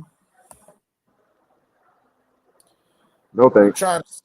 trying to sell me some shit. Yeah.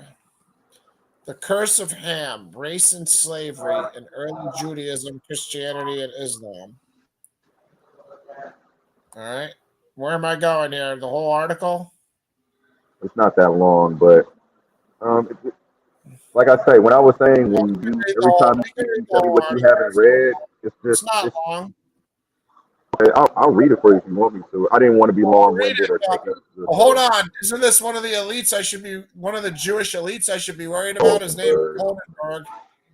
That seems like it's one of those elite Jews. Let me be careful of Goldenberg. Well, if he was, he would be supporting the slavery and not waking you up to All right, it. let's So, read what David Goldenberg said. We'll read his book. We'll read what he wrote a book. Let's read it. How Old is Prejudice Against Black People? Were the racist attitudes that fueled the Atlantic slave trade firmly in place 700 years before the European discovery of sub-Saharan Africa? In this groundbreaking book, David Goldberg seeks to discover how dark-skinned peoples, especially Black Africans, were portrayed in the Bible and by those who interpreted the Bible, Jews, Christians, and Muslims. Unprecedented in rigor and breadth, his investigation covers a 1500-year period from ancient Israel around 800 BCE to the 8th century CE after the birth of Islam. By tracing the development of anti-black sentiment during this time, Goldenberg uncovers views about race, color, and slavery that took shape over the centuries. Most centrally, the belief that the biblical Ham and his descendants, the black Africans, had been cursed by God with eternal slavery. Goldenberg begins, so that's the part that you wanted us to highlight, I'm sure, because David Goldenberg says it's Ham. mhm. That's one of his descendants. Okay. Goldenberg begins by examining a host of references to Black Africans in biblical and post-biblical Jewish literature.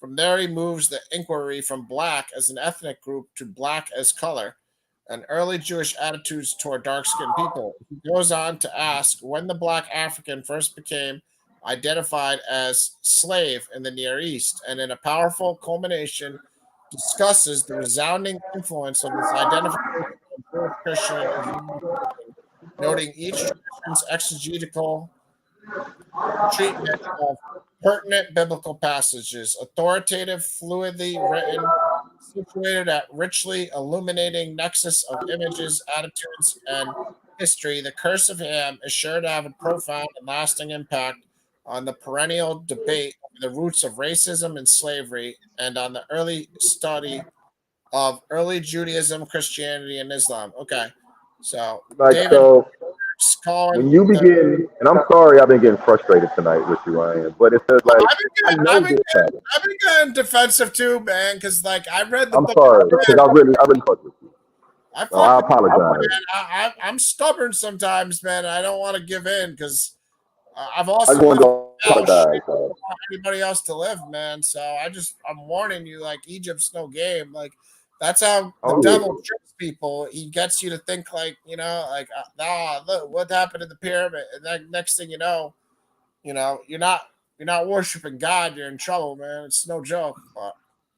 but like I told you, I have nothing to defend. Like I just love knowledge, and I know what I know. Like, and I was just getting frustrated because there's stuff that I know. Like I know this curse of Ham is the reason why they're trying to use to justify slavery of black people. So when you were telling me no, it was like I'm getting frustrated because he's not hearing me, and now he's trying to act like I'm tripping. But if I didn't know, I would tell you I don't know. I wouldn't pretend because if I don't know, how am I going to figure it out pretending? I need to speak up and say, Ryan, I don't know. Can you help me? Yeah, but I this don't. I one don't dude's book isn't like permanent proof. Like he's also know. got to trace Oh three no, names. no, from no. the He Bible. right. He right, Brian. He right. They did You can use just the go to curse of Google. Ham. They Go to did use the Google. curse of Ham. Certainly use the curse of Ham, but I'm Not the just saying, the like, curse of Canaan, not Ham. Curse of Canaan. Well, well, and that's what Justify I was going to slavery. get to, Lou. You're right. Lou's smart. I like Lou. Lou, I like both of y'all. I wasn't Yeah. trying to discredit one of you, but he's right.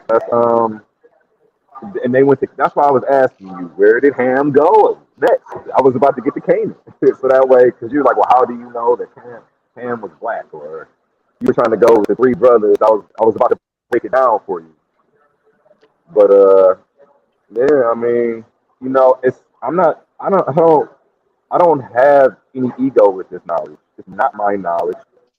Yeah. My beliefs Oh, are oh, ever oh, oh. changing. When I Hold on. find out Hold something on. new, I change the Hold on. old stuff. I Like don't mean to I'm cut not you gonna off, lie to but you guys. I don't mean to cut you off, but what I was trying to tell you when you're going off, Mhm. when you couldn't come on, is Ham doesn't mean black people. They don't mean that. Mhm. That's what these Hebrew Israelites push. It don't mean that. Because the Phoenicians were white. Mhm. Canaanites were white. DNA discovery proved that they were white. I Another need. people who I was want to see that. Canaanite, and another person who, huh? I just want to see that. I'm not saying you're lying. I believe you. I just go ahead. I'm sorry. Yeah, they Indo-European people, and another person people that's Indo-European that come from Ham is Hittite. I mean, yeah, the Hittites. They they white. I ain't gonna say they Mhm.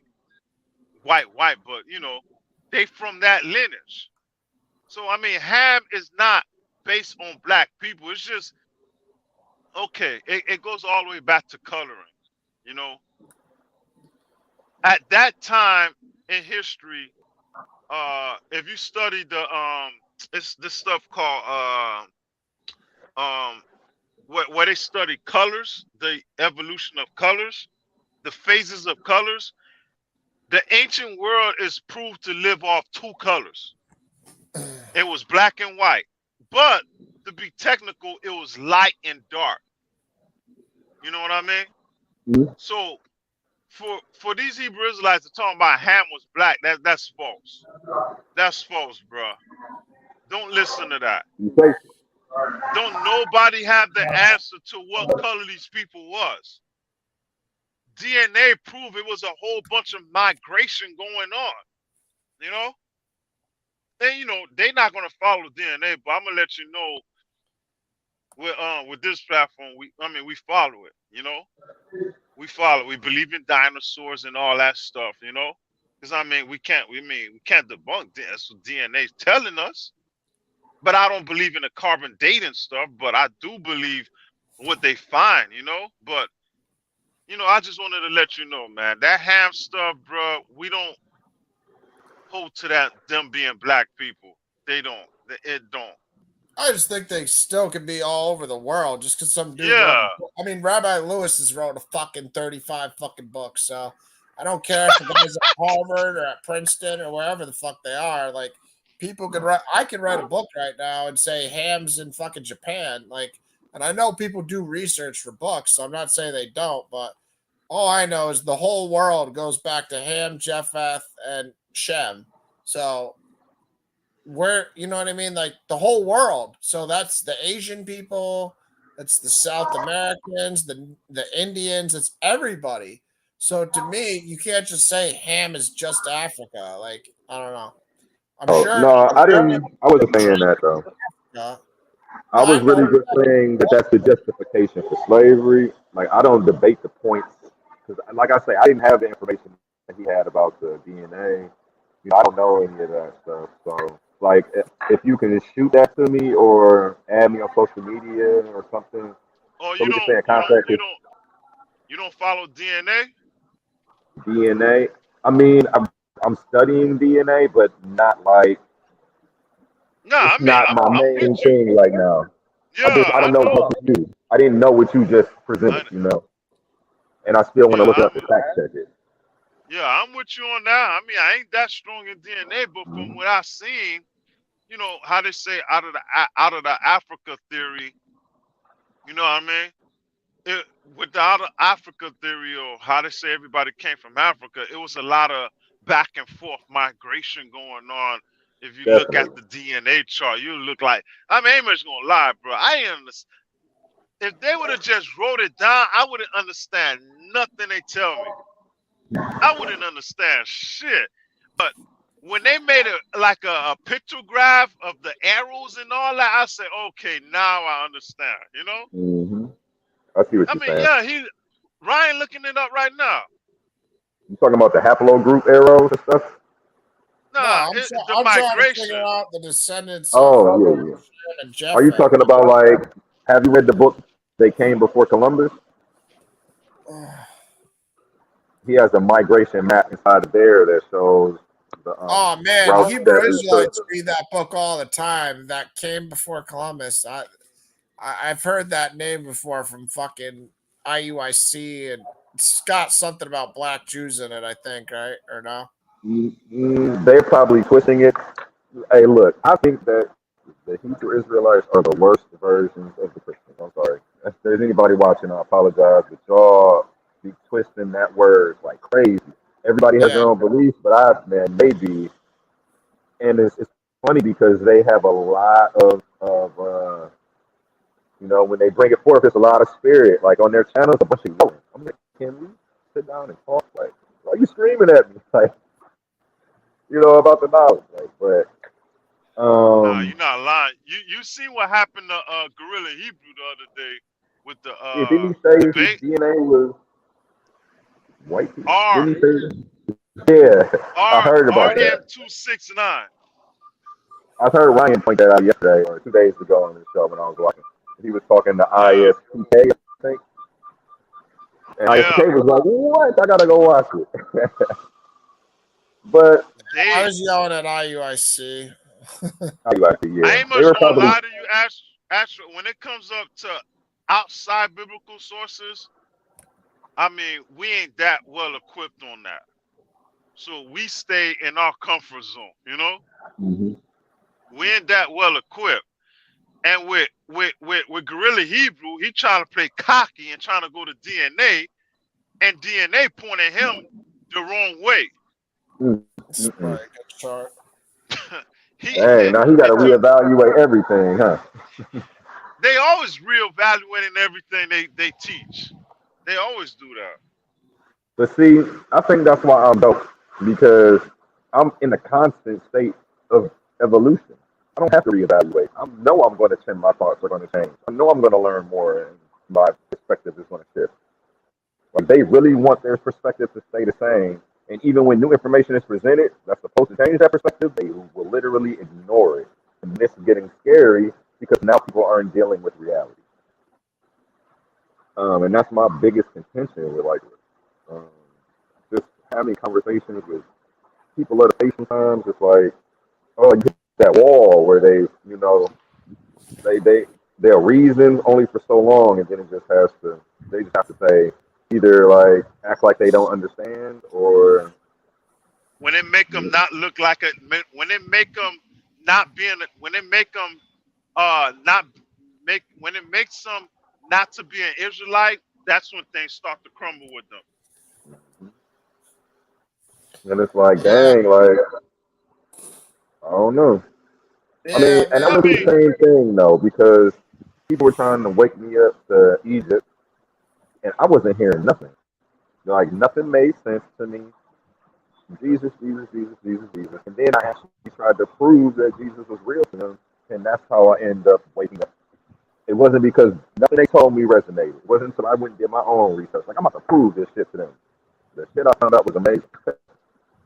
Like Yeah, I I found mean, out that the story didn't come out until like 50 years after he died. Like nobody documented him during the time he was alive. It was just a whole bunch of stuff. I'm like, damn, I can't even take this back to them. Just gonna make them sound better.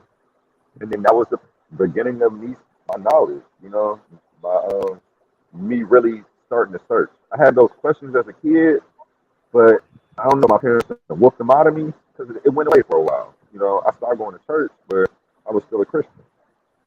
Um, yeah, I was I mean, no, and I was had Muslim friends, and we was going back and forth, even though I wasn't living right. None of that. You couldn't tell me nothing about Jesus. Jesus is very real, man. He's not a white guy with a beard. He's a black person. He's very real. He's not a joke. Hey, He's not a you be making me laugh when you say he a black person. I fuck with you, man. I like I'm that not. about you. At least you saying that, man. He saved me, man. I'm not kidding around. I lived a different life than most people, bro. I lived that other side of life that you hear in the musics and the movies that exists, and you see on all the companies' icons, and you kind of just like, oh, why does every company have that symbol? Or because there's some shit going on in the world that this reality intersects with like a hell, like a reality of like heaven and hell is like on earth where you can I don't know about the heaven part, but I know hell, you could do math and certain things and end up in a real crazy world, bro, where you go to the gas station and the dude at the counter ain't acting right, and there's people coming in the store, and the energy's evil and weird, and there's angels, protect you in human form. If you're living close enough to God, it's real shit. But I don't know. If you don't know anything about that, it's hard to like. If I say something like, "Oh, a ladder," you're not going to think shit about it. If I say the number 5, you're not going to think shit about it. But if you actually live that life, you're like, if I go to like the Black Thought music video where he's talking about Black Thought against everybody, he's pointing out all the same shit that I'm saying. But if you ain't live it, you don't know what and I wouldn't understand it if I didn't live it either. Like, so I totally understand. It doesn't mean you're stupid, or it means you're just lucky that you didn't have to live this satanic evil bullshit. So it's like, eating the apple in the garden. It's very good advice by God, because once you understand the good and evil, you'll start seeing way more shit on this planet we live. And yeah, I know what led me there was not having a foundation in Jesus and the Father, and the devil comes like an angel of light, just like put light through a pyramid on a book. I don't know if I ever showed you this book, but no, I didn't show it to you. I showed it to other people, but I'll show Let me you. give you one. Let me give you my personal experience. I rarely ever share them. And you guys Mhm. are sharing your personal experiences about, finding peace and all of that. Because I found God in myself. I, when I lost religion, I found God. Like, this is my personal experience. I was living all the way wrong. Um, I'm not sure who the dude was who showed his face on here earlier, who was talking about his wife. Um, he had a good testimony about his, how he was living wrong, and when his life changed. My life changed when I got knowledge of self, knowledge of my history, and knowledge of my ancestors. Because I realized how ignorant I was living and how disrespectful it was to their legacy. It wasn't until I dropped religion that I started living right. Because, like I said, I was doing everything I was rapping about, and they would clap for me, and they would give me an award for it. And this is the Western Christian society that we live in. Unfortunately, you know what I'm saying? It wasn't until I broke free from that that I could start to see all the error in my ways and in ways of the people who are following that shit. Amongst the host of other things, just how, Christianity does a lot of good for a lot of people. It saves people from addiction. But so is the Quran. So has the Torah. It's not like it's only the King James version. My the whole thing is I'm not here bashing nobody's religion. I'm just saying that these are Bro, man-made belief systems, And no matter which one you pick, you will see results if you use it and apply the message. Somebody else was telling a story about church and how I think it was the dude who was on here before who showed his face, how he went to church, he just felt the spirit in him. And his personal experience is dope, but I'm like, dude, if you understand physics and science, that's what it's supposed to do. That's what the music is supposed to do. It's supposed to capture your soul. It's supposed to make you feel like you're having an out of body experience. I can go to church tomorrow and I'm going to relieve tension. I'm going to have a spiritual experience and I'm going to feel better when I leave, regardless. I can get the same thing out of a motivational coach because what they're doing is giving you a release. They're uplifting you. They're using the vibration, the music. This is all science. And I can make up my own religion right now. If people are going to have the same experiences, they're going to show results. But you have to understand the sciences that all these religions are built off of, as well as the cosmology that they're built off of. And, it's not like I don't believe one because I believe them all. But at the same time, that means I don't believe either one of them because they all say don't believe the other one. I believe that there's truth in all of these books. That neither one of you can discredit the other one because they're all saying the same stuff. And I think those are all middleman to the creator. So that way a person can have power over you. You got to remember, the priests had power over you. You couldn't talk to God back in the day. You had to go through them. Then you had to come with ties and everything. They had stripped the people of their personal relationship with God and made themselves the middleman, while simultaneously stealing all the land. We all agree. Me and Lou probably, I'm sure Lou agrees on that, but you don't blame man for what God's, Bible and what God does. Like man's going to take anything and fuck it up, Because I'm not blaming him, but I'm saying that's why we can't take it serious. It's like this, like if the slave master would have never given black people Jesus if it was real, because he would never risk our prayers being heard. Okay? The slave master would never risk a slave. I said the slave master would never give Christianity to black people if it was real, because he would never risk our prayers being heard. I don't. What? What? Where's the logic behind that? Just slow down. That doesn't make sense to you, Lou? Does that make sense to you? So you're claiming that the slave master had such a connection with God that he knew Christianity was not real, and that's why he used it? No, you just butchered what I said. That is not even close. I'm logically deducing what you said. Like you're saying Leonardo No, DiCaprio, I'm gonna repeat it for you. Knew that Christianity, I'm about to repeat it for you. Really give him look, God, so that's why he sold Christianity. Look. Let him repeat it. Let him repeat it. Go ahead. I'm just deducing from what you're saying. Lou, before you respond, Ryan, Lou, if this makes sense when I'm finished, can you at least give me confirmation that what I'm saying? I heard what you said. You said whether you agree with it or not, though. Okay. Hold on. Ryan, because he wouldn't want their prayers to be heard. I heard what you said. No, I said if Christianity was real, the slave master would have never given it to black people because he would never risk our prayers being heard. Exactly. I heard exactly. So you don't have to rephrase that. Yeah, you rephrased it, but not what I said. Well, you did rephrase it. What you're deducing is that the slave master has such a powerful understanding of who God is that he knew Christ wasn't real, and that's why he gave him Christianity. You're giving a slave master a ton of credit that they don't. No. I'm not saying that he knew that he wasn't real. I'm saying if he was real, he would have never given us. Why would I give my captive the power to pray theirself out of captivity? So you think the slave master had the answer to who God was? You believe in prayers, right? Oh no, hold on. Let me answer. Let me answer. My answer to what you're saying is eventually you're proving God is not who people trying to draw him to be. Well, skeptics trying to draw him to be. It's man who's using the tools to create God in a manner, you know what I mean, that that's in disbelief. You're right though. Because the thing is, what you're saying with if the slave masters knew that Christianity, you know, has, well, I mean, I'm paraphrasing, but it sounds like you're saying this. If the slave masters knew that Christianity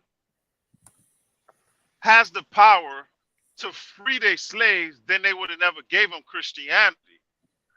You know what I mean? But I mean, now I can't look at it that way. The way I look at it, as if the slave masters use God in order to dominate to dominate their property.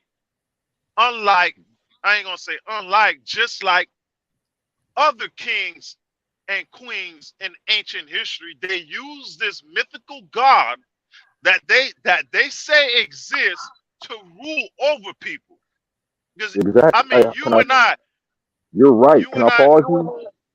Yeah, go ahead. Go ahead. You're absolutely right, and you said this mythical god that they say exists. You see what I'm saying? To rule over the people. So if they really believed in it, first they came up with it. But if they thought it was real, again, they wouldn't have given it to us. They All right, didn't but even so think black people No, had no. souls. The thing is, since it's dealing with Christianity, they believe it was real. They also So believe they, in prayers. huh? That's- Yeah, I was yeah. So they wouldn't They give believe. their slaves the power. There's power in religion. You can pray and Nah, things can happen.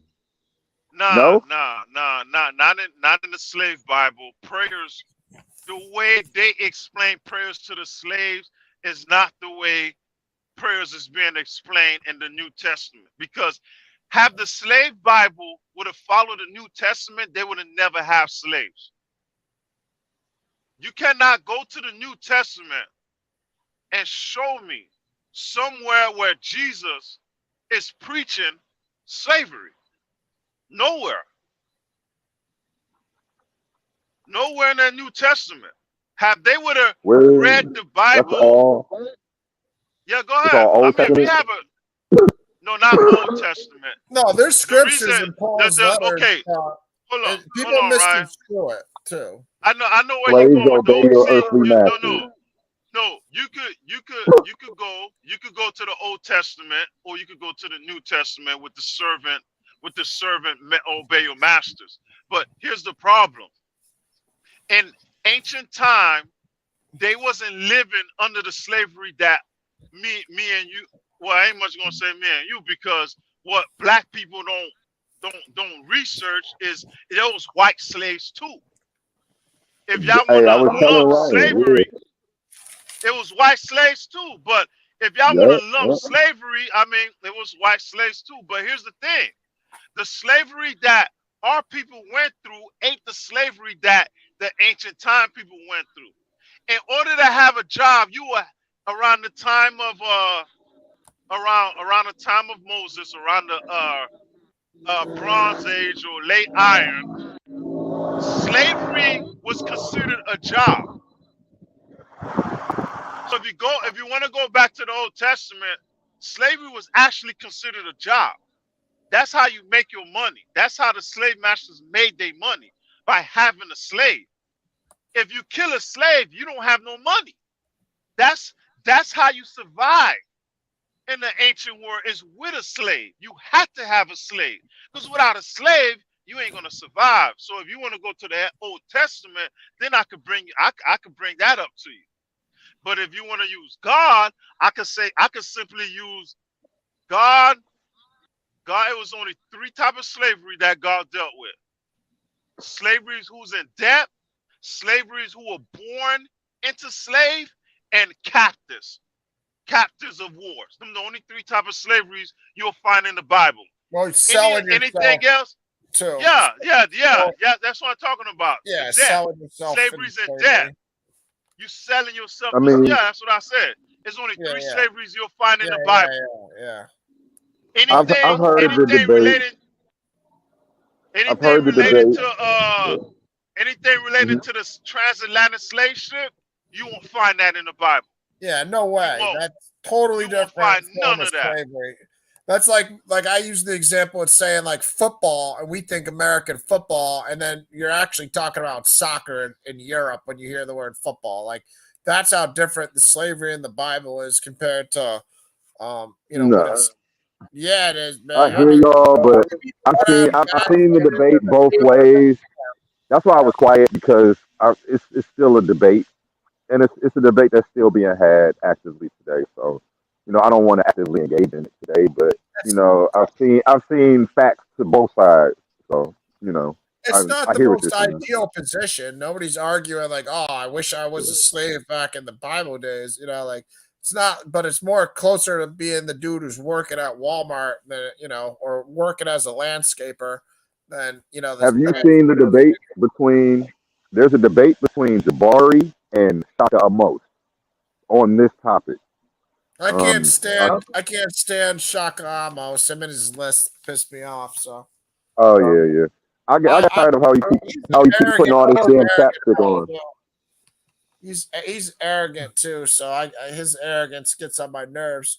But I mean, I've watched videos of him, obviously, but I don't know. But He's they a have little they have arrogant. three debates on this topic of slavery, and Shaka Amos actually Slavery, brings up a lot of sources that show it wasn't indentured servitude. There was indentured servitude, but that's not all there was. There was some shit going on. Like it's some Yeah, shit well, they going had on today. captives of war too, though. That's what you got to take into consideration too. Like some of the worst slavery in the Bible is people that are captives from war, because there's those are the people that you either the get word killed or slavery you didn't become exist.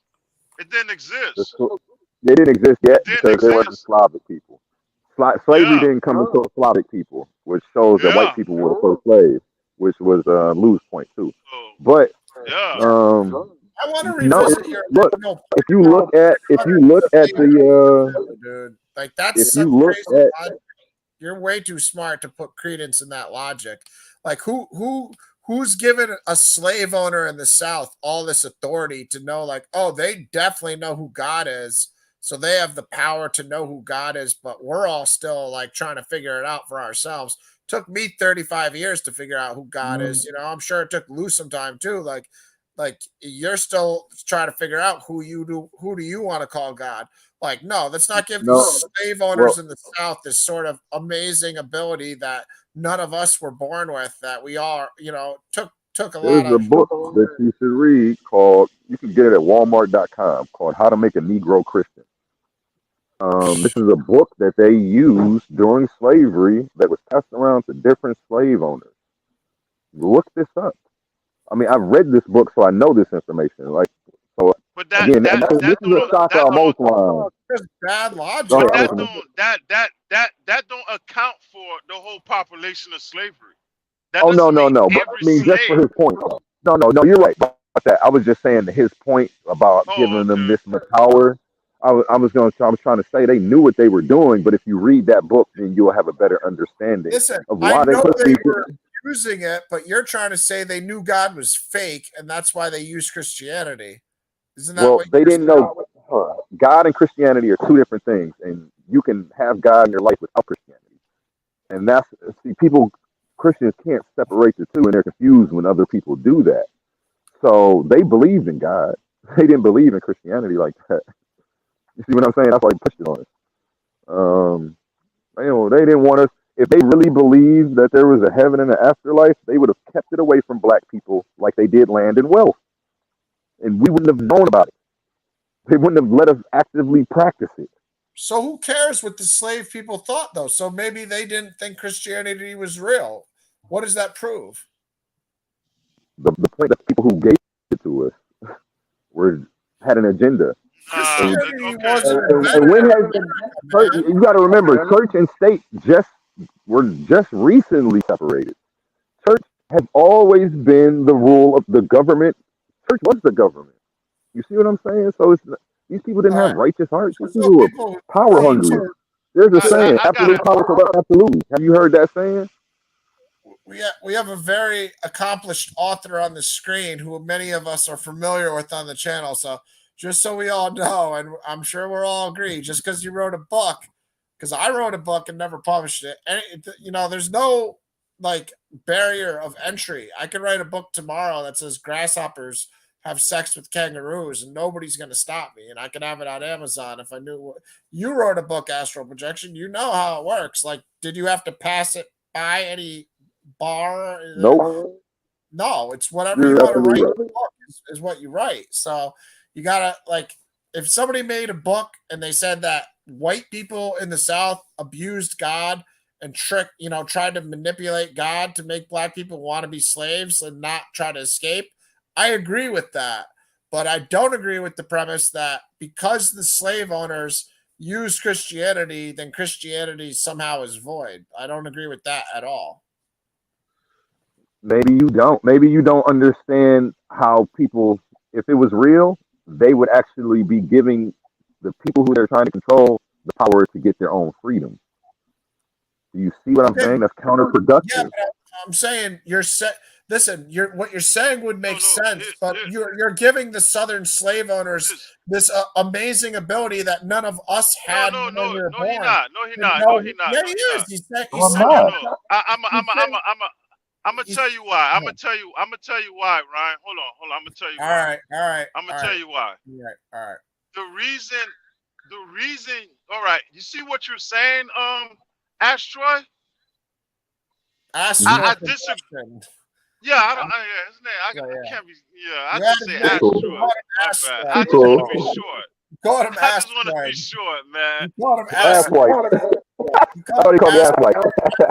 One of the two. I'm trying to be short. You know what I mean? Because I got a problem with my speech. So with certain words, if I can take a shortcut, I'm gonna take call it. His name. Call him A1. His name's A1. Call him A1. Okay, A1. Okay, A1. Yeah, I got a problem with my speech. So if I have a chance to take a shortcut, I'm gonna take it.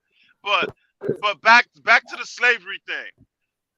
The reason the slave masters was able to prevail with Christianity being real, I mean, you brought it up yourself with the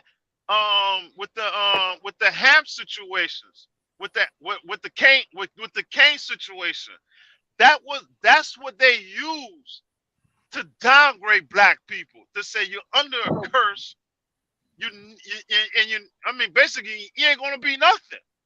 Y'all living up under us, because what they say, they Japhet, because the Bible say, curse be Canaan.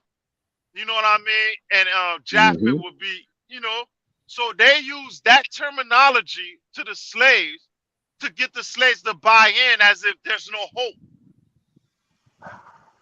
That's a good one. You know what You're I good. mean? And it's not even that I don't know if that's all the way true, but that's a good time to drop it. And I can't, I'm not gonna argue with you. I respect that. I respect that. And I respect a good answer when I hear one. That's a good ass answer. Thank you. At least you giving me something, though. I appreciate when people can give me something instead of just, at least you trying to understand and you're trying to really talk to me. At least that's dope. Even though you don't believe in it, but you got a good understanding. Dude, the problem I have with what you're saying is you're saying, like, what you're saying makes sense. If I knew a gun could kill me, I'm not going to give my slave a gun. Like, I understand your logic. That's all I'm saying. But your logic's like not correct in my mind, because you're giving the Southern slave owners this ability. Like, okay, they know for sure 100% God is the Christian God, so they're giving their slaves a gun. That makes no sense. But you're giving these slave owners so much credit by doing that maybe we're making speculation on why they gave the slaves the Bible. They probably gave the slaves the Bible because there's parts in the Bible that says obey your masters. So they probably gave them the Bible because they wanted to cherry pick, and they didn't. They didn't. Huh? They didn't. I'm sorry. Go ahead. No, they didn't show them the parts where Jesus and everybody else was like, treat your slaves, like be a slave of all. Whoever wants to be greatest among you, be a servant of all. The slave owners weren't showing the slaves those verses because they weren't trying to be the servant of all.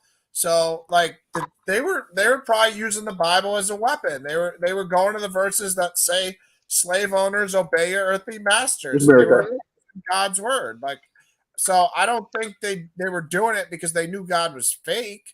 You know what I mean? And I understand your whole point is like, if I got slaves, I'm not going to give them a gun if I know the gun can help them escape and kill me.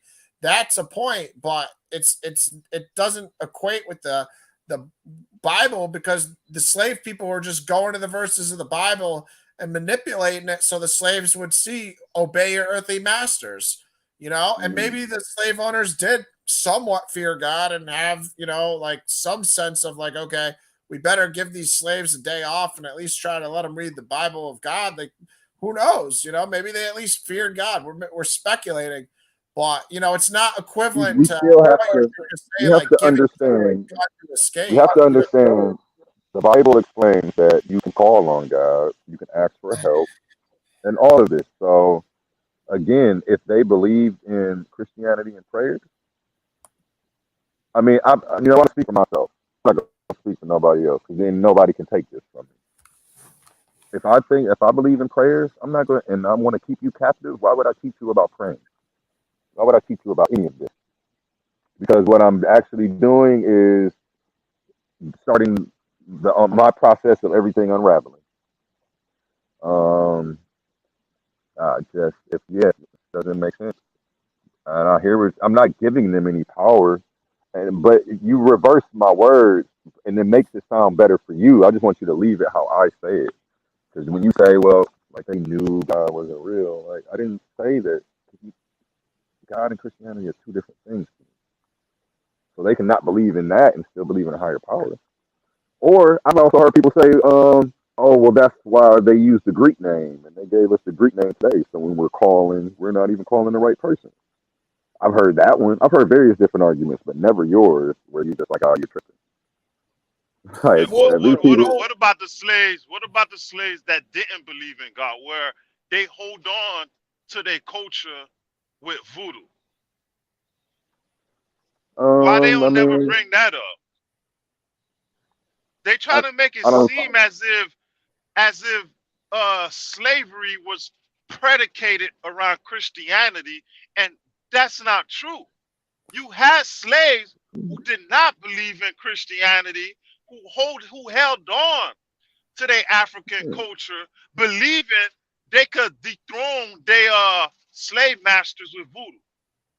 Because they used to be maids and stuff. So with the movie Color Purple, that's a perfect example. That shows these slaves it was slaves who actually did not believe in God.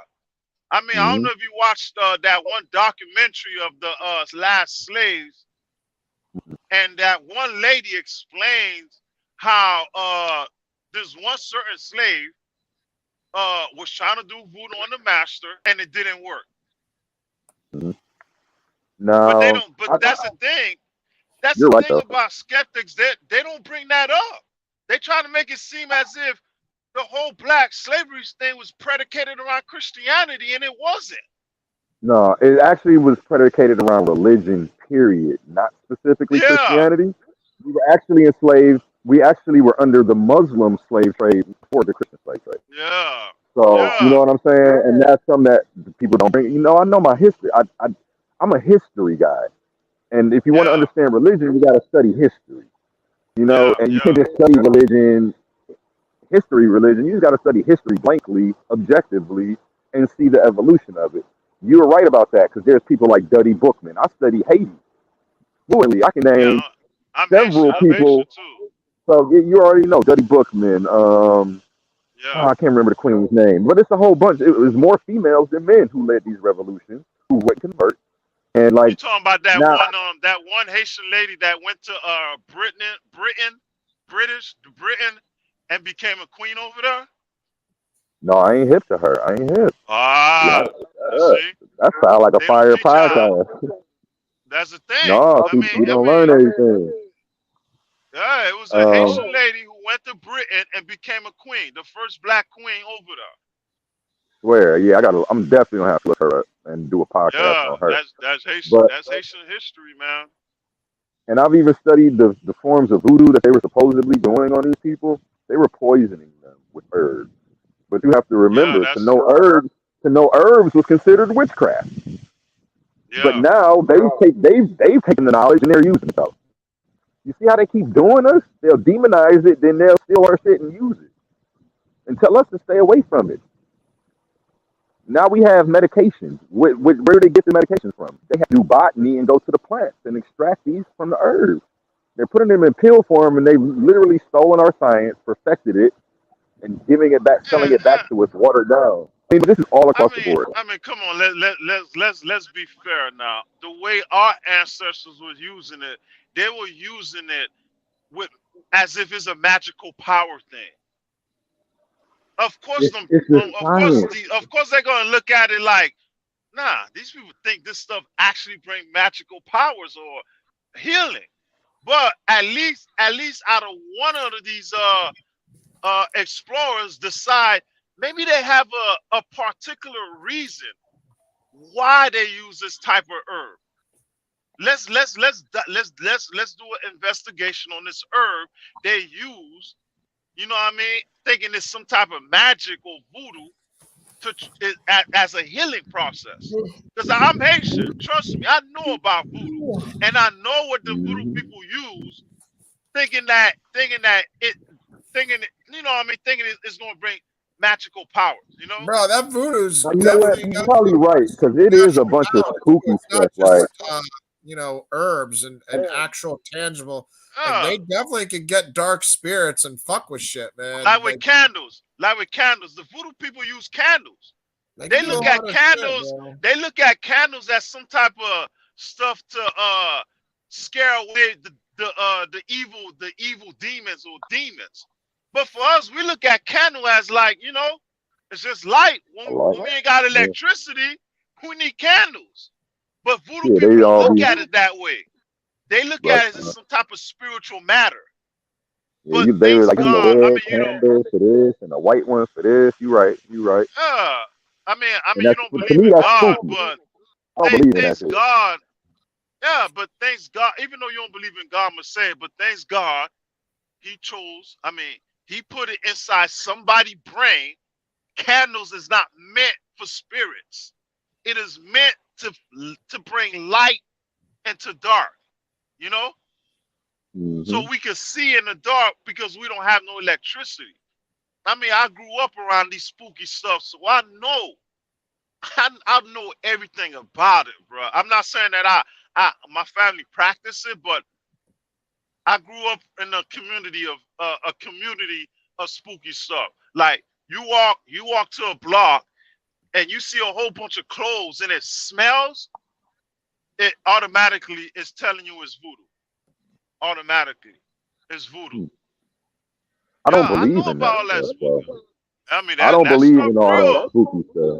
It's real. I believe there is some magic that can happen, but I think it's all science and alchemy. So I just ain't think no it's science, bro. There's no science. I don't think burning candles can do shit. I think that shit is. I think that's a bunch of people who took our old sciences and got spooky with it the same way. Like, have you been to? Let me ask you this: have you been to Little Haiti in Miami?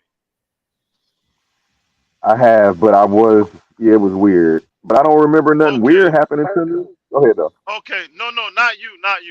I'm gonna tell you this, right? There was this gang called Zopound, right? Go ahead. You know, they were one of the big Haitian gangs over there. You know what they did to protect themselves? They put voodoo on themselves. They put voodoo on themselves, right? They go to the witch doctor or the priest, voodoo priest, and put the voodoo on themselves. So when you shoot at them, they're not gonna die. And they ask, and bruh, I could take you to Little Haiti and bring you to people who are around my generation. I bet my life they'll vouch on it. When they're the first one who started doing it, And then every other Haitian gang started doing it, putting voodoo on themselves. So when you shoot at them, they won't die. The bullets won't hit them. It won't touch them. I mean, you can look up the documentary on this gang named Zopound, and you'll even the police said it. The police said, yeah, they used to use it, but eventually it turned around and backstabbed him when he went to court and got charged for murder. And now he in jail for life. Yeah, I don't think the voodoo's stopping every bullet, but I definitely believe in dark energy. Like, I don't think they can just do the no. Listen, I understand. Like, they might be able to like. No, I understand. Trust me, I understand the dark powers. Like, I understand there's evil, and they could probably do some shit where they can do some evil shit, but I'm not saying they can be immune to like somebody standing in front of them with a gun afterwards and just shooting at them, and then the bullet's just gonna drop to the ground or swerve around them. Like, I'm not gonna co-sign that, but I will co-sign the fact that they can do some evil fucking shit, and that devil shit's real for sure. Brian, you just don't like them having all that power. Oh no, it has nothing to do with me caring about black people having power, bro. It has to do with I was gonna say not like that. I was just gonna say because I don't see Jesus. I mean, I'm with the dark energy shit, but I'm not gonna say that you can put a spell on yourself so bullets won't kill you. Like, that's taking it a little far in my mind. Go to Little Haiti. All right, I'm going to go to Little Haiti, and I'm going to have a 357, and I'm going to point it at one of them afterwards, and we'll see what happens.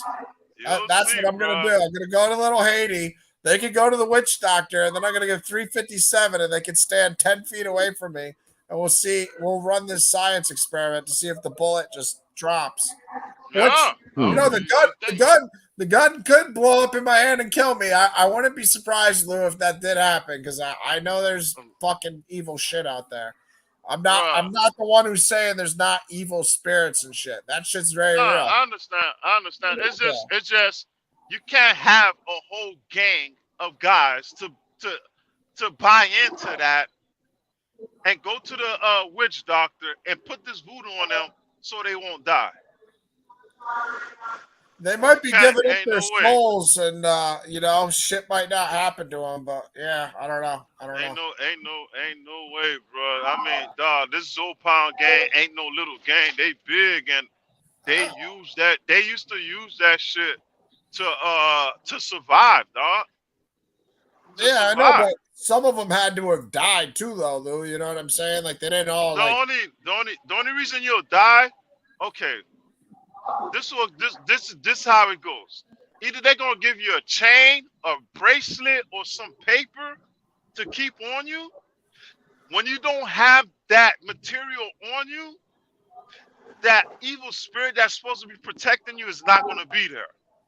And the crazy thing about it is, it has an expiration date where you gotta keep coming to this witch doctor and keep paying this witch doctor to keep you safe.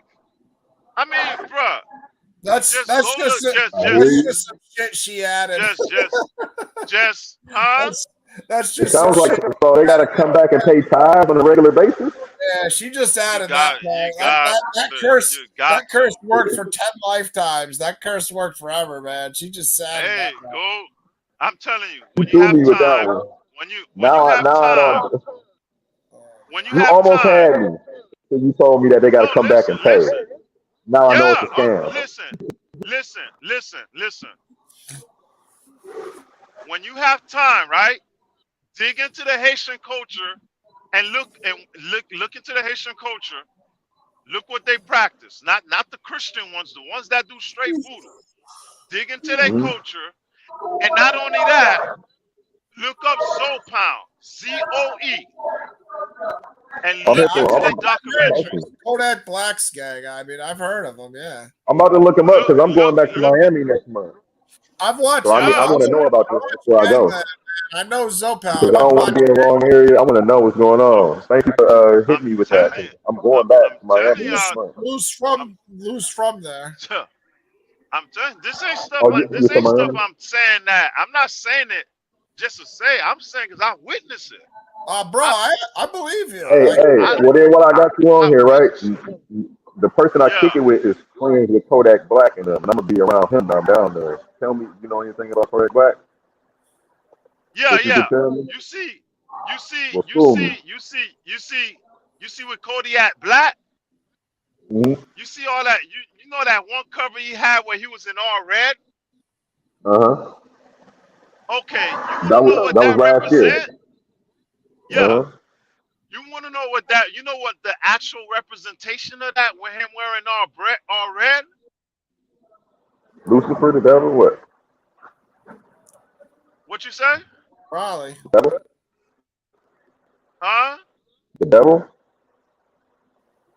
Yeah, it's devil work, but the thing is, the voodoo people, they have this party that they have. In order to get into that party, or whatever it is, Sarah, I don't know what it is, right?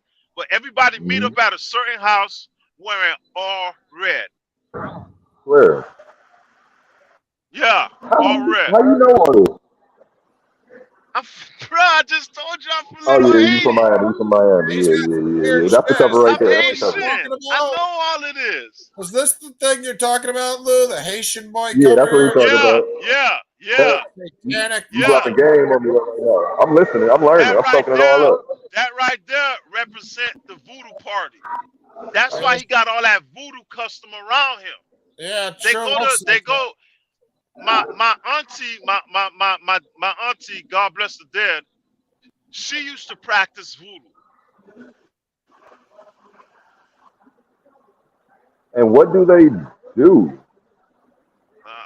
Bro, they practice that spooky shit. They need money. They're gonna go to the voodoo priest. Voodoo priest give them that voodoo and they get money. That's how,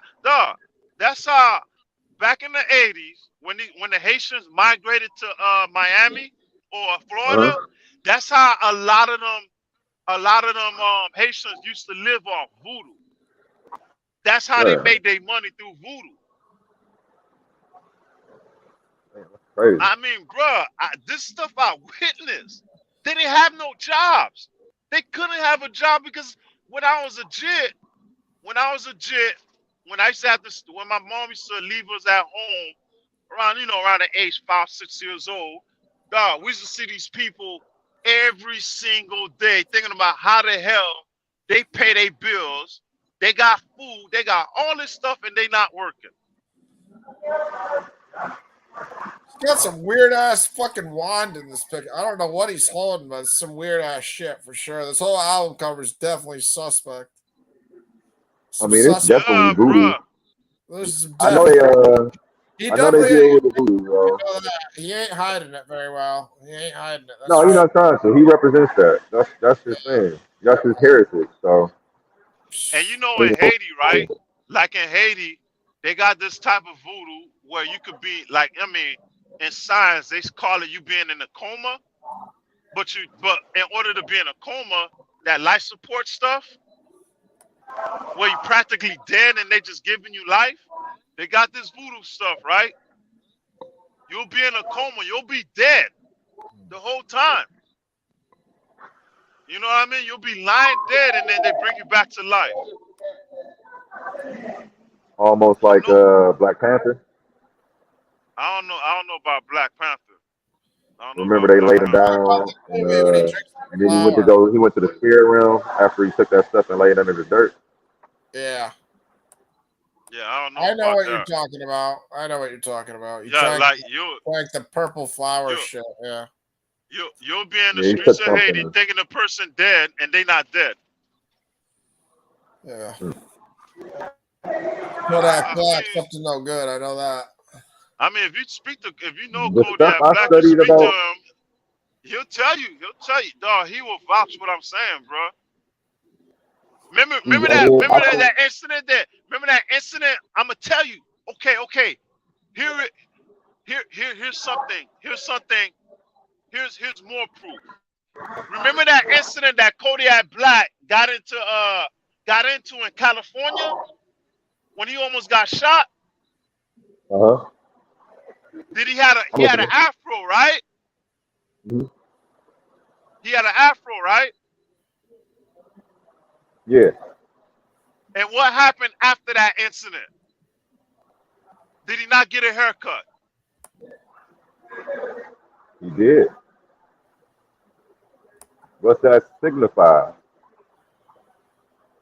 You had dog. What that signify is since I think I'm not for sure, but him having his life saved, he probably had to go to the voodoo priest. I don't know why he went or whatever, but with voodoo, when you gotta go re-up and you got long hair, you gotta cut it. Hmm. You gotta cut it. That's the first thing they're gonna tell you to do. You gotta cut your hair. I know Yeah, Trump. the whole I know Trump people. pardoned his ass too. I know he got out of jail because Trump pardoned his ass. Man, Man. I watched so much dudes beat beat uh beat certain court cases using voodoo, dog. Now, the people who I be Using voodoo. studying who talk about that stuff, they don't talk about it like that. They talk about it almost in the same sense as spirituality, the way I present it for Africa.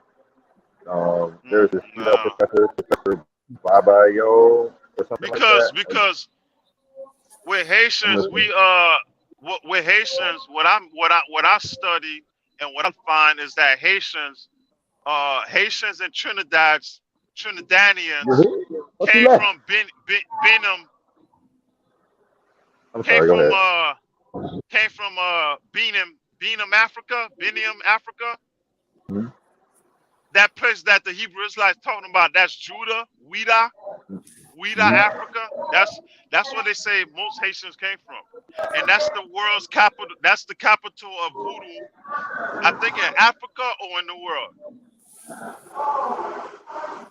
Yeah, when I look up the documentaries, though, they say like it's not devil worship. They honor the ancestors which live through them in their DNA. Like all your ancestors are in your DNA right now. They made you. You wouldn't be here without them.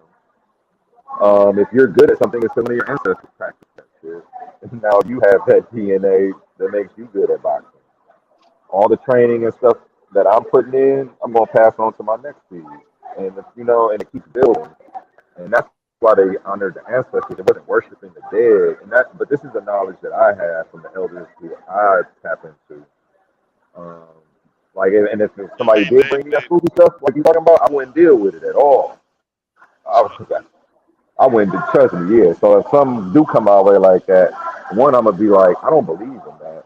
But just because I don't believe in something doesn't mean it's not real. It's just that I haven't been proven it to be real. So, yeah. And um, another thing, if you're in a Haitian community or a Haitian area and you see chickens, it's voodoo. Oh yeah, mhm. they're cutting those things up. Yeah, they They ain't cutting eating they them. But yeah. you They ain't do frying you them see up. that the Orthodox Jews also use the chickens, and they have you seen that? Say that again? Have you seen the Orthodox Jews using the chickens with their spirituality stuff? Nah, Have you, Ryan? Not with the not with the No, Haitians. They use no. they use black chickens. They breed Oh, black okay. Hold chickens, on. not the white chicken. They breed black chickens. There, You see there's a black dark, chickens around, no it's voodoo around. there's a really dark side of life, man, and I didn't think it existed because I'm like mad pragmatic and logical, and I'm just like, oh no, that's Yeah, impossible. And nah, man, there's some seriously crazy evil shit in this world, man. yeah. I mean, ask yourself, why would somebody have black chickens living in the city? What do you having chickens for? Living in the city. Why? That's stuff you'll find in the country because you got farmers, not in no city. Can you go like you know what I mean? Why would you have black chickens? We got Lou reliving his childhood in Little Haiti here. You walking Yeah, down the street and seeing black chickens getting slaughtered in front of you as a 7-year old. Oh yeah, man, it's man. terrible. You got and then here's another thing. Oh man. And little Haiti, if you see $100 on the floor, do not take it. Nah, what's that about? Nah, that is a setup Word? because What kind of setup? they put voodoo on the money for you Oh, to take it, and damn. then they have control over you. Damn. That's crazy, Fal. Because most likely it's either two things the money gonna have: some powder on it or some blood. Wow. That's crazy, bro. They put money, $100 bill on the ground and try to curse people and mess them up. I Yup. sent you a link in the back chat, Ryan. All right. All right.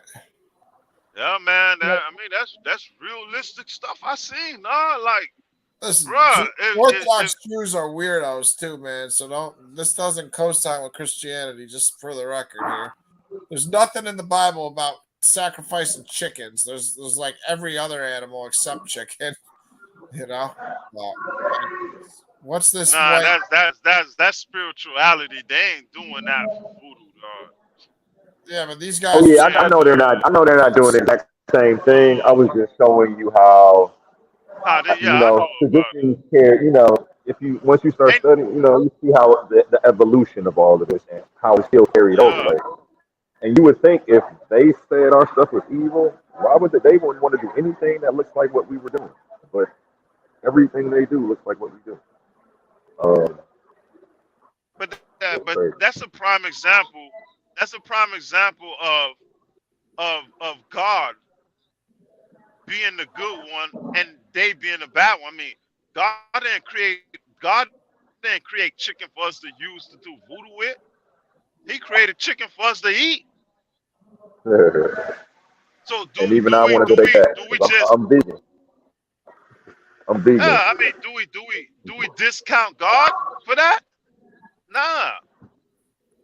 You know, I mean man, everything man touch is corrupted. I agree. Everything man Agreed. touch. Ain't nothing in this world man touch that's not corrupted. Everything corrupted. Yeah, So don't blame God for what man do does, we man. That's what I would yeah. say. Like, that's a big mistake. Like slavery, that No, had nothing no, to do with God, man. That was just people no, being no, evil. no. You know? I don't blame him for that at all. I just think that I'm recognizing how it was used to enslave, and then it's also listen. I keep trying to get people to separate God from religion. Like people don't And know how to do yeah, that, and it's like you can no, believe in God without believing in religion or subscribing to one. I So separate God from religion. I yeah, separate God from religion. You know what I mean? Like okay, say for example, when people say, "Oh, why do God allow evil to happen?" That's why God implement laws. He implement government systems for evil people. So if you're gonna do evil, it's not because God allows you to do it. It's not God allowing you to do it. It's because you want to do it. You know there's a law for it, but you still choose to do it. So you can't be like, say for example, you come to Judgment Day, even though you don't believe in God, but just just vibe. You come to Day, right? And God asks you, why did you kill that person? You can't tell him because there was no law for it. It's clearly written down everywhere you go. Murder, you kill somebody that considered murder, and that's considered evil. You know what I mean? So why did you kill that person? Because I wanted to break the law. Gone. You can't blame God for that. We can't blame God for the evil that's going on in this world. God put a government system, a law system in place for man because man is ruled by law. Law is not ruled by man. So a man cannot blame God for the evil that's happening. Man chooses to break the law, so therefore man is held accountable for breaking the law.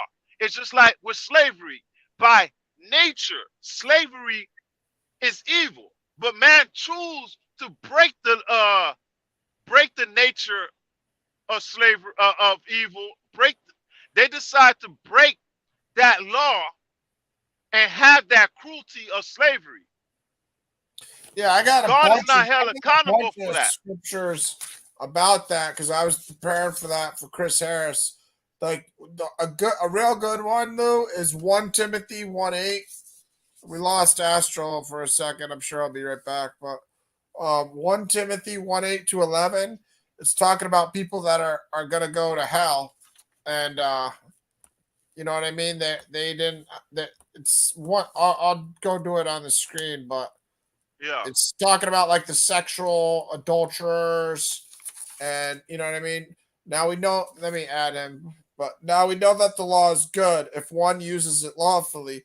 Understanding this, that the law is not laid down for the just, but for the lawless and disobedient. Exactly what you were just saying. For the law is not laid down for the just, but for the lawless and disobedient, for the ungodly and sinners, for the unholy and profane, for those who strike their fathers and mothers, for murderers, sexually immoral, men who practice homosexuality, enslavers, liars, perjurers, and whatever else is contrary to sound doctrine, in accordance with the gospel of the glory of the blessed God with which I have been entrusted. So right there it says in 1 Timothy 8 through 11, enslavers, you know, it's talking about people that are breaking God's laws, you know. But I got a bunch of slavery scriptures because I thought Chris Harris was going to talk about that. But yeah, man. I mean, oh, okay. But yeah, you can go ahead. Appreciate you guys tonight, though, for proper religion. You got me heated on the Egypt thing because I don't agree with you on that. But you're entitled I to your opinion. apologize. No, I apologize too, man. I get stubborn too because like I was into Egypt, man. So it's just like I got a personal like attachment to it where I you know what I mean? I know the dangers of it where I didn't really get into like that light going through the triangle thing, but there's some real dangerous stuff that goes on with the Egyptian culture, and it's the reason. I be have to jump in for Ryan, man. Sometimes you get out of hand, man. I be have to like cool down, bro. You know, I gotta cool him. He get pretty excited sometimes, man. But he not like that. Ryan is not like that, man. He cool, calm, collected. He not like that. I did too, and I'm not like that either. So that's why I apologize. I get excited sometimes. I'm a human being, you know. Especially defending God and shit, man. Defending God, like I hate when people try to make God like, you know, condoning slavery and shit like that too. Like, you know, it's like God never wanted that. Like that's God tells us to be the slaves. God tells us to be the servant of all. Like, so it's contrary to you know what I mean? Enslaving. If you're actually practicing Christianity, you wouldn't enslave anybody. Bottom line, like Luke said, you won't see Christ telling anybody to enslave somebody. You'll see him. I need to have you on. I need both of y'all on my channel sometime this week so I can make that happen. Sure. Oh, with me. I mean, is it going to be at nighttime? Whatever's clever for you. You know, I work around y'all schedule. Yeah, because I'm a truck driver, right? Yeah. So I mean, what you gotta tell me a day and I'll see if I can work around it. Like which you give me a date. You give me a date and time. Brian, can you put that link in the back chat and show my page so people can find me? What link? I'll just put another link in the chat, of course. This one. Every time I put a link, it makes me log out and like log back in for some reason. Put it in what? The comments? So, or down. That'll work too. I was just gonna click it and show people. Oh, click on the link and show it. All right. Yeah, just show my page that people follow. But anytime, you know, just message me and whatever's cool for you. Or if you catch me live, no, I usually don't do stuff like this live, but I usually get on and teach. What's the name of your channel? You just put the Brian's link. about to show it. It's Astro Projections 369. Oh, okay. Yeah. All right. Time, Ryan. Huh? No, I put it in the chat too. I'll hook you up when you come on my channel. I'll show yours. I can see some of the topics up top. Yeah, he like, goes I'm not through all talking about stuff like this.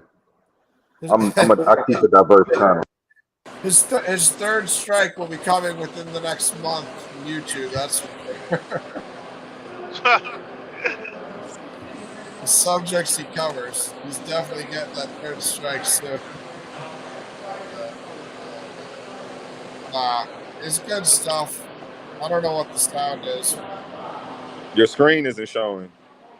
Oh, my screen's not showing. Oh, Yeah. I Only was, you can I see was, my I, page right I now. was looking at, I was looking at it. I was enjoying it. There Alright, we I'm go. looking at it. All right, here we go.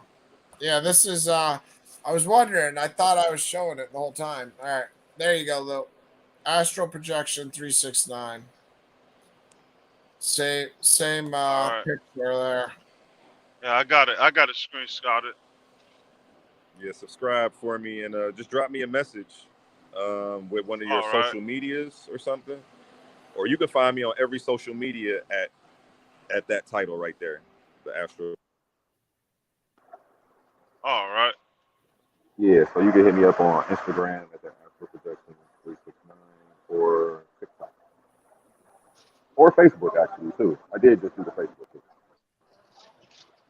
So You don't have all that in your everything that. description? You have all that in your description? Did you get it yet, Lou, or no? Yeah, I got it. I screenshot it. I got it. Okay, I'm back. Yeah. Thanks for showing that, Ryan. I appreciate You Yeah. got all of that. There's You not got all many of that people under your watching at description? this point. I mean, there's not many people it. left. Just to There's show only people, they won't always be rubbed the wrong way if they add. oh But you'll man, hear anything. yeah. I don't know, man. Lou's driving a truck and you're working. I'm the only one not getting paid for this right now. I'm gonna have to wrap up shortly, guys, because I was on Piaki's channel for an hour before this too. So All right. I'm on like 7 hours of sitting in my chair. My legs are starting to really hurt. So I got to move around. I'm going to bed soon too, but I just got to move. My legs are hurting. But All right. All right. yeah, we got through some stuff. We didn't solve much, but we didn't turn Astro into a Christian yet. But we're getting there, I guess. Oh yeah, I just lost him again. Yeah. Turn I mean, it's not. We can't turn him into a Christian. He gotta make the choice to be one. You know. Yeah, It's up want to to him. be it. Yeah. You know, we just gotta plant the seed and keep watering it. You know. I mean. Well, I know I had the same questions he did, you know what I mean? So I understand it. Like I was the same way, man. But listen, when you're really getting hunted by the devil and you got to call out to God, you got to call out to Jesus and the Father if you want anything to happen. You call out to any other idol, you're not going to get any results. You call out to the one true God, you will be saved. So, I mean, I'm just a living testimony, man. The shit I lived ain't right, man. I don't know. You know a little bit more about that side of life because of the Haitian, little Haitian stuff. But I'm telling you right now, like when there's a lot of stuff in music and stuff people miss. You know what I mean? Yeah, I mean that's why sometimes when I tell you skeptics, you got to be ready for them, man. They're gonna be asking you questions. Well, your answers got to be outside the Bible, you know? It got to be outside the Bible because you can't answer them with Bible. You know what I mean? Yeah, I know. But even I understand not accepting personal testimony because I'll see people get personal testimonies on YouTube and they'll like describe Jesus differently than how he actually looked when he saved me, and I'll just be like, you're not telling the truth. You're either lying purposefully or maybe you did have an experience, but yeah, Jesus didn't look like that when he saved me, so I don't, but people don't understand the type of situation I was in. Like they don't get it, so it's hard to explain. Hey, it's a personal experience. Yeah. If you've Can't never expect everybody. if you never driven down the street and seen a bunch of police car lights going when they're not like usually going, then I'm kind of talking about something you don't understand.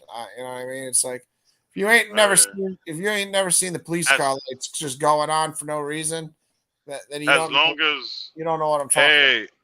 As long as you tell me and have some explanation for it, hey, my ears open.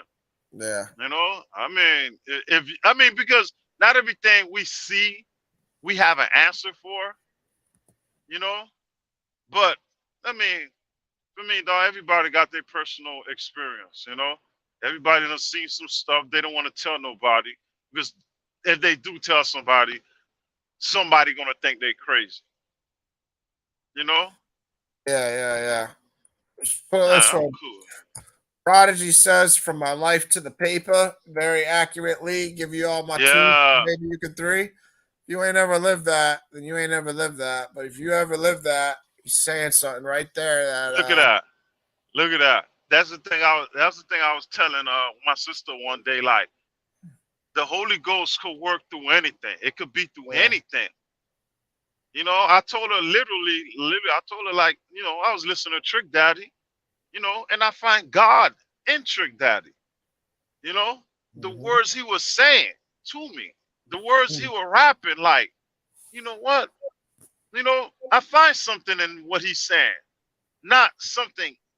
I mean, even though he's spitting evil, you know, even though he rapping evil thoughts, but for me, I find good thoughts in it. You know, it Yeah. gave me the motivation to work.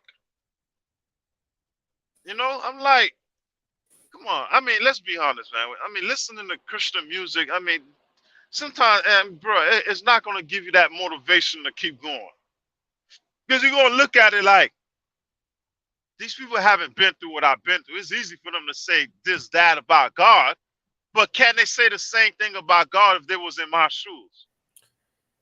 Yeah, there's a lot of bad music out there, period. Christian music Yeah, included for sure. Like I used to listen to some rap music that I didn't know how bad it was until I got older. Then I realized like they're like worshiping the devil and shit. And it's like mind blowing to me that my favorite artists were speaking satanic bullshit. You know what I mean? It's like yeah. damn, man, I feel violated. I feel like I got raped or something. I got tricked by my Uh, favorite artists into like, and the music and the frequency and the vibration, that stuff's all very real. So I mean, you get yeah. like you physically change from the music, but yeah, the stuff it's over my head, man. I don't understand it all, but there's I mean, I definitely got, people using shit that we don't understand, like magic and occultism and all that type of shit. hey Frequencies, man, all sorts of shit. I Math. I ain't much gonna lie, Ryan. This is the best discussion you had.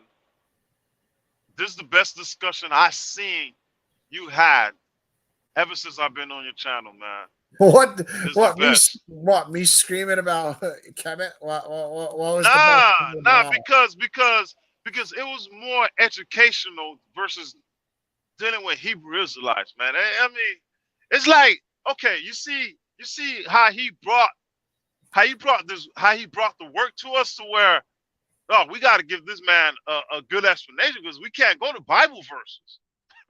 You know, we got to give him a good explanation. But when we're dealing with Hebrew Israelite, you give them a verse, they twist it, and you be like, "Come on, man, you wasting our time." You know, it's like when you know when you have the upper hand, when you got to keep asking them questions. With him, we like, damn, man. I mean, we can't go to the Bible. We can't go to Bible verses because he don't believe in the Bible. So we got to defend God outside the Bible. You know, you yeah. get what I'm saying? Yeah, no, I mean just defend the nature of God. That's all like me and you are trying to Yeah, do. that's Like it's the more nature challenging. yeah, the nature of God is just it doesn't tell you to do anything that man does. Man does all sorts of shit that God doesn't want us to do. So Yeah, it's I just like, damn, man. I don't know, man. I like, Christianity, like I'm not a part of any specific denomination or church. Like I don't rock with that either. Like I'm yeah, not part of that. Like the Catholic Church, like I don't worship the Pope. I don't think a man can forgive my sins. I don't call another man father. Matthew 23, 8 or whatever tells me not to do that. Like I don't do all that stuff. I agree. See, that's the problem. Like I agree with a lot of that. Like the church yeah, is a problem, but I don't like you know, the old saying, throw the baby out with the bathwater. Like, I'm not going to Yeah. start blaming God for what man did. Like, man made Jesus white. He's not white. Like, you know what I mean? Man did all sorts of foul stuff. You can't say, man, let's be direct to the point. The Catholics made Jesus Yeah, well, white. whoever was in charge, the Romans, whoever it was, you know what Because I mean? you know the Muslims were like, wait a minute, don't y'all Bible said you shouldn't be carving grave images? How do y'all know Jesus is white? Hmm. It's the Catholics, you know. But the discussion with him was, I mean, it was the best I seen. Well, he Have I been in always your is bed? out of the box. So if you talk to him any other Uh, time, his whole channel's like that. You'll see. Like, me and him had a 12-hour podcast one day, but I had to erase it because the Satanic Witch came on, made messed up oh, noises. I still got it saved, but I can't figure out how to play it. So I had a oh man, 12-hour. Yeah, me and him literally. He was on for like 10 of the 12 hours. So anytime, yeah, like, we're on 6 hours now.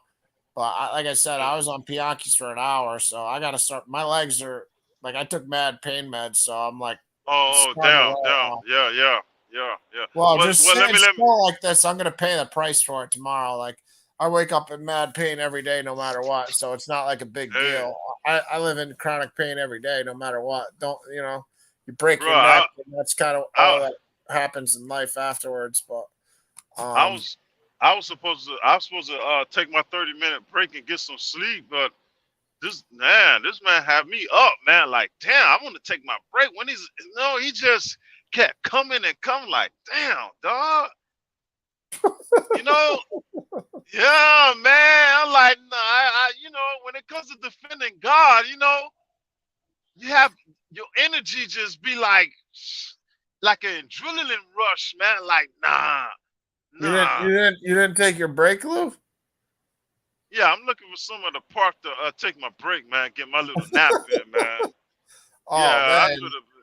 Because I try to get my nap in early before the sun go up when I have to face traffic. But it look like I'm gonna have to face traffic, man. Damn. Yeah, he got me on that one, man. But it was a good discussion, man. I ain't gonna lie, man. I ain't gonna lie. It was a good discussion, man. that was fun. He got me. That's I was, funny, man. I Yeah. mean, You I can't was blame ready. him. You can't blame him because you didn't take your break, Lou. That's your fault.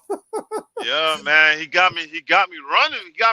I mean, I ain't gonna say running, but he He got me got your up, man. adrenaline. He Like, got your adrenaline. He got your I got, adrenaline. cause Yeah, I your know, cause adrenaline I'm to thinking, defend God.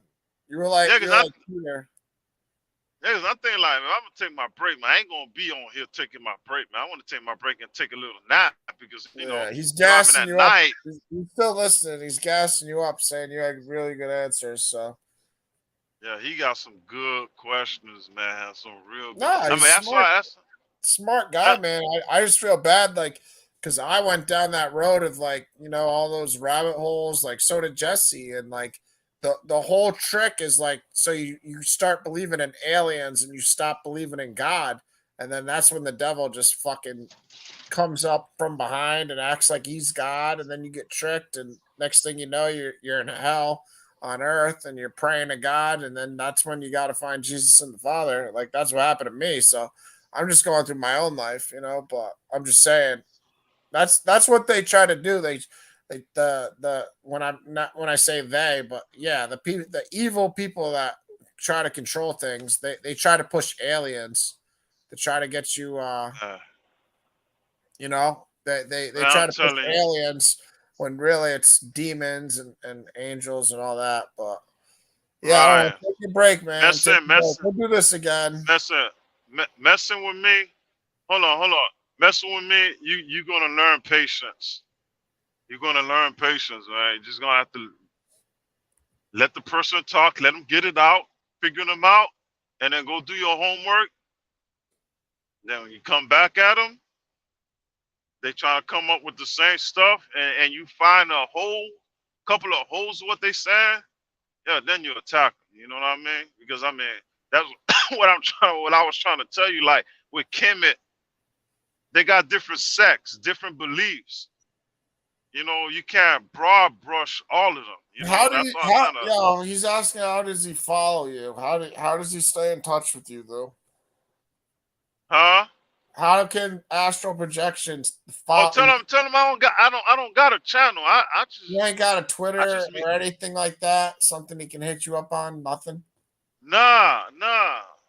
No- I ain't no social media. I ain't no big fanatic. I ain't nah. Tell him I'm old school.